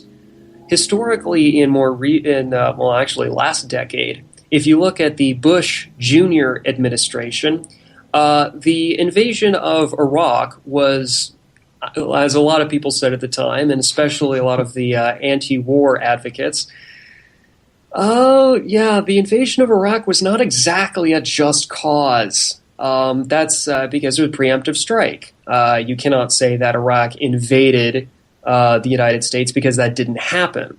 So that criteria is that's a bit of a problem with that specific example. The next criteria is that there has to be a just intention. Now, just intention means that you are using force to stop violence, and the goal has to be peace. Again, to go to a now historical example as of last decade, you know, the war in Afghanistan that started in 2001 was a direct result of the 9/11 attacks. And so last time I checked, Shane, I think the war in Afghanistan is still officially ongoing, even according to the federal government. Yeah, it's a perpetual war, so yeah, it definitely does not meet that criteria. Although I guess since America has been founded, it's almost been perpetual wars. So, yeah. Just to be more precise, the war in Afghanistan is still officially ongoing since 2001. Correct. Thereby, as far as I'm aware of, it is America's longest involved war to date, and is ongoing. I mean, it might go on for another couple more years, for all you know. That's it's a little too early to tell, because again, that's a current event, as it were. But again, the idea is that yes, unfortunately, it is a perpetual war, and so just intention. There's no resolution of the conflict, as it were. It just keeps going and going and going. So it would be kind of questionable at best that there is a just intention with that specific example. And finally, for jus ad bellum, the fourth criteria is that there has to be it has to be a last resort to go to war, and this is incredibly important. In some ways, even more important than the three previous criteria. This means that you must have exhausted all other means available, whether it's legalistic remedies, whether it's diplomacy, etc. Essentially, things have to get so bad to the point, circumstances have to be so dire, that essentially the people making the decision to go to war are more or less arguing we either have a war or we die. It's got to be pretty stark. So in that respect, the right to war is basically an attempt to emulate that element of self-defense. either you do it or you die. And so, again, like I said, the circumstances have to be pretty dire. So just to go over the criteria briefly just one more time. The 4 criteria of jus ad bellum, the right to war, are just authority, just cause, just intention, and the measure of last resort. Very good, very good. So let's move on to jus in bello. What is that? This is approximately translated to the conduct in war. Now, right off the bat, the conduct in war, it makes an assumption that jus ad bellum has been satisfied. If this is not the case, then jus in bello is irrelevant. So that's kind of important. This is kind of incremental, right? You have to go from, make sure these criteria are followed. And so assuming the right to war has been satisfied, just because you satisfy jus ad bellum, it doesn't mean that you can just do whatever the hell you want. And the military refers to this as the rules of engagement in more precise terms. But in terms of jus in bello, the conduct in war, there's 3 major criteria for this one. The first one of which is proportionality. There has to be a proportionality of the use of force during the war itself. So, for example, if you're a soldier in combat with another soldier, so you're fighting physically, and at some point during the engagement, he surrenders. You can't, as the victorious soldier, at least in that particular engagement, you can't just use excessive force, especially in the sense of you can't just arbitrarily bind or even torture him. Some people might be familiar with things like the Geneva Conventions. There is such a thing as being a prisoner of war, and there is such a thing as, I don't want to say a humanitarian ethic, but I would say more, once a man is not able to fight, it's you basically treat him as a captive and you don't hurt him any further. Like once he's not a threat to you, then the use of force on your part as the victorious party has to go down. Otherwise, you're just a thug. Indeed, and this would actually parallel with dialogical estoppel as well, which we'll get into more when we get to the guerrilla warfare section. But yeah, this criterion and dialogical estoppel both deal with proportionality. Yes. So the next criteria is discrimination. Now, discrimination very simply means targeting. So, for example, if you are a soldier, you just can't go around and kill whomever you damn well please. Generally, the rules of engagement limit a soldier's ability to target civilians. Generally speaking, soldiers are only allowed to kill uniformed individuals of the enemy military. And this is also in accordance with the Geneva Convention. They have more precise rules about uniformed combatants and such. So the assumption here in terms of the criteria of discrimination is that the assumption is not to kill civilians, even if you have to risk your life as a soldier to do it. That said, if you're facing a really severe situation, injuring, let's say, misguided civilians really does go on the table. But again, the idea is restraint. If you had one idea to go away with this, it is the soldiers have to practice restraint, even if that means their own lives get put in danger, at least to some degree. And very briefly, before anything else happens, third criteria is responsibility. So every soldier, when they eliminate a target, is responsible for that kill. If they did their job, many times they get a medal for it. However, there is such a thing as friendly fire, and I would even go so far as to say that collateral damage, that term the military likes to use quite a bit over the years, collateral damage does violate responsibility as well as the previous criteria of discrimination.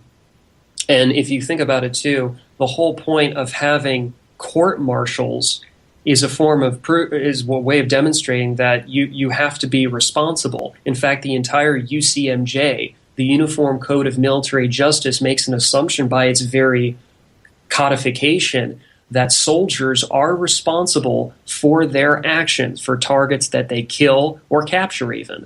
So just to briefly recap, jus in bello, the right to war, has three criteria of proportionality, discrimination, and responsibility. Before we went to break, we were covering the first two segments of Just War Theory, and this number 3 is actually a newly added one. So, Kyle, let's go ahead and get back into it. Jus post bellum, what is that? Roughly translated, Shane, this means justice after war. Now, something that a lot of people may not really understand, if you look back at the conclusion to World War I, there was the Treaty of Versailles. And unfortunately, because the Treaty of Versailles was so heavy-handed in favor of the victors and against the interests of the vanquished, that in a lot of ways it sowed the seeds for future destruction, as it were, right? I mean, the Weimar Republic with its hyperinflation took place not too long after, which then gave an excuse for the rise of the National Socialists in Germany. And obviously, people who are familiar with World War II kind of know that the seeds for that were sown at the Treaty of Versailles. So because there is a lack of justice after war, in a lot of ways that can actually give an excuse for future other tyrants to come along later and then say, ooh, look at this grave injustice, and if you follow my great plan for doing whatever this list of awful things is, we will fix this problem. But of course, if there was justice after war, that would remove even the excuse for that kind of thing to potentially happen later. So jus post bellum is valuable as it prevents the origins of a potential future war. Mm-hmm. So in some ways, jus post bellum is somewhat debatable because it is the newest addition to just war theory. And more or less, I will be following Brian or Wren's explanation of jus post bellum, which I think his paper was similarly titled Justice After War. And essentially the criteria are these. First, there has to be transparency about what happened during the war and why. You know, a lot of for instance, a lot of war crimes and other horrible atrocities occur because there is a veil of secrecy, or there is a lack of record keeping, or witnesses who survived are silenced or otherwise intimidated if they witness, for example, like a brutal rape of a particularly important individual, for example. That the significance of that kind of plays itself forward. So there has to be transparency. There has to be honesty about who did what to whom and why. The second criteria is responsibility. Now, this is intended to rule out total war.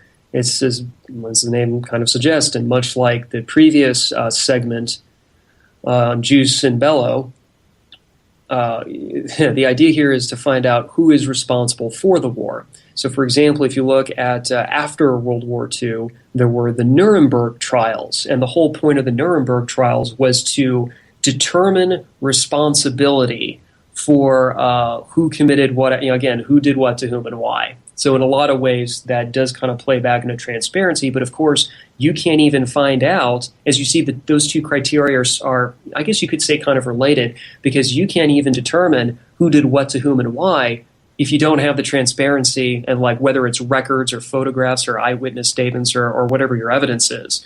You can't even try to determine or adjudicate responsibility if you don't even have that transparency, but they go together. The third criteria is proportionality. Again, just like in Jus and Bello, there has to be proportionality to the punishment. So, for example, a officer, or let's say a general, would be punished more severely than some like your run-of-the-mill soldier, whether it's a captain or major, or even like more like an enlisted man, like a private of some kind, or even a staff sergeant.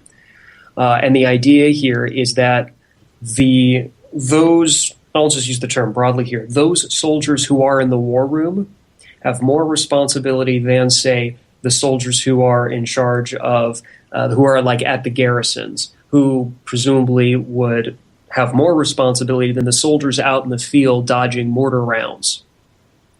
So the idea is that when you look at the chain of command, the people who are higher up the chain of command bear much more responsibility for their actions, and as such, if there is something like a war crime, then the people higher up the chain of command bear a harsher punishment than people below them who are, just simply following orders and such. But the people following orders on the lower end, I mean, they're not completely excused either. But again, like I said, people higher up the chain of command is where the bulk of the punishment lies. And actually, for a real world example, if you look like last decade when Abu Ghraib happened, that was the torturing of Iraqis that was systematically done by the U.S. Army.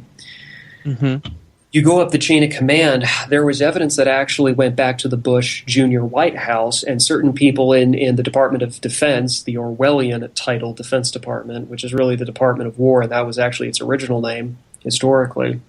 A lot of those bureaucrats, even going up to the very highest of those offices in that department, knew about the torture, and some of them actually directly authorized it. So if there was such a thing as justice after war, the proportionality of the punishment would be harsher against those officers and maybe even civilian leaders of the Defense Department than it would be even against, maybe even harshly even against the men who carried out the torture, at least supervised it, because they were just following orders.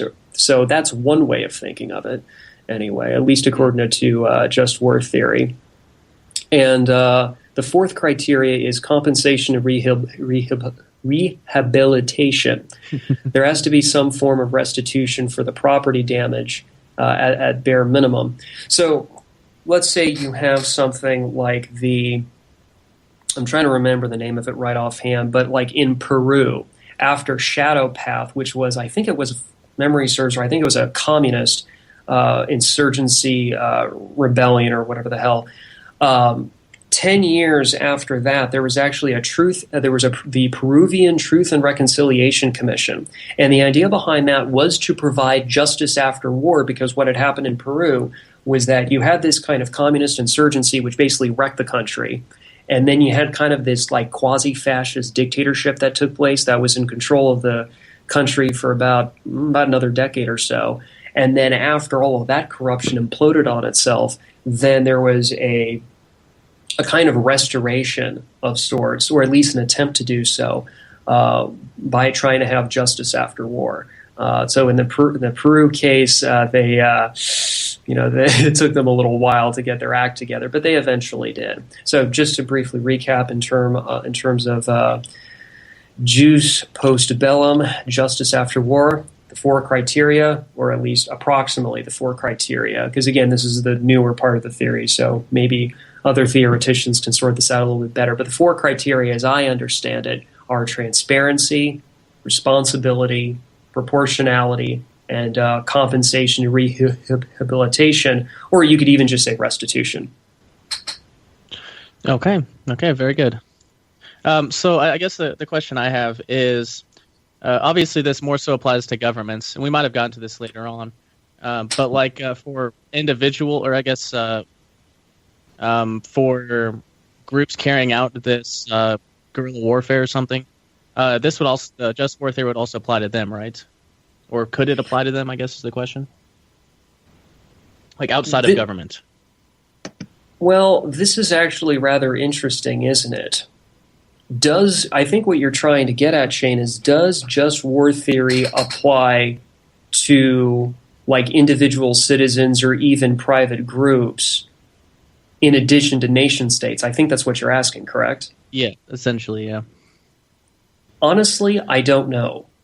This is actually a matter of debate, and I wish more people would talk about this and try to, through the market process of, discovering what the truth is, just through, shall I say, our argumentation ethics a little bit, actually really discuss this in publicly and even hold moderated debates on this, because I think that's the pivotal question. I personally do not know. What I can tell you is this. Just war theory in general gives you a set of criteria during each phase of a war.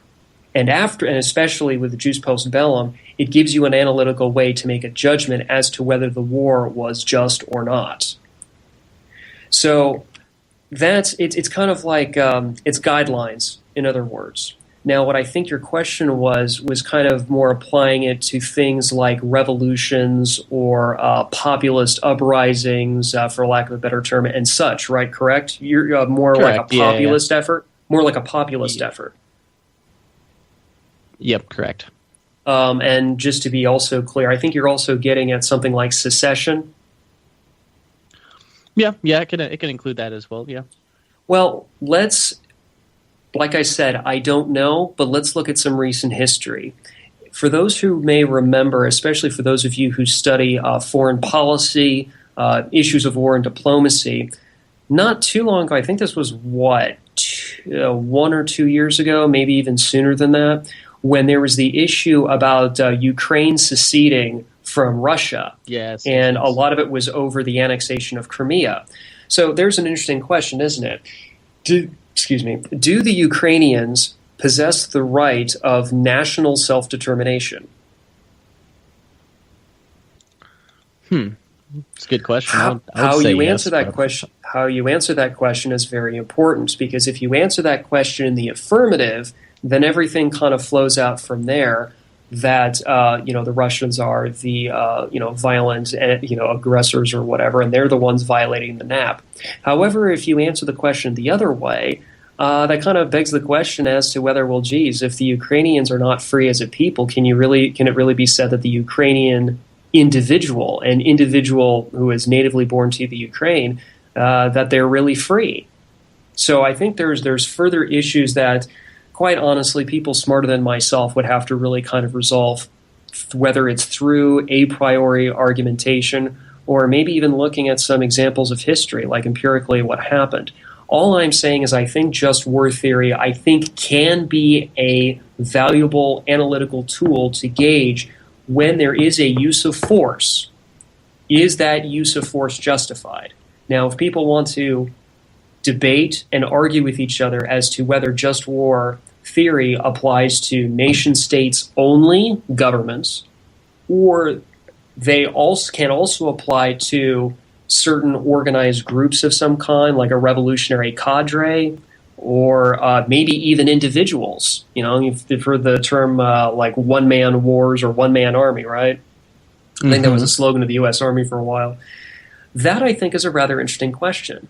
But from my study of just war theory, Shane, I cannot give you an answer at this time as to whether the applicability is limited to governments or it expands out more from there. What I can tell you for certain is that if you go back to Catholic theology and even a lot of the secular literature, generally speaking, it does apply only to governments for the most part. But again, whether it applies to like secessionists, revolutionaries, populist, flavors of the month, I don't know. Very good, very good. And what do you guys think? Do you think that just war theory applies to revolutionary groups, to individuals? Give us a call, 218-895-3818, or go to the chat available at fprnradio.com/listen-live, and let us know what you think in the chat. So, Kyle, let's go ahead and move forward here. Let's talk about guerrilla warfare. What role does dialogical estoppel have in guerrilla warfare? And also just war theory.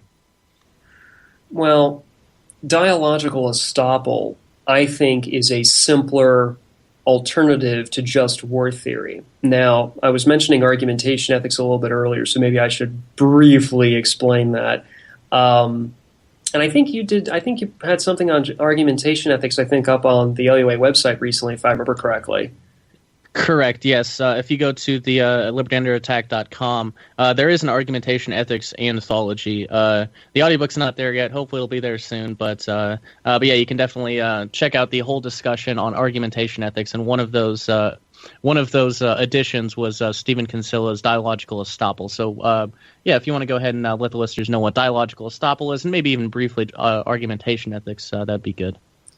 Well, very well, one flows from the other. So just very briefly, argumentation ethics is a libertarian logical proof which says that pretty much any performative contradiction that is committed is demonstrates that whatever the position being argued for is inherently illogical. Some would extrapolate that argumentation ethics pretty much invalidates virtually all political ideologies except for libertarian anarchism of some flavor.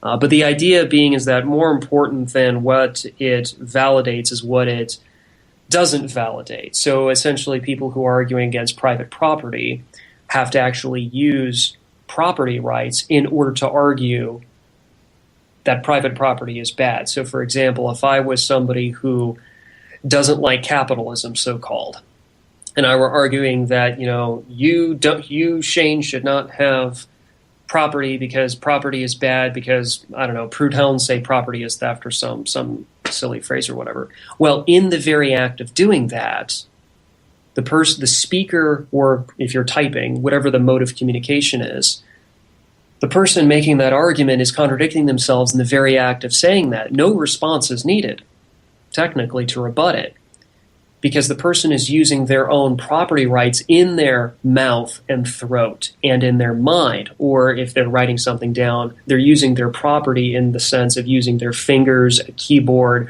or if we're going to go back, a couple decades back, using a pen and paper.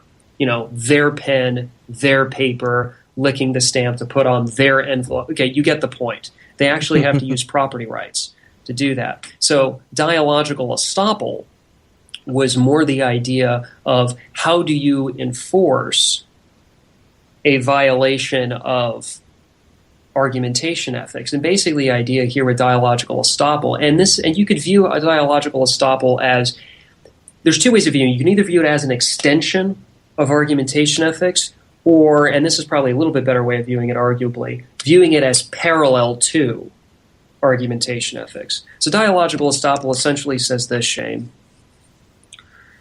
When you have somebody who is contradicting themselves, and just to keep this very, very simple, let's assume it's a very clear, just very blatant type of contradiction. Let's not go for hard cases here for the moment.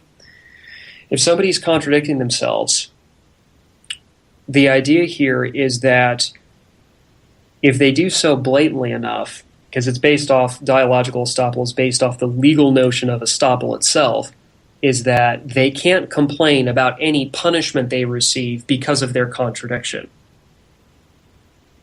And that's a very interesting idea, because although argumentation ethics is a communications theory, dialogical estoppel is actually technically a form of punishment theory.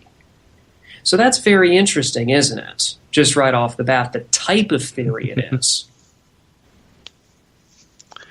Indeed. And so, and I guess you mentioned something to me in a private chat, and you said you're going to mention it today. But I guess what are the implications of dialogical estoppel, I guess, in regards to the state? Well, I don't think dialogical estoppel has had enough discussion to really kind of go this far, so I might as well go on the chopping block, as it were, just go ahead and propose it. When you look at dialogical estoppel, let me put it this way. When you look at just war theory, generally speaking, it does apply collectively. If you look at dialogical estoppel, on the other hand, it deals with individuals primarily. So in other words, just war theory cannot help you with matters of criminal justice, whereas dialogical estoppel, as conceived by Stephen Kinsella, originally dealt with issues of criminal justice, actually. So here's where I'm kind of going with this. It could be argued that dialogical estoppel could be used against the state, Leviathan, for its crimes, most pertinently that of democide. As Hans Hermann Hoppe, the original proposer of the idea of argumentation ethics, described the state, he said the state was an expropriating property protector, which is, of course, is a contradiction, much like the notion of consensual rape. There is no such thing as consensual rape. It cannot exist. If it is consensual, then it is making love or having sex or something like that. If it's rape, obviously the person being raped, it's coercive. So there is no such thing as consensual rape. It doesn't exist. And so similarly, if you have an entity that claims to protect property, they cannot be coercively expropriating from the owners of said property. So the very descriptor of expropriating property protector is inherently, much like consensual rape, it is a contradiction. And so government, Leviathan, really of any form of government that I've observed, and I can't really find a form of government that doesn't do this at some point in its structure, is that they first have to deprive you of your property rights before they can protect it. Many libertarians would point out the taxation powers of the state, and an argument could be made along those lines. I would also suggest when you look at things like the military, especially if you go back during the Vietnam War era when the draft was in force. So we can protect your property rights with this military, but first we have to force you to, or at least have your children join, your teenage children usually is what it was, to basically join our military in order to protect your property rights. That was kind of the claim, whether explicit or implied. So that's kind of the great contradiction, is that you have this monopolistic entity that can use initiatory force, that can use coercion legally to carry out certain functions. And so government is an expropriating property protector like Hans Hermann Hoppe described, and I have not found any evidence in my studies or in my conversations with people or in any other form of experience, I haven't found any evidence that seems to contradict that. So far it would seem that government is inherently a contradiction in and of itself when you consider when you look at how it deals with property rights. One other example real quickly. Look at a very specific grievance like civil asset forfeiture. So the government claims we offer you this set of secured property rights, or what is also known a little bit more precisely as secured property acquisition and titling. And then in the next move, or when you blink, all of a sudden has there some sort of property civilly forfeited because it's now tainted, quote unquote tainted, the taint doctrine. I don't want to get too deeply into civil asset forfeiture, but that one particular grievance very simply shows that, at least I think, that there really is no such thing as property rights, at least not with this government anyway. And the anarchic theory would go a lot further than that, obviously. I think that would be kind of obvious to your audience. So that's very simple. So here's what I'm getting at. Because of this contradiction, the state has no right to complain when the people decide to exercise the collective right of revolution against the state. Again, I don't know if that's been proposed before, but unless I'm making a mistake here in my reasoning, it would seem to be the case that dialogical estoppel, when applied to the state, actually justifies the right to revolution. And I would hope other libertarians, especially those who are publicly known and especially those who make their livelihoods making public speeches and whatever else, could at least address that and either corroborate that or criticize what I've just proposed. And I wish they would, instead of, as they have done with other use of force issues, just completely ignore it. Indeed. And just in my personal opinion, I guess, and also just my reasoning, I think you're correct. But obviously, just as with argumentation ethics as a whole, that's something that needs to be discussed far more. There's a 25 or 26 year period of discussion on it, but there really hasn't been much other than maybe Christopher Zemny in the past couple of years. So yeah, it needs to be something that's discussed, because the implications are quite quite significant. And about those implications, just very briefly, this is not something that people should just jump into with both feet because it sounds sexy. There are very serious real-world consequences if this is indeed true in any way. If you look at history, there can be property damage and lives lost when people make the decision to use force, even if it's justified, even if it satisfies just war theory, even if it satisfies some other analytical, theoretical framework of some kind. So this is not something that people who are rash, emotionally so, should just leap onto. This, I would suggest that people with a calm and level head seriously review what I've just said about dialogical estoppel being a form of punishment against the state, the crime being expropriating property protector, and more specifically, democide. And does dialogical estoppel justify the right of revolution? That is the question. Indeed it is. Indeed it is. And just like to reiterate, this broadcast is covered. It is in line with the Brandenburg v. Ohio decision. This is free speech. And let's get into it, Kyle. I think the New Hampshire Bill of Rights, Article 10, has an interesting. It's an interesting citation, or I guess article, in regards to overthrowing government. So why don't you go ahead and read that? Well, Article 10 in the New Hampshire Bill of Rights actually says in brackets right of revolution. We may use the exact term, but the portion of the law, this is what it says, quote, "Government being instituted for the common benefit, protection, and security of the whole community, and not for the private interest or emolument of any one man, family, or class of men. Therefore, whenever the ends of government are perverted, and public liberty manifestly endangered, and all other means of redress are ineffectual, the people may, and of right ought to reform the old, or establish a new government. The doctrine of non-resistance against arbitrary power and oppression is absurd, slavish, and destructive of the good and happiness of mankind." Close quote. Okay, so that's what the law says in New Hampshire. That's what the law says. So when you look at the situation of what happened to Chris Cantwell 3 years ago in by the Free State Project Board of Trustees, they're the ones violating the law, if anything. And actually, as a recent, more, it's not quite history, but I'll bring it up very briefly. Ian Bernard has actually been formally ostracized from the Free State Project in much the same way that Chris Cantwell was, regarding a matter that I think he's been unfairly demonized over. And remember, I've criticized Ian Bernard 3 years ago for other reasons, but I find it rather interesting that when he basically once he served his usefulness, because the Free State Project got its 20,000 signers, they kicked him out to the curb, and then 3 days later his home was raided by the FBI. So for those of you folks who are in political organizations, watch your back. Yep, indeed.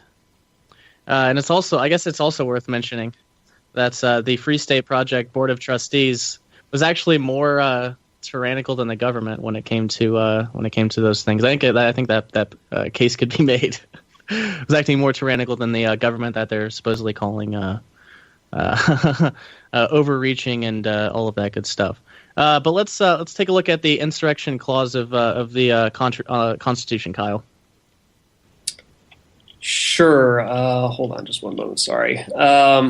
I had it up just a moment ago. Okay, so from the U.S. Constitution, it says at Article 1, Section 8, Clause 15, I believe, I think that's the right one, says this is known as the Militia Clause, also known as the Insurrection Clause. Quote, "The Congress shall have power to, ellipses, provide for calling forth the militia to execute the laws of the Union, suppress insurrections, and repel invasions." Close quote. So that's rather interesting. I wonder what suppress insurrections means. Do you want to take a shot at it, Shane? Suppress insurrections, maybe shutting down. Well, I don't know. Obviously, insurrection is pretty easy. Overthrowing the government or anything of that nature. Well, I guess that's arguable. I guess it would also depend on who the militia is, because let's just go with a hypothetical. If the militia are composed of the body of the people trained to arms, ooh, wait, that's what it says in Virginia's Constitution. Ooh, shocker. Anyway, if the militia in the federal Constitution, it means the body of the people trained to arms, similar to the Virginia Constitution. If that is indeed the case, then and the militia was, let's say, defending itself from the government, how can Congress have the power to call forth the militia to suppress themselves? So as you can see, it very much depends what do these words mean, and who? And again, like I was saying earlier about during that one portion about just war theory, who is doing what to whom and why? Honestly, I don't have an answer. I'm not an attorney. I don't play one on TV. If somebody with some legal knowledge can bring that forth at some point, I'd like to hear it. But who is the militia? Who is suppressing the because they're suppressing the insurrection. So that's kind of a contentious issue, to put it mildly. Good point. Good point. Danny, you had a comment or a question? Well, you read that quote about what was it? It gave me the impression of pacifism, right? I wouldn't say it's inherently futile necessarily. When I look at the black sit-ins during the kind of like the racial period of the United States, the 50s to the 70s, as far as I can tell, that stage where you had, I wouldn't say insurrection. Well, I guess you could kind of qualify it as insurrection to a degree. The thing about it was that it developed a sense, in my view, it developed a sense of public empathy towards the strife of the segregation laws and all that. I'm kind of curious what you think about that. Well, as far as that goes, it kind of begs another question, doesn't it? Does public sympathy actually matter when the guns come out? Or, to backtrack a little bit, does public sympathy matter in the decision to bring the guns out? That, I think, is something that needs to be debated, especially if we're going to be libertarians and advocating this non-aggression principle thing. That's something that should be mentioned before the next event happens, whether it's emulating what happened in Burns, Oregon earlier this year, or some other events. Again, let's talk about use of force issues now before they happen. Regarding what I read a little bit ago, Danny, out of New Hampshire's Bill of Rights, where it said the doctrine of non-resistance against arbitrary power and oppression is absurd, slavish, and destructive of the good and happiness of mankind. Look, all I'm saying is that that's what the law says. The government's law says. If people want to disagree with that, they are entitled to their opinion, but that's what the law says. Now, if it's an unjust law, that would be actually rather interesting if some pacifists were to argue that, wouldn't it, Shane? Can you imagine some pacifists basically saying, I want somebody to somehow violate that in some way so a jury can nullify the Article 10 from the New Hampshire Bill of Rights because it's an unjust law? Obviously, I'm being facetious a little bit there, but that's kind of where it would go. Arguably, that would be one route it could take, I suppose. But in terms of civil resistance, in terms of satagariha, in terms of some other interesting developments of those kind of practices, perhaps that should be maybe a different broadcast or a different episode, because that's getting more into nitty-gritty. But what I will say for right now, Danny, is that I think the question of trying to elicit public sympathy gets into some deeper issues regarding psychology, deeper issues of does it even matter, and so forth. So unfortunately, I don't know if I can quite answer that at this point. I'm just simply looking at what theoreticians say about what counts as a good use of force, and then I'm also looking at what the government's own laws say, and then I'm trying to reconcile that with libertarian ethics. Again, maybe perhaps I'm not the best person to bring this forward, whether it's dialogical estoppel or something else, but hopefully someone else will take what I've said here tonight and try to make it sound, or not sound, but try to rationally determine whether these ideas make sense or not. And I would hope the audience for themselves and their own education can actually take what I am saying tonight seriously and make a decision about, hey, maybe we do need guns, or maybe other members of the audience are like, hey, maybe we don't need guns. That, I think, is an important conversation that needs to happen publicly. And I just want people to discuss use of force before the decision under pressure when there is,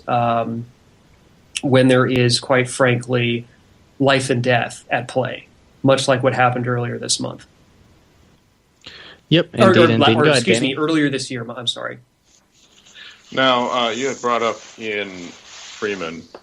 I think that's his name. I'm not sure if that's his last name or not. It's immaterial. Of the Free State Project conflict. From what I understand, besides the whole pedophile thing, the feds weren't actually targeting him because of his comments. From what I've gathered, the more subtle issue is that he had been evading taxes for 5 years. I think it was 5 years. Any thoughts? Sure. I wrote about this in my last article called Disingenuous Activists.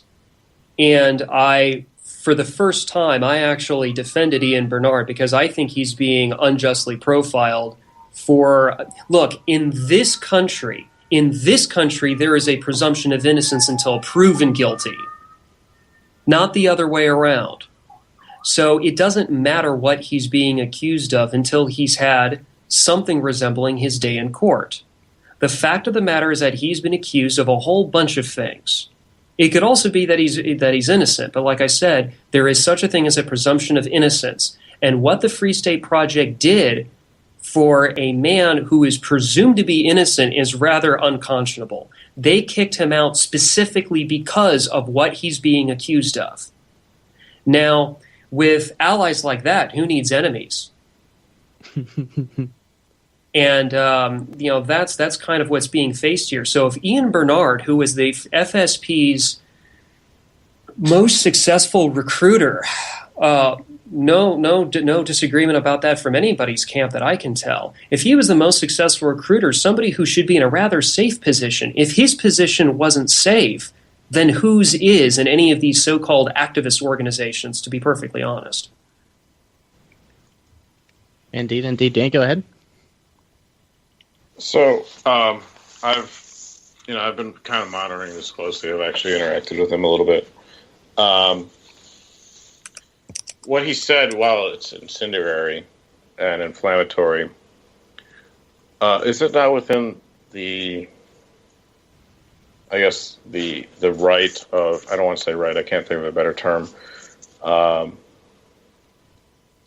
right of the FSP to sit there and say we no longer choose to associate with someone who has stated something so controversial. Like the FSP is a private enterprise. Now, what they've done is explicitly and publicly, kind of shamed him. But I kind of expect that. I don't want to say. Without going on too much longer about this, because we're supposed to be discussing guerrilla warfare. The only thing that I will add on to it is this: I wrote 3 years ago an article entitled "The Free State Project Censorship Debacle" on November 3rd of 2013. Which was about a month or so after George Donnelly wrote his article basically defending the Free State Project. Here's the main problem, and here's where George Donnelly and some other people defending the Free State Project, Board of Trustees, not the rank and file, but the Board of Trustees really kind of didn't really understand what was happening, or they wanted to gloss over it because they wanted to mitigate some sort of PR disaster. The fact of the matter is that regarding Chris Cantwell's ostracism, the board, which met behind closed doors, is the only relevant source of authority within the FSP, not its membership. The membership are just hangers-on at best, so they're completely disrespected, and they're totally not represented. The board refuses to discuss matters publicly with their membership, as their minds are already made up.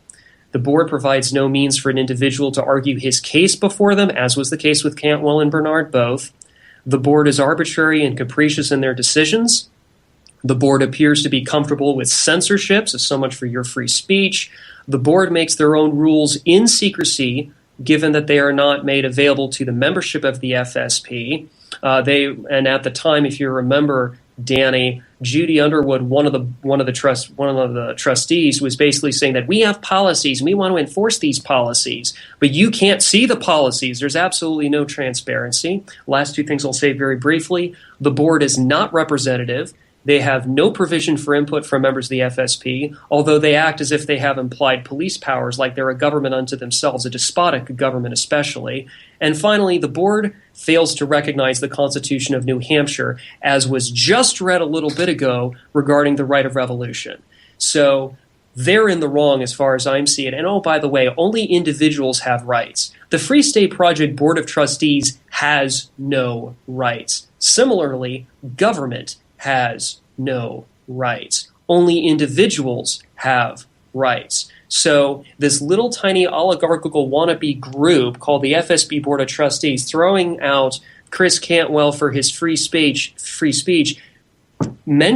reminding people about the right of revolution, or late 3 years later, which is more recent months, throwing out Ian Bernard is just they're despotic. They're despotic. They are exactly the type of activist organization that I've warned people in my last article to not join. Because, and by the way, this is under relatively peaceful conditions. If we were actually in a situation, a hot war, whether guerrilla or otherwise, can you imagine if there was a shooting war, how the FSP or people like that would treat their rank and file, their membership, under harsher conditions? That's kind of rather disconcerting. Also notice how people treated on all sides. Look how everybody treated those folks up in Harney County, Oregon. Whether you agreed with them or not, the fact is that there is such a thing as free speech, there is such a thing as presumption of innocence until proven guilty, and there is such a thing that the government likes to do, which is chilling dissent. And unfortunately, the Free State Project Board of Trustees was assisting the government in chilling the dissent of their own membership, and that is a fact, that is history, and God help us if Americans found themselves in the middle of a guerrilla war or a hot situation where the government was shooting at people, because the question is who's going to be the first batch of Volksdeutschers, as was the case in Nazi-occupied Poland, where you had Polish folks collaborate with the Nazis to sell out their own people. That is a very serious matter. And so it's not completely crazy to say that maybe something like that could happen if the situation here in America deteriorated like that, where it is a shooting war, and there would be just people lining up. They can call themselves patriots, they can call themselves libertarians, but if push comes to shove, they're going to buckle down and snitch, quite frankly. And all I'm saying is, while things are relatively peaceful now, because there is the issue of democide that's by certain government agents here and there, you do have to keep in mind that, quite frankly, if under these relatively easy conditions, the FSP Board of Trustees and similar organizations are going to sell out their own people and ostracize them for nothing, then what wouldn't they do when things get much, much worse? That's all I'm saying.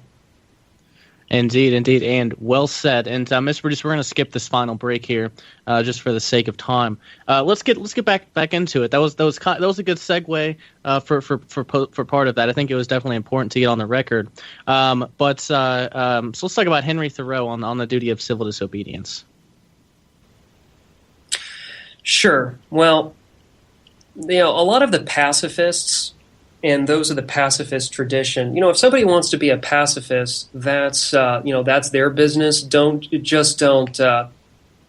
Again, going back to what happened with the Free State Project debacle, there was a growth in pacifism where you had people who called themselves libertarians basically saying that self-defense is evil. So not just kind of going after the right of revolution. They didn't stop there, though. They went further and said that self-defense was bad, or at least many of them did. And it's interesting, a lot of the pacifists, whether they claim to be libertarians or not, will often quote Henry Thoreau. And even before what the Free State Project did, you go back even years and years and years ago, a lot of people will quote Mahatma Gandhi, and of course Gandhi himself was inspired by Thoreau. So everything in terms of civil disobedience, generally speaking, according to the literature, goes back to Henry Thoreau. And it's very interesting to know that you could say that Henry Thoreau was Mr. Civil Disobedience. Here's the problem. The claim that Henry Thoreau was a pacifist is a lie. It is a blatant lie, and I can easily prove it right now. Right from his On the Duty of Civil Disobedience, Henry Thoreau said, quote, "All men recognize the right of revolution, that is, the right to refuse allegiance to and to resist the government when its tyranny or its efficiency are great and unendurable." Ellipses. I think that it is not too soon for honest men to rebel and revolutionize. Close quote. So notice that first part. All men recognize the right of revolution. Not just some men, not just men who are firearms owners, not just men who understand the realities of use of force and they're not squeamish about it. He said all men recognize the right of revolution. So unless the pacifists want to say that Henry Thoreau was wrong and kind of undercut their own arguments that way, that would be kind of an interesting trick, wouldn't it? The fact of the matter is, as a matter of history, what the man himself wrote was, all men recognize the right of revolution. And so I guess the question on this is, why is there this, to be polite, this misattribution? I would suggest that Thoreau considered that instead of, for example, grabbing firearms and, well, to put it honestly, killing government agents outright, an intermediate step to hopefully maybe avoid that or at the very least delay that kind of action would be to just simply break the laws by disobeying, hence civil disobedience. So think of civil disobedience more like a mitigation that ideally would avoid bloodshed, but even if bloodshed was a result, it would try and mitigate it in kind of a way, kind of like how just war theory, when I was explaining earlier, is supposed to be like mitigating the violence. You know, you don't target civilians, that kind of thing. Well, similarly, you could kind of extrapolate a little bit of that principle of proportionality in a sense, right? It's like kind of like restraint is the idea here. See, even with civil disobedience, the idea is, hey, don't run out and start, sniping people. No, just if you're going to do anything of a serious nature, try civil disobedience first. Can you do at least that much for the cause of liberty? I think was what Henry Thoreau was trying to get at. So to put it more simply, civil disobedience is an application of the right to revolution. And here I think is the great contradiction from a lot of those pacifists up in New Hampshire and as well as some other people who like to grovel at the feet of the Free State Project Board of Trustees, not the same as the rank and file membership, because the rank and file membership actually disagreed with the Board of Trustees, by the way. That is a matter of history. The civil disobedience is rooted in the right of revolution. So when you have these pacifists say right of revolution is bad, kick out Cantwell, or kick out some other people that have happened since, they're also undercutting civil disobedience. So you know what? You can't have your cake and eat it too. Performative contradictions are so annoying, aren't they? Indeed. So let's get into guerrilla warfare. Well, what is it? I guess you could say guerrilla warfare is simply another application of the right to revolution.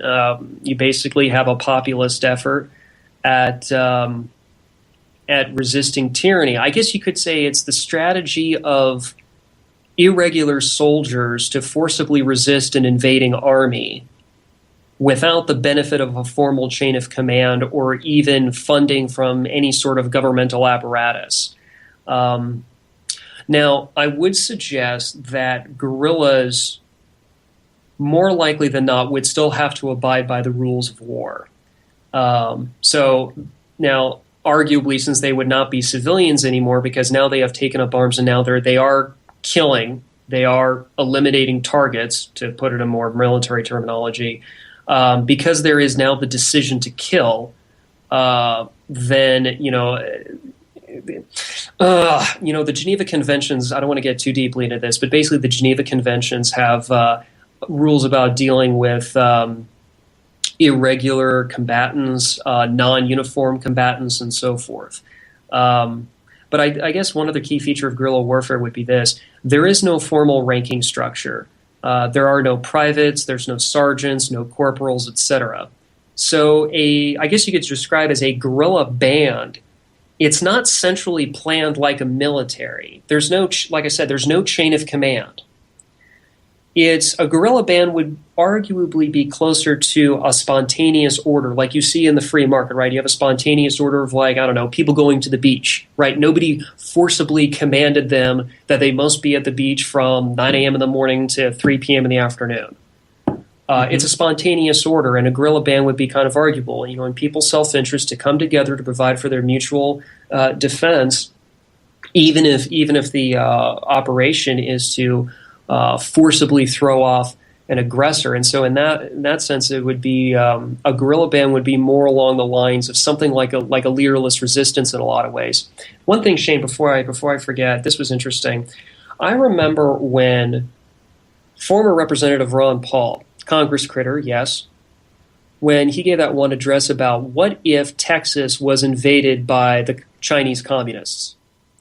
And the way that he described it, I believe it was called, and people should look this up on YouTube on their own time, but it was called his Imagine speech. You know, imagine if Texas got invaded by Chinese troops and how all that would work. And it was an interesting campaign ad. I think it was for his 2012 election, if I remember correctly. And it was very clever because it was kind of a roundabout way of describing how illegitimate the Iraq War was. Instead of, but of course with the parties and the names, you know, being different, right? The Chinese would, of course, be in reality the U.S. Army and such, the U.S. military. The Texans, of course, being the Iraqis. So, you know, what if Texans didn't want the Chinese, you know, with troops on the streets and such? What if some of the Texans were so angry that they decided to use force of arms to repel the illegal Chinese invasion? You see where this is going, obviously. Yep. So clever way of making a comparison, yeah. Yep. So that's kind of that idea. So some people have argued, I think unfairly in some ways, like one man's terrorist is another man's freedom fighter. But whether you're looking at certain historical examples, whether it's, well, let's say the 1994 Zapatista uprising in Chiapas, which did result in the San Andreas Accords, which was a ceasefire that the Zapatistas were able to force the Mexican federal government down to. Whether it's that or whether it would be certain like limited victories. Let's say if you look at the Battle of Little Bighorn between some of the American Indians and the U.S. cavalry, the Indians won the day. Battle of Little Bighorn. And I guess it would be arguable that they were guerrillas. I guess I couldn't find, can you tell me if the Sioux or the Lakota had privates and corporals and sergeants? I don't think so. So even if you look at history, at all sides of the conflict and all that, the question is, are the guerrillas always the bad guys? I think that's a rather interesting question that I think the audience is smart enough to answer for themselves. So I think something about guerrilla warfare that should be mentioned, as far as its characteristics and a tiny bit of history goes in the time we have remaining. When guerrillas are conducting operations against the enemy, a lot of the military historians would say that they need the support of the people. If guerrillas don't have the support of the people, generally speaking, they are considered criminals by both the people and the established government. So I guess you could also then say that guerrilla warfare is dissimilar from vigilantism. So vigilantism serves the ends of justice, whereas guerrilla warfare has a broader application. So vigilantism would be more of a even more direct application of like dialogical estoppel, right? It's a criminal justice issue, and then you use force to punish, whatever, right? Whomever, right? Although I guess you could say arguably guerrilla warfare might, in some situations perhaps, be an application of dialogical estoppel. Admittedly, that's arguable. But let's look at that for a moment. So you have vigilantism as a punishment for crime, real crime, mala in se, actions that are evil in and of themselves. So even if there was no government, there would still be real crimes and there would still be a real criminal element. So mala in se would be things like murder, rape, theft, fraud, and such. Guerrilla warfare would be more a form of punishment against the state, against, let's say, a tyrannical government that commits things like democide, where they murder their own citizens. So the most successful guerrilla wars, at least of those that I've studied and I've written multiple book reports about, because apparently there are, whether the FSP Board of Trustees likes it or not, there are alternative media websites that have on their recommended reading list books that describe guerrilla warfare in detail. So the Board of Trustees can go and, suck it, quite frankly, as far as their little feelings go. Because the fact of the matter is, whether people are of a libertarian bent or something at least friendly to libertarianism, the fact of the matter is that the alternative media, many of them, actually have books on guerrilla warfare they recommend. And I've read a chunk of them, and I've written book reports on them over the years. And what I've noticed is that, especially one book by John Ellis, which was called From the Barrel of a Gun, and it was more of a history of guerrilla warfare from like prehistory to in recent years, more or less. One thing he noticed was that there is a kind of when you look at the most successful guerrilla wars, there really has to be a nationalistic fervor. And actually, if anything, and the Patriot movement should appreciate this, there really has to be a significant element of patriotism among the guerrillas, or at least of the successful guerrillas anyway. And that has been historically demonstrated time and again, whether you're looking at, I'm trying to think of an example right offhand, but whether the effort is more of a secessionist one, or whether it's or a war of independence, for example, of whatever else, generally speaking, there has to be a sense of a commonly shared cultural identity. And actually, hell, let's look at the Zapatistas. They were, the indigenous peoples of Chiapas. They had a common heritage, language, and culture. And that's what bound them together to when things got tough and scary things were happening and hard decisions had to be made, they stuck through it and got through it more or less, out on the other side. So when you have a nationalistic fervor or patriotism, as much as that may, ruffle the feathers of many libertarians, that does actually increase your chances of winning a guerrilla campaign. So, for example, even someone that later became despotic like Mao Zedong, when this was before he committed democide against his own population, so I guess there's a little bit of a lesson in history there for you. Before he did all that stuff, he was actually a guerrilla fighting against the Chinese, interestingly enough. And so there was a rise, I'm sorry, correction, I'm sorry, fighting against the Japanese. My apologies. I didn't mean to confuse anybody. So there was a rise of nationalism among the Chinese to forcibly throw off the Japanese invaders. Now, of course, obviously, people could point out the undercurrent being the ideology of communism, and I'm not ignoring that.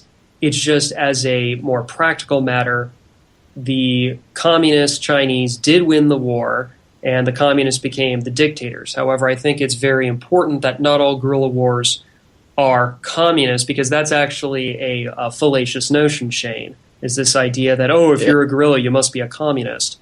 No. Dana, I think it's worth recognizing that the American Revolution and the French and Indian Wars were probably guerrilla wars. Or at least there were significant elements of them that were, yeah. George Washington in particular actually disliked the militia. He was very much in favor of that kind of European model where everybody's marching shoulder to shoulder out in an open field, and so forth. He didn't like the militia, mainly because he would say they kind of broke flanks and fled. Although, as a matter of more recent history, if you go back about 2 years to the Bundy affair, it was actually the professionally trained soldiers of the Oath Keepers who actually broke ranks and fled because of that drone strike attack. And it was actually the militias units that were there that actually stood the ground, even when the fake drone strike attack event was happening, or shall I say, not happened. So I guess history is kind of reversing itself a little bit regarding the relationship of the behavior of militia versus professionally trained soldiers, but I guess that's a debatable point too. So when you look at the ways of how to conduct guerrilla warfare, the actual operations on the ground, as it were, you could look, there's different things that they could be doing. They can be doing raids, could be doing ambushes, prison breaks. This was especially during World War II. There's also kind of the methods of sabotage, or the activist term for it, which is called monkey wrenching, but it's the same thing. And interesting enough, with sabotage or monkey wrenching, you don't necessarily need a gun. You just need things that go boom, let me put it that way. And targets would include things like taking out like water treatment plants or disabling communication towers or things like that. And again, the only reason I know about any of this is because I actually read the literature. So for any of the government goons, I'm talking about what the literature itself had to say, whether it's books like Eco Defense or Major H. Von Donk's Total Resistance book. These are things that anybody with an internet connection can go and read. So that's the only reason I know about anything like that, just FYI.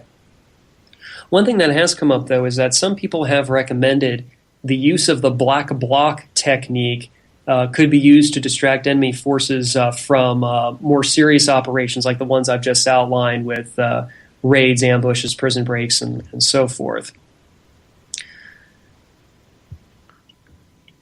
Okay, very good. So I guess let's look at, because there's obviously some, probably some eyebrows raising there, mentioning the monkey wrenchers.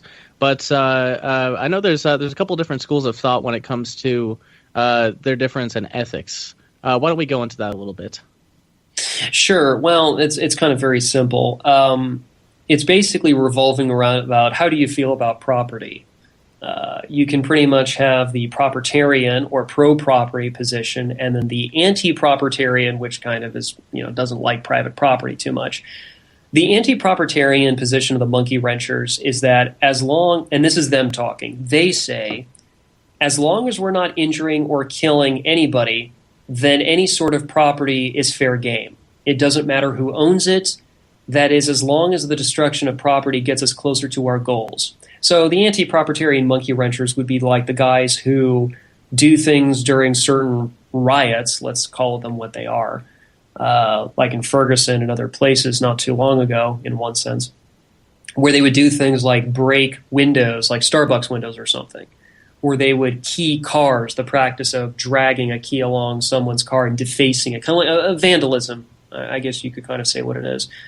They would view that as being A-okay and fine because, property is illegitimate, man, even though they're violating argumentation ethics. But hey, so much for an objective standard of behavior.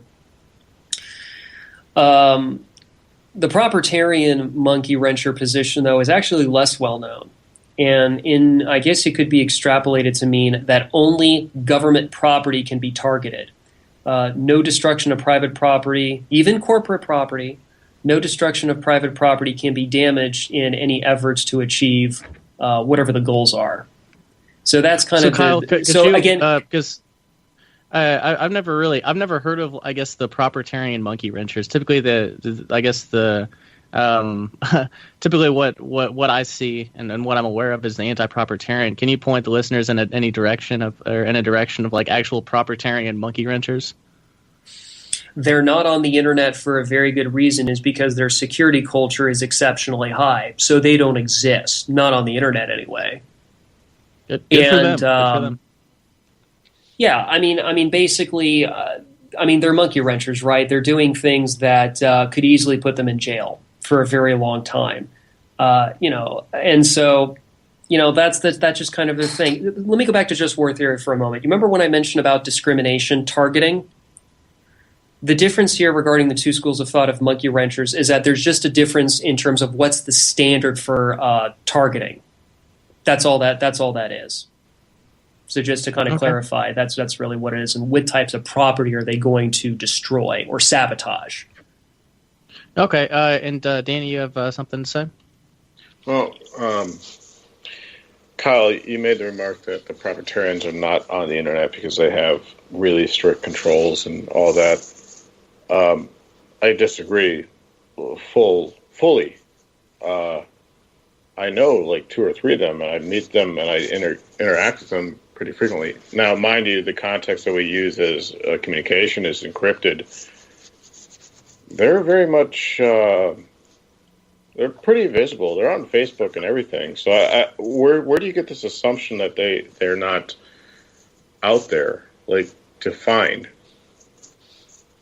Well, to be perfectly fair, I am making an assumption because the only monkey-wrenching literature I've read has been strictly from the anti-proprietarian flavor, where they're saying things like, yeah, man, take out the Starbucks and the Whole Foods. That's awesome. That's perfectly fine with our targeting, basically. I mean, I guess maybe the closest thing would be a fictional novel, which was the Monkey Wrench Gang, where I think there was one character who was probably more of a proprietarian, I guess. But again, I'll admit that's pretty weak evidence because that's fictional, right? That's not real life. I mean, I guess some monkey wrenchers would actually have Facebook profiles, but if that's the case, then they're not practicing very good security culture, and then it kind of does beg the question, why are they not in jail yet? Not that they should be, but I'm just saying as a practical matter for the government goons to try and put as many people in jail as possible, if you have folks who are running around destroying government property and getting away with that, they're probably going to get caught sooner or later if they make a mistake, especially if they have Facebook profiles. So to be perfectly fair, I guess that is more speculative because I honestly just don't know. But it is an interesting question, isn't it? Yeah, well, I've interacted with a handful of them, and they've never struck me as, well, mind you, I'm not super familiar with the proprietarian culture, so to speak, but they've never struck me as I don't want to say malice or malevolent. The people I've met seem to be more obsessed with the philosophy behind it rather than the actual, like, okay, so how do we put this into a practical matter? Well, if that's, well, Danny, again, I mean, time permitting, maybe we can get into this in some more length, but if what you're saying is true, then that would kind of suggest that the only folks actually doing anything in a practical manner along those lines would be the anti-proprietarians when they actually break stuff. And really the philosophical stuff is interesting, but just because they talk about monkey wrenching doesn't mean that they're actually doing it. For example, I'm talking about monkey wrenching right now. That doesn't mean I'm a monkey wrencher at all.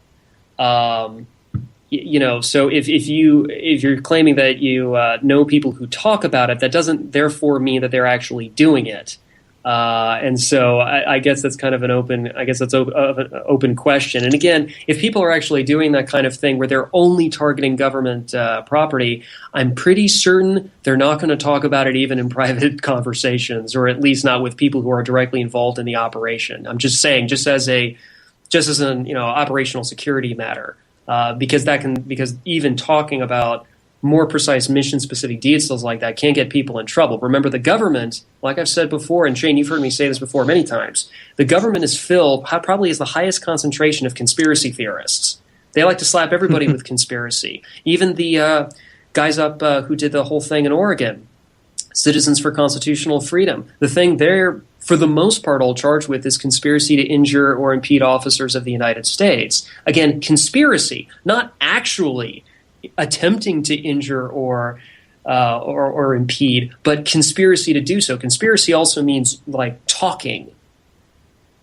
Now, obviously, I'm talking about just stuff I've read, mainly. And I'm just trying to put the jigsaw pieces together and see if there's something resembling a cohesive line of thought here. And either I'm doing a good job of that or I'm not. That's up to the audience to decide.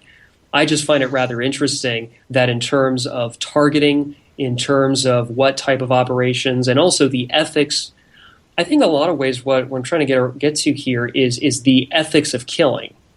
And with the monkey wrenchers more specifically, the ethics of destruction. Because they're technically not killing, they're just trying to destroy property. I guess that's something that maybe does merit more debate or argumentation later, Danny, but I'm glad you brought that up. That's actually rather interesting. If people are talking tough, see, guys in the Patriot movement, or at least some of them, do talk tough, but they don't actually do anything. And perhaps the folks that you're familiar with are perhaps doing something similar, that they're actually talking tough, but they're not actually serious, if all they're doing is philosophical fluff. I don't know, and frankly, if they are involved in something more serious, I don't want to know. Well, fair enough. Yeah, we do have to move on. We've got about 10 minutes left in the scheduled broadcast, but we're definitely going to go over some. We've still got quite a bit to get through. Sorry, Danny. So let's talk about starting a guerrilla war. How do you gauge if a people are to exercise their right to revolution? I think an a priori justification through dialogical estoppel would be at least a necessary portion of that at bare minimum. However, another route you could do is that you could also try and legitimize the right of revolution through a kind of an empirical, or what's also known as a consequentialist position. And this would be the importance of grievances. And I think you had me on before at least once to discuss, I think I actually proposed like a model of grievances. And I think I even wrote an article later, Correct, yeah. basically, if I remember, help me out here, Shane, but I think it was an article about, drawing a little bit of a blank here. It was essentially how to classify grievances: fake grievances, petty grievances, and real grievances. Yep. Yeah. So, petty grievances would be a lot like personal vendettas.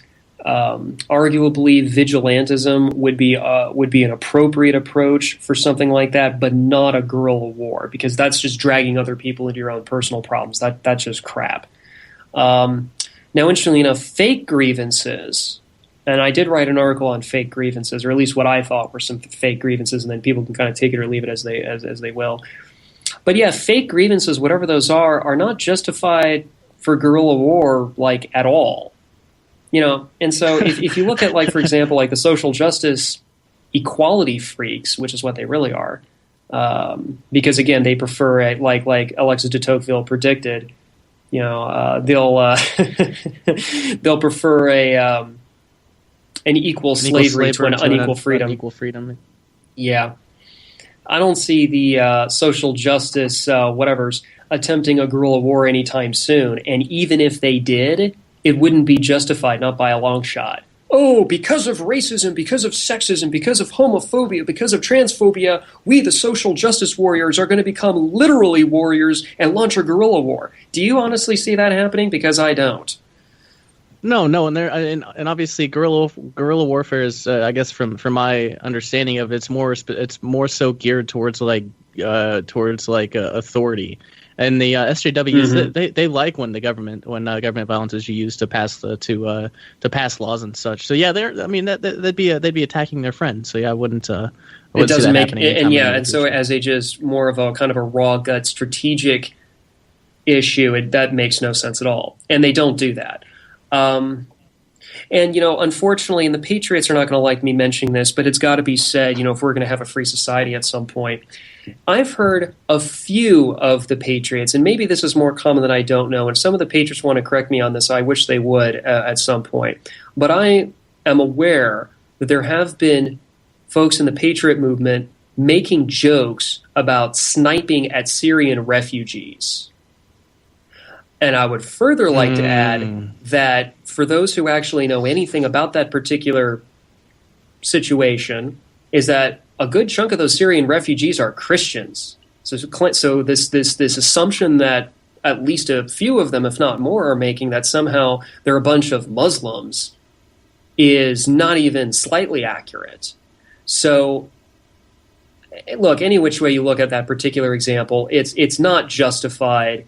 It would be illegal even according to the government's own laws. And more importantly, it would even start broaching that of a war crime in some ways, especially considering the Syrian refugees themselves, and this is a matter of recent history, are themselves fleeing their own country because of the federal government's meddling in their own affairs, which unfortunately would take me a lot longer than I have time right now to get into regarding the Syrian civil war and who's funding whom and that kind of horrendous foreign policy mess that otherwise could have been easily avoidable because there are certain interests that want to make sure that Bashar al-Assad's democratically elected government is unseated.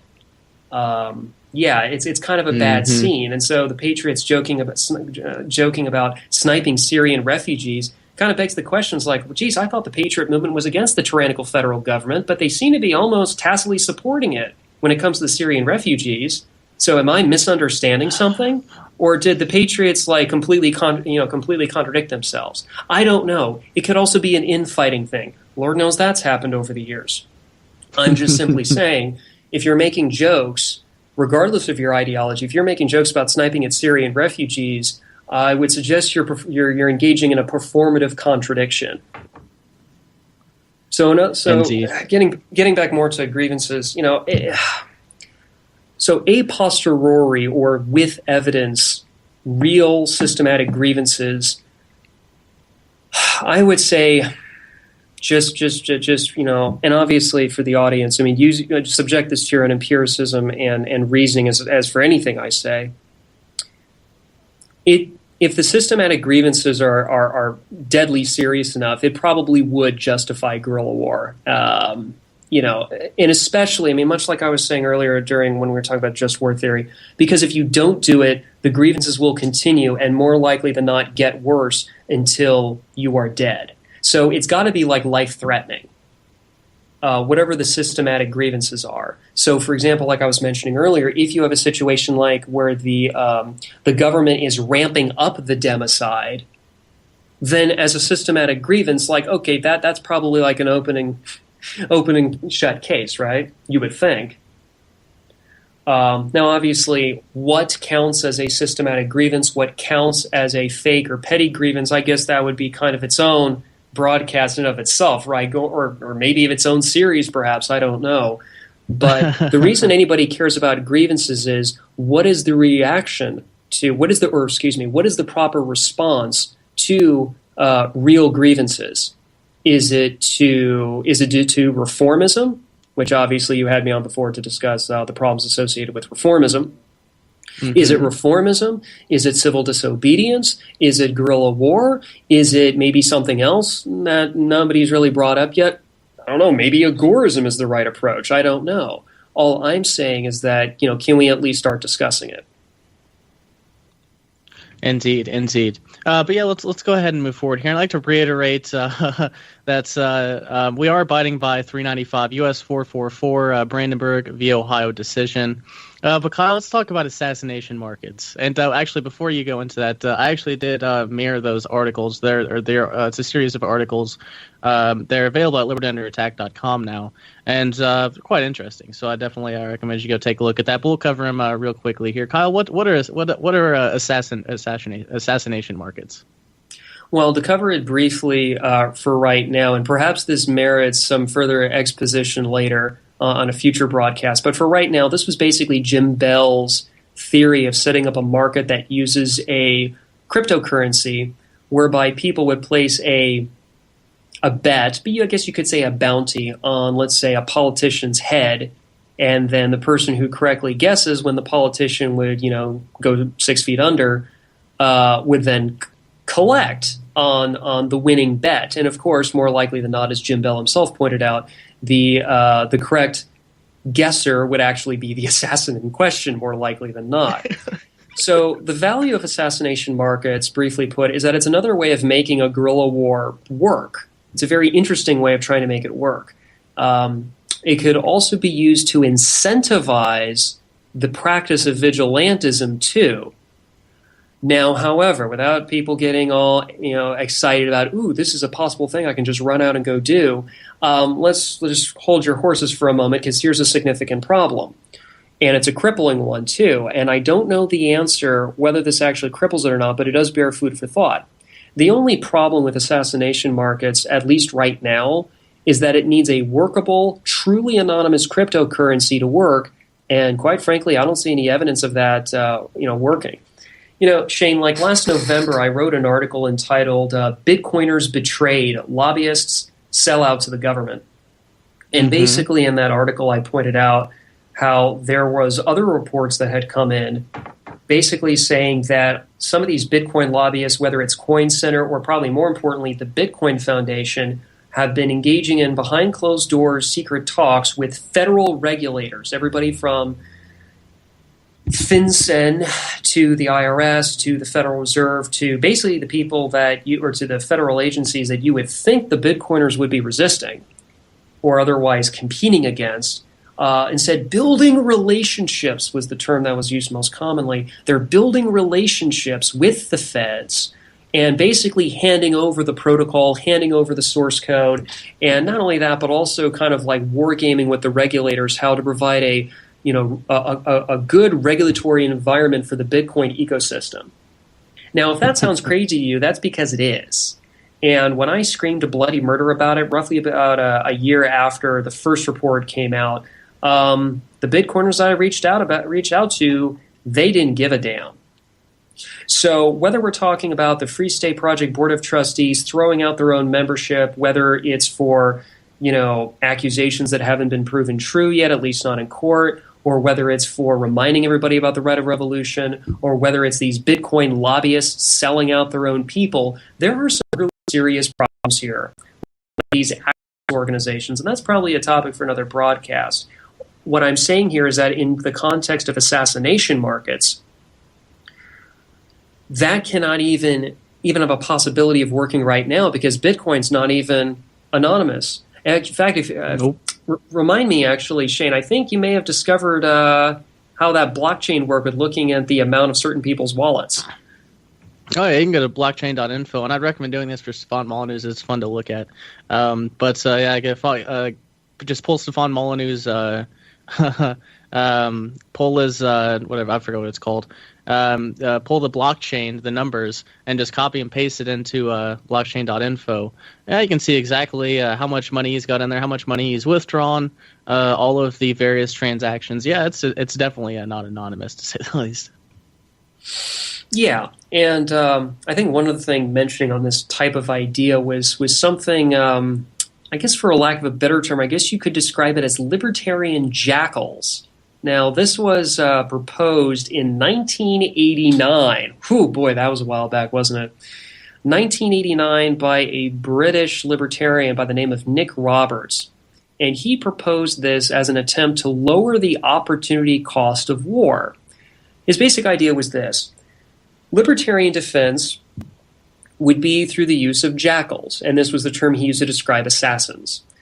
And their targets, the targets of these jackals, would be certain specific government officials who would be in a position to make the decision about going to war or conduct in war. Maybe I should say the decision to make war crimes is probably more of the specific issue. Although the leadership that actually makes the decisions about the war would be the only ones being targeted. So the jackals would not be, let's say, targeting staff sergeants or privates or anything like that, because that doesn't make any sense. So the only purpose behind this type of activity, according to Roberts, was ideally the goal is to prevent war. However, if that fails and a war is caused by like a government or whatever, or whomever, if that fails, the jackals could still be useful to try and end the war, especially ending the war a lot sooner, especially if certain key government officials were targeted. And so that was Nick Roberts' idea that he proposed back in '89. And this is very interesting. The reason I bring it up is because what Nick Roberts essentially did, whether he realized it or not, was that he was essentially using dialogical estoppel. So to paraphrase Roberts a little bit, Shane, so the government, let's say a despotic government, is murdering millions of people, whether it's collateral damage, whether it's democide, whatever label you want to use. The government's killing people unjustly, okay? It's not self-defense by a long shot. So they're murdering millions of people, and as Roberts thought, because you have these mass murders taking place, the individuals making the decision to do these actions as part of the state apparatus, the government apparatus, they don't have any right to mercy, and therefore their punishment is the death penalty. So the whole idea behind this libertarian jackal theory, I guess you could say, is that the libertarian jackals are a last resort. Again, going back to just war theory about the right to war, it's the measure of last resort, right? So I guess he was trying to kind of apply that in a certain way here, but that's kind of interesting. At least I think so. Yeah, and I definitely recommend for the listeners, go check out Jim Bell's Assassination Markets series of articles at libertyunderattack.com. And I'm going to try to find Libertarian Jackals articles that were involved in this theory and get those mirrored as well. I definitely recommend you take a look at them. I mean, there's some interesting theories. They're not necessarily new. They're probably over 20 years old. So definitely go take a look at that. But we're about 5 minutes over. So I guess we're definitely over the time for this broadcast. And if we weren't on watch list yet, We sure as fuck are now. But keep in mind, though, and I'll reiterate this once again, we are abiding by 395 U.S. 444, the year is 1968, Brandenburg v. Ohio decision. So this was just free speech. So Kyle, I know you've got some closing thoughts for the listeners. Why don't you go ahead and let them know? Sure. I've got a few things that I think people would really want to take in consideration, especially as the sober consideration of these ideas. Look, as content producers within the alternative media, we need to be able to act as adults and publicly discuss use of force issues without people demanding censorship of such material, whether individuals agree or disagree with the legitimacy or viability of conducting a revolution, especially through guerrilla warfare. And another note, I guess, would be also worth mentioning. People who have had to survive lethal encounters truly appreciate the right of self-defense. And even if those encounters were not lethal, if it was still, like serious injury even, they still appreciate right of self-defense pretty deeply. And I would suggest that those same individuals are arguably the best ones to evaluate the risks to life and property that undertaking a revolutionary guerrilla war would incur. This may or may not include veterans.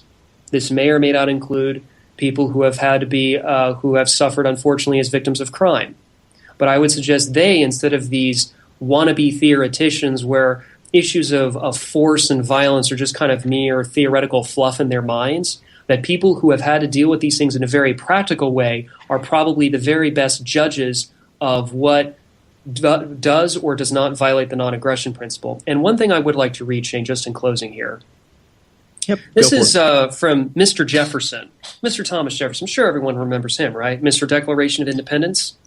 Well, here's what Mr. Declaration of Independence wrote. Quote, "We hold these truths to be self-evident that all men are created equal, that they are endowed by their Creator with certain unalienable rights, and among these are life, liberty, and the pursuit of happiness. That to secure these rights, governments are instituted among men, deriving their just powers from the consent of the governed. That whenever any form of government becomes destructive of these ends, it is the right of the people to alter or to abolish it, and to institute new government, laying its foundation on such principles and organizing its powers in such form as to them shall seem most likely to affect their safety and happiness. Prudence indeed," and please keep this in mind when I was saying about keep a sober head about all of this, issues of use of force. And here's why. This is what Mr. Jefferson said. "Prudence indeed will dictate that governments long established should not be changed for light and transient causes," petty grievances. "And accordingly, all experience hath shown that mankind are more disposed to suffer while evils are sufferable than to right themselves by abolishing the forms to which they are accustomed.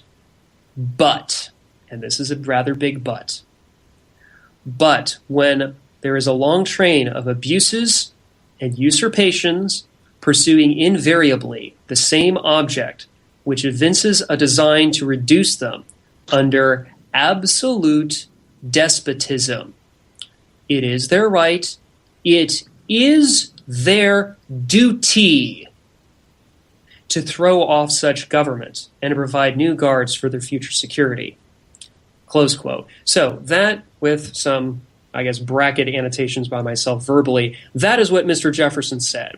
So if you have these pacifistic pseudo-libertarians, cowards, really, basically saying that, self-defense or the right of revolution or whatever is not consistent with the NAP, that's rather interesting, because whether we're talking about Henry Thoreau, whether we're talking Mr. Jefferson, whether historical figure we're talking about, last time I checked, libertarians at the very least support the right of self-defense.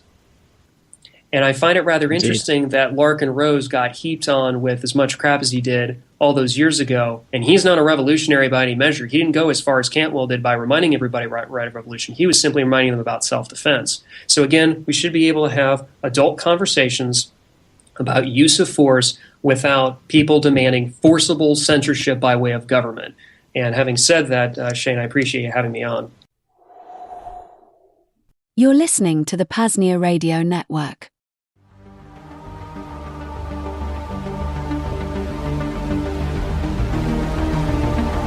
Hello friends, fellow self-liberators. If you're new to the PAZNIA radio network, the overarching vision is much bigger than just the best, most valuable, and most entertaining radio network in existence. We are building the second realm, a parallel network founded upon the principles of truth, voluntarism, and peace. That is, the rebuilding of all necessary institutions upon these frameworks: Department of Transportation, Health and Wellness, Department of Technology, etc. And thankfully, we're at a point where some infrastructure is being deployed or will be very soon. This means ongoing hosting costs, maintenance, and more. We have a little bit in our PAZNIA Monero fund at current, but a good chunk went to the PeerTube instance, aka the PAZNIA LBRY. Other projects include our own Mumble server, think an open source, privacy-friendly version of Discord. This can be used for the PRN call online, in addition to just a cool persistent chat room. A low-data audio-only feed is forthcoming as well. There are always endless projects on the docket, so this could go on. For now, though, the point is, your financial assistance will greatly expedite the bringing of this infrastructure into fruition. To make a donation to our PAZNIA General Monero Fund, just visit PAZNIA.com/Monero. To make a one-time Bitcoin, fiat, or Monero donation, visit PAZNIA.com/shop and use the custom one-time donation option. If you want to donate silver or some other metal, email coordinator@PAZNIA.com and I'll get you mailing information. And finally, if you aren't able to support financially, that's okay. Just talk about PAZNIA, promote PRN, share links to the website, the PAZNIA audiobook, or whatever. It all helps. Again, those links are PAZNIA.com/Monero for Monero, PAZNIA.com/shop for a one-time Bitcoin, Monero, or fiat donation. And reach out to me, coordinator@PAZNIA.com, for metal donations. Thanks so much for being here. Onward to the second realm, but for now, back to the deprogramming.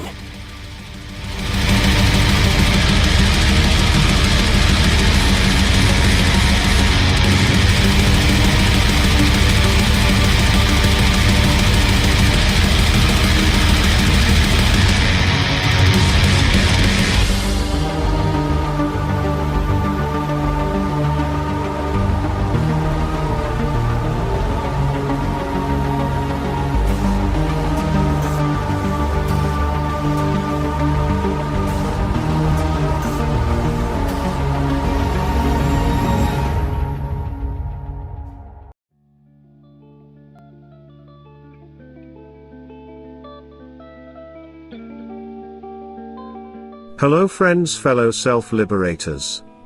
DJ Brian FreeRobot here with a message from the PAZNIA Department of Freedom. Did you know, PAZNIA is much more than just the greatest radio network in existence. Founded in 2020, the Free Republic of PAZNIA is a burgeoning, worldwide parallel network founded upon the principles of truth, freedom, and voluntarism.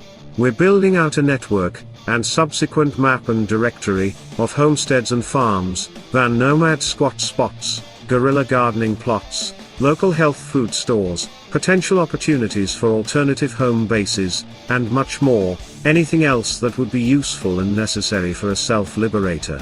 Beyond that, we have various departments, such as our Department of Transportation and Department of Communications. Each department is pursuing its own goals, in this case, a decentralized logistics and supply network, and mesh networking as examples, respectively. We'll build out some public features, but PAZNIA is at its core a vetted network.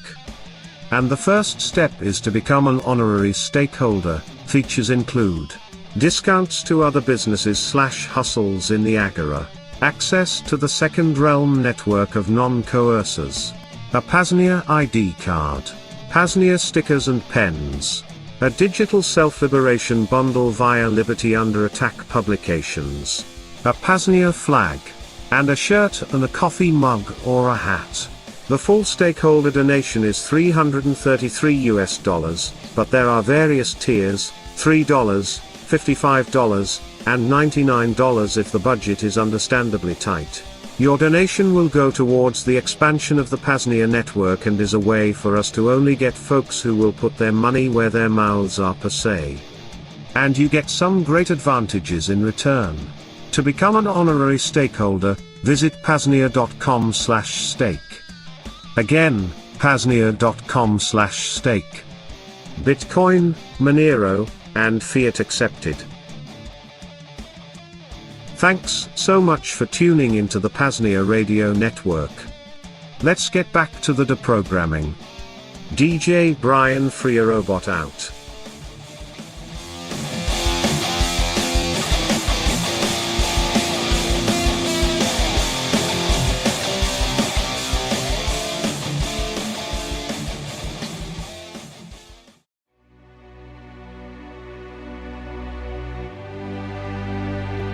In this day and age, any facilitation or interaction with the first realm, the servile society, requires the revealing of some sort of personally identifiable information.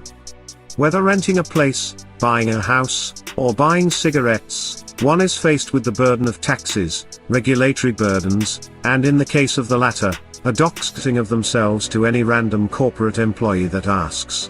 Though, it's awfully hard or nearly impossible to get by without any sort of interaction. In Vonu terminology, Rayo describes this as a one-directional isolationism, wherein the self-liberator has access to their open but not free trading centers, but denies them access to his home base or bases. More expansively, a solution is found in Second Realm, book on strategy with the proxy merchant. The proxy merchant is a specialized individual who helps to facilitate said interactions with the coercers and haters of privacy, usually at a fee or premium. A proxy merchant may help with cryptocurrency trading, i.e. fiat to Monero, Monero to Bitcoin, or whatever, giving a self-liberator a private, more trusted solution versus using a third-party exchange. They might be in real estate and own apartment complexes, renting home bases out to self-liberators in Monero, off the books, and via a pseudonym. This real estate mogul might operate mail forwarding and residency services. Perhaps, this proxy merchant is also in contact with Thane Riddle's insurrectionary agorists, and they somehow got into possession of a pallet of non-KYC cigarettes. Now, they are able to pass on the benefits to those in the Second Realm, without paying the ridiculous extortion fees on such products. 20+ years back, every American committed at least 3 felonies a day. Today, it's surely far higher. The options for assisting freedom pioneers becomes ever expansive as each day passes by. Support the expansion of the Second Realm, the parallel, but still, circular economy, and keep our hard-earned money away from the baby bombers and coercers. Become a proxy merchant today. But this role isn't necessarily for everyone. It requires someone with a mind towards privacy, someone who exemplifies security culture principles, a self-liberator who thrives off exploiting loopholes and finding the glitches in this coercive matrix. If this sounds like you and you'd like to make a bit of coin, digital or otherwise, become a proxy merchant today. There's no website. Just start doing it. Tell the PAZNIA network about it. And profit.